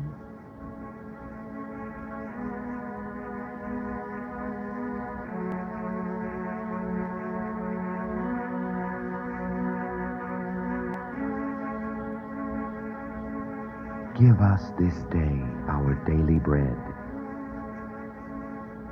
Because we are the children of a loving Father, we are entitled to expect that God will provide us fully with everything we need. As children naturally and spontaneously look to their earthly parents to supply all their wants, in the same way, we should look to God to supply our wants. If we do so in faith and understanding, we will never be in need. It is the will of God that we should all lead healthy, happy lives, full of joyous experiences, and that we should develop freely and steadily, day by day and week by week, as our pathways unfold more and more into the perfect state of being. We require such things as food, clothing, shelter, means of travel, books, and so on. But above all, we require freedom. And in the prayer, all these things are included under the heading of bread, covering much more than the literal meaning, but all things that man requires for a healthy, happy, free, and harmonious life. But in order to obtain these things, we have to claim them. Not necessarily in detail, but we have to claim them, and we have to recognize God and God alone as the source and fountainhead of all our good. Lack of any kind is always traceable to the fact that we have been seeking our supply from some secondary source instead of from God Himself, the author and giver of life. People think of their supply as coming from certain investments or from business or from an employer. These are merely the channels through which it comes, God being the source. The number of possible channels is infinite. The source is one. The particular channel through which we are getting our supply is quite likely to change, because change is the cosmic law and natural flow for manifestation. Stagnation is really death. We realize that the source of our supply is the one and only unchangeable spirit. The fading out of one channel is the signal for the opening of another. If we regard a particular channel, like a job or a relationship, as being the source, then when that channel fails, we're left disappointed and depressed because we believe that the source has dried up or gone away. And for practical purposes, on the physical plane, things are as we believe them to be. We can realize through regular daily prayer that God is our supply, that upon the closing of one channel, we find another, and probably a better one. If our belief is in God as our supply, then since God cannot change or fail or fade away, our supply comes from an everlasting source, forming its own channels wherever we need them. In its inner and most important meaning, our daily bread signifies the realization of the presence of God, an actual sense that God exists, not in a casual way, but as the great reality, the sense that He is present with us, and the feeling that because He is God, all good, all powerful, all wise, and all loving, we have nothing to fear. We can rely upon God to take care of us, that He will supply all that we need to have, teach us all that we need to know, and guide our steps so that we avoid mistakes. The God within us is called Emmanuel, and its meaning requires some degree of actual realization, that is to say, some experience in consciousness. Not just a theoretical recognition of the fact, not simply talking about God, however beautiful one may talk, or even thinking about God, but some degree of actual experience. We begin by thinking about God, but this should lead to the realization, which is the daily bread or manna of the presence of God.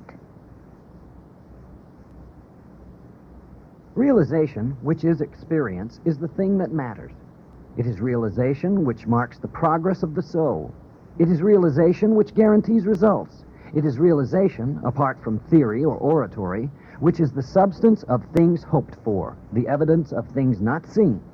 This is the bread of life, the hidden manna, and when we have it, we have all things indeed and in truth. Jesus, several times, referred to this experience as bread because it is the nourishment of the soul, just as physical food is the nourishment of the physical body. Supposing that a formal recognition of God is sufficient, or that talking about divine things is the same as possessing them, that's the same as looking at a tray of food, or discussing the chemical composition of food instead of actually eating the meal. This is why people sometimes pray for something for years without any tangible results. If prayer is with realization, it cannot be possible to pray without something happening. Desired change cannot be ordered. It comes spontaneously as the result of regular daily prayer. To seek realization by willpower is the surest way to miss it. Pray regularly and quietly, and remember that in all mental work, effort or strain defeats itself. Then perhaps when you least expect it, the change or answer will come to you.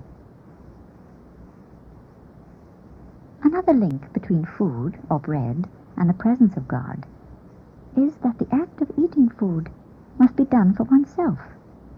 No one can assimilate food for another. One may hire employees to do all sorts of things, but we must eat our own food. In the same way, the realization of the presence of God is a thing that no one else can have for us. We can and should help one another in overcoming specific difficulties. Bear ye one another's burdens. But the realization or making real of the presence of God, the substance and evidence, can, in the nature of things, only be a first-hand experience. The bread of life, Emmanuel, Jesus calls our daily bread. The reason for this is very fundamental. Our contact with God must be a living one. It is our momentary attitude to God which governs our being. Behold, now is the accepted time. Behold, now is the day of salvation. The most futile thing in the world is to seek to live upon a past realization. The thing that means spiritual life to you is your realization of God here and now. Today's realization of God, no matter how feeble and poor it may seem, has 1,000,000 times more power to help you than the most vivid realization of yesterday. Be thankful for yesterday's experience, knowing that it's with you forever in the change of consciousness which it brought about. But don't look to it for a single moment. Look for the need of today. Divine Spirit is constant and doesn't change with the ups and downs of human apprehension. The manna in the desert is the Old Testament example of this. The people wandering in the wilderness were told that they would be supplied with manna from heaven every day, each one always receiving their needs. But they were not to try to save it up for the next day. They were not to endeavor to live upon yesterday's food. And when some of them did, the result was plague or death. So it is with us. When we seek to live upon yesterday's realization, we are actually seeking to live in the past, and to live in the past is death. The art of life is to live in the present moment, and to make that moment as perfect as we can by the realization that we are the instruments and expression of God Himself. The best way to prepare for tomorrow is to make today all that it should be.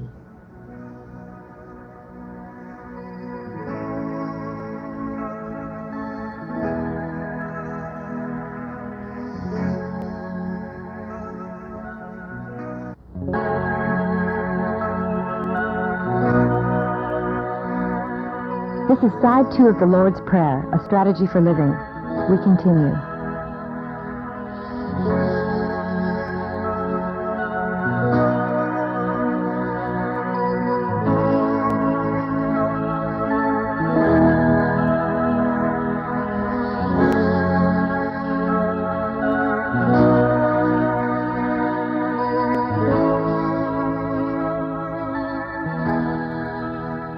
Forgive us our trespasses, as we forgive them that trespass against us.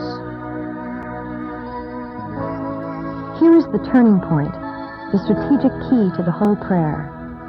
Jesus arranged this marvelous prayer so that it covers the entire ground of the unfoldment of our souls, and in the most concise and telling way.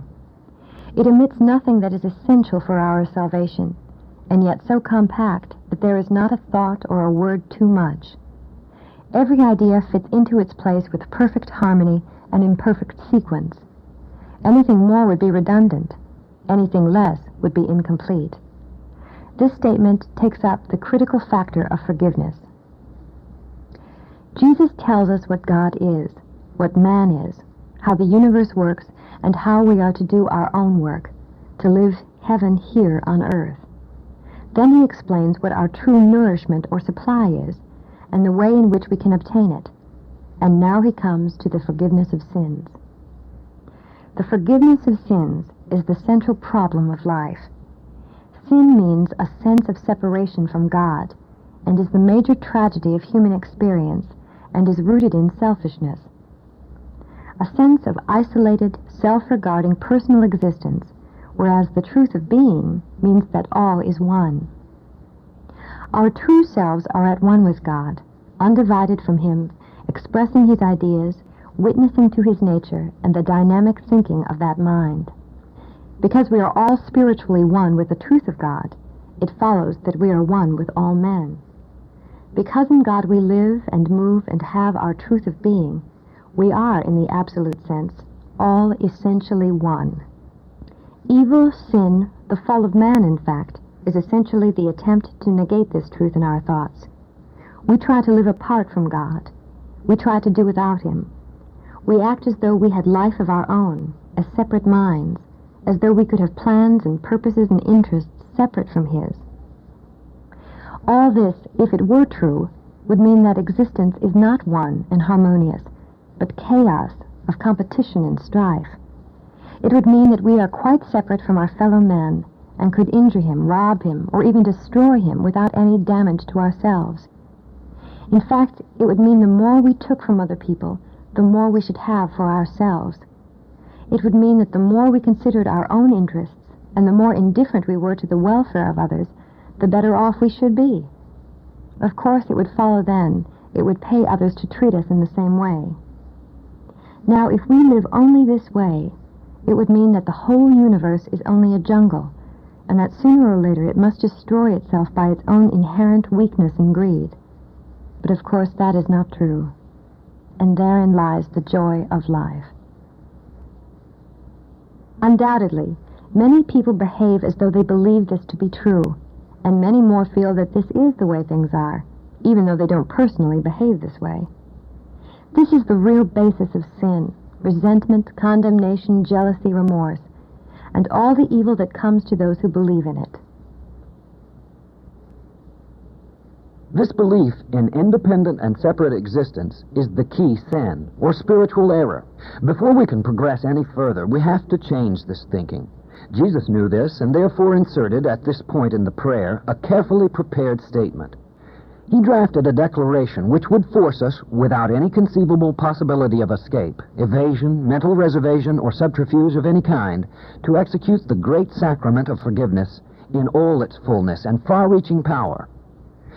As we repeat the great prayer intelligently, considering and meaning what we say, we must face this problem of separation.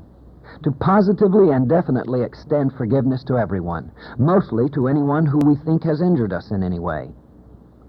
Jesus leaves no room for any possible glossing of this fundamental idea. He has constructed his prayer with more skill than any lawyer, because once our attention has been drawn to this matter, we are inevitably obliged to either forgive our enemies in sincerity and truth, or never again to repeat that prayer. Anyone who hears these words with understanding will never again be able to use the Lord's Prayer unless and until they have forgiven. Notice that Jesus does not say, "Forgive me my trespasses, and I will try to forgive others," or "I will see if it can be done," or "I will forgive generally, but with certain exceptions and conditions."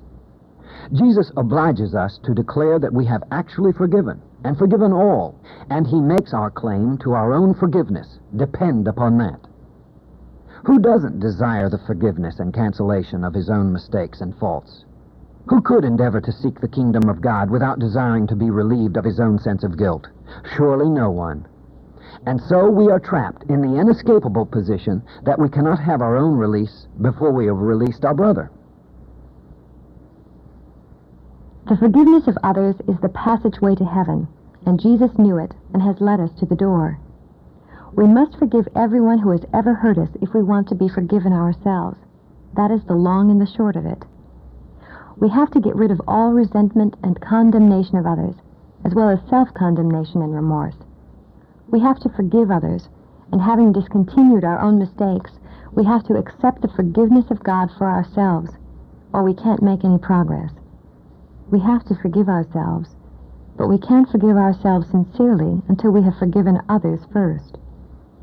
Having forgiven others, we must be prepared to forgive ourselves, for refusal to forgive oneself is only spiritual pride. And by that sin fell the angels. There are few people in the world who have not at some time or another been hurt, really hurt, by someone else, or been disappointed or injured, deceived, or misled. Those feelings sink into the memory where they usually cause inflamed and festering wounds, and there is only one remedy. They have to be healed.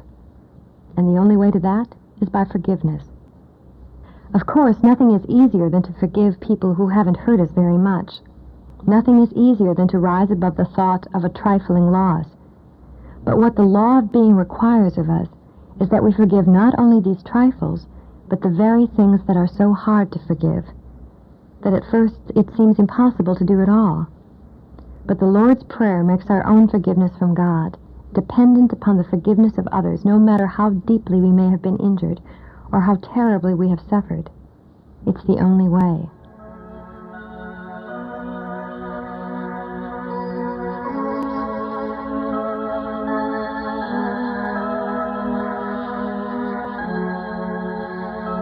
If our prayers are not being answered, we should search our consciousness and see if there is someone we have yet to forgive.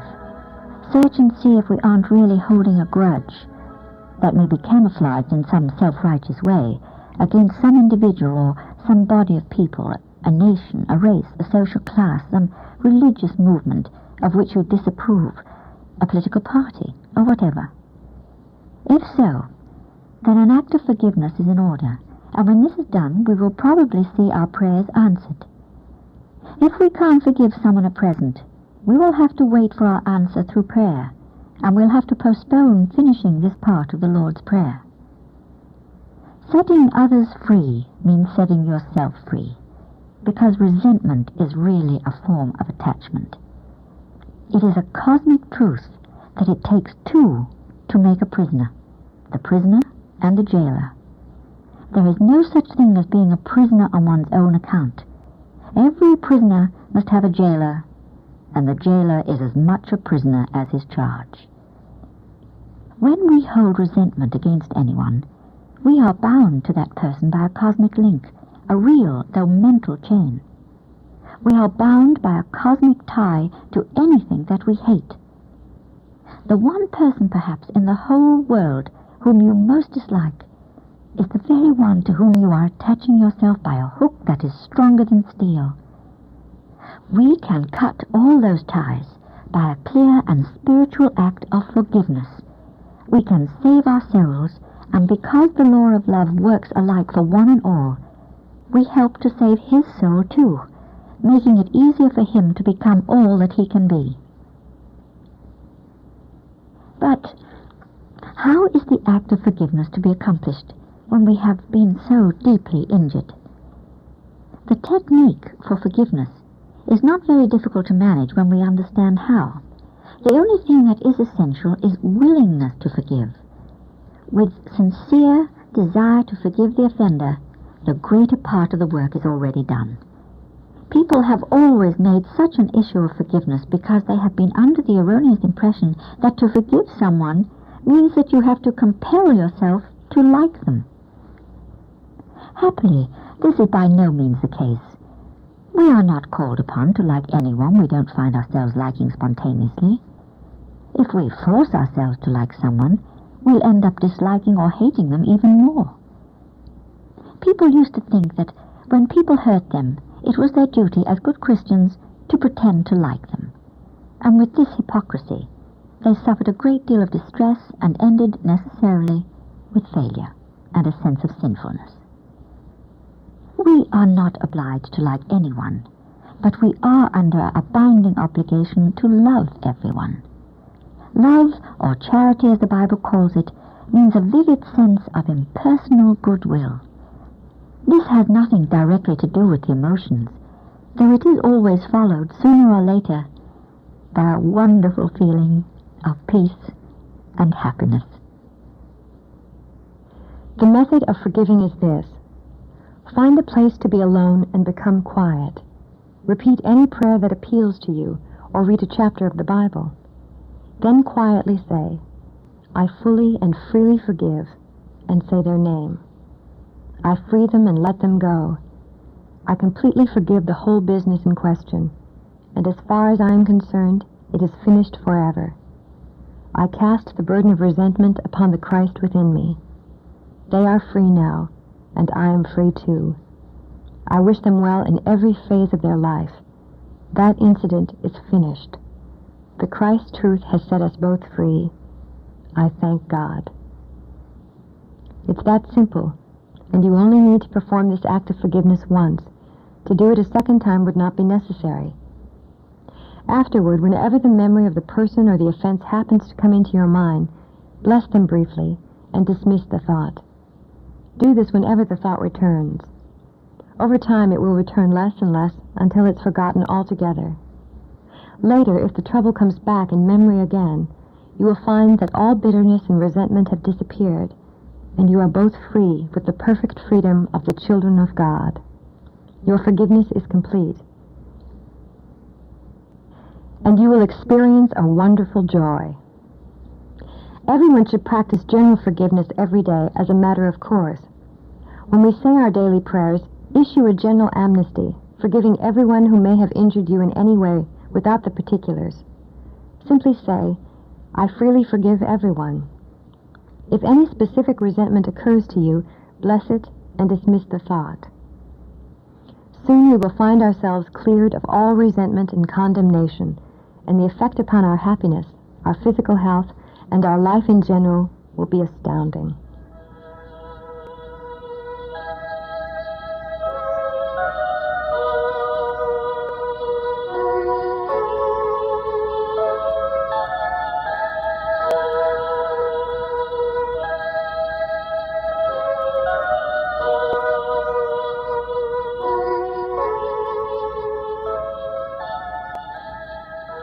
Lead us not into temptation, but deliver us from evil. This clause has probably caused more difficulty, controversy, and therefore more attempts to reword it than any other part of the prayer. For many earnest people feel that God could not lead anyone into temptation or into evil in any circumstances, and so these words do not ring true. People have felt that Jesus could not have said what he is represented to have said, and so they look about for some phrasing which they think would be more in accordance with the general tone of his teaching. The prayer in the form we have in English gives a perfectly correct sense of the true inner meaning. Remember that the Lord's Prayer covers the whole of the spiritual life, and condensed through it is a complete manual for the development of the soul. And Jesus knew only too well the subtle perils and difficulties that can and do beset the soul after the preliminary stages of spiritual development have been passed. Those who have just begun on the path of development haven't experienced such difficulties and don't understand why this clause is necessary. The facts are, the more you pray, the more time you spend in meditation and spiritual treatment, the more sensitive you become. And if you spend a great deal of time working on your soul in the right way, you will become very sensitive. This is excellent, but like everything else in the universe, it works both ways. The more sensitive and spiritual you become, the more powerful and effective are your prayers. You do better healing, and you advance rapidly. But for the same reason, you also become susceptible to forms of temptation that simply don't appear to those at an earlier stage. You will also find that for ordinary faults, even things that many people of the world would consider to be trifling, you will be acutely aware of, because you know better. Seemingly minor transgressions can drain away our spiritual power, if not promptly dealt with. Not meaning that one will be tempted to pick a pocket or burgle a house, but this doesn't by any means imply that one will not have difficulties, and because of their subtlety, even greater difficulties to overcome. As we advance, new and powerful temptations await us on the path, ready to bring us down if we're not aware. Temptations to work for self-glory or personal honors and distinctions, even for material gain, instead of for God. Temptations to allow personal preferences to cause prejudice, when it is our duty to deal with all men in perfect impartiality. Above and beyond all other sins is the deadly sin of spiritual pride, truly the last infirmity of noble mind. Many fine souls who have triumphantly surmounted all other tests have lapsed into a condition of superiority and self-righteousness that has fallen like a curtain of steel between them and God.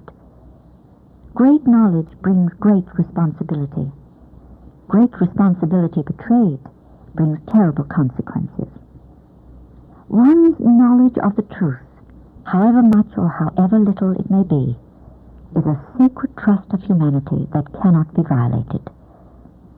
While we should never make the mistake of casting our pearls before swine, nor urge the truth in quarters where it isn't welcome, we must do all that we wisely can to spread the true knowledge of God among mankind. Live the truth, so that no one may go without through our selfishness or our neglect. Feed my lambs, feed my sheep. The old occult writers spoke of the soul as being challenged by various tests as it traveled the upward road. If one succeeded in passing the test, they said, he was allowed to continue on his way with the blessing of the challenger. If, however, he failed to survive the ordeal, he was forbidden to proceed. Now some souls, eager for rapid advancement, have rashly desired to be subjected immediately to all kinds of tests, and have even looked about seeking difficulties to overcome. But thou shalt not tempt the Lord thy God. Everyone's own personality already presents enough material for any one man or woman to deal with in any lifetime. And so Jesus has inserted this clause, in which we pray that we may not have to meet anything that is too much for us at the present level of our understanding. And if we are wise and work daily as we should for wisdom, understanding, purity, and the guidance of the Holy Spirit, we never shall find ourselves in any difficulty for which we haven't the understanding necessary to clear ourselves. Nothing shall by any means hurt you. Behold, I am with you always.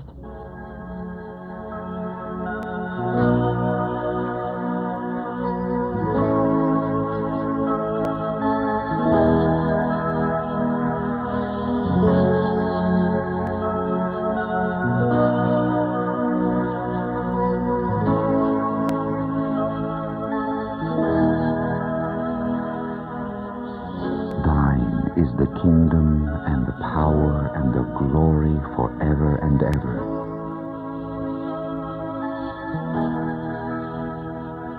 This is a wonderful saying summing up the essential truth of the omnipresence and the allness of God. It means that God is indeed all in all, the doer, the doing, and the deed, and one can say also the spectator.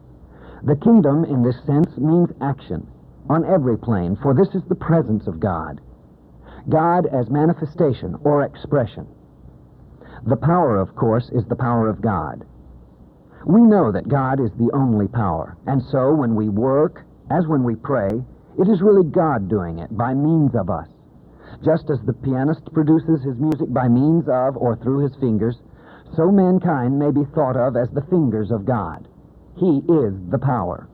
If, when you are praying, you hold the thought that it is really God who is working through you, your prayers will gain immeasurable efficiency. Say, God is inspiring me. When you have an ordinary thing to do, hold the thought, divine intelligence is working through me. And you will perform the most difficult task with astonishing success. The wondrous change that comes over us as we gradually realize what the presence of God really means transfigures every phase of our lives, turning sorrow into joy, age into youth, and dullness into light and life. This is the glory, and the glory which comes to us is, of course, also God's glory. And the bliss we experience is still God himself, who is knowing that bliss through us. In recent years, the Lord's Prayer has often been rewritten in the affirmative form. In this style, for instance, the clause, "Thy kingdom come, thy will be done," becomes, "Thy kingdom is come, thy will is being done."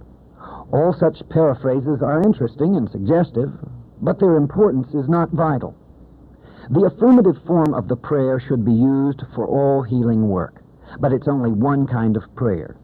Jesus used the invocatory or request form very often, and the frequent use of this form is essential to the growth of the soul. It is not to be confused with a supplicatory prayer, in which the subject begs to God as a slave pleading with his master. That is always wrong. The highest of all forms of prayer is true contemplation, in which the thought and the thinker become one. This is the unity of the mystic, but it is rarely experienced in the earlier stages of spiritual development. Pray in whatever way you find easiest, for the easiest way is the best. Our Father, which art in heaven, hallowed be thy name. Thy kingdom come, Thy will be done, in earth as it is in heaven. Give us this day our daily bread, And forgive us our trespasses, as we forgive them who trespass against us. And lead us not into temptation, but deliver us from evil. For thine is the kingdom, the power, and the glory forever and ever. Amen.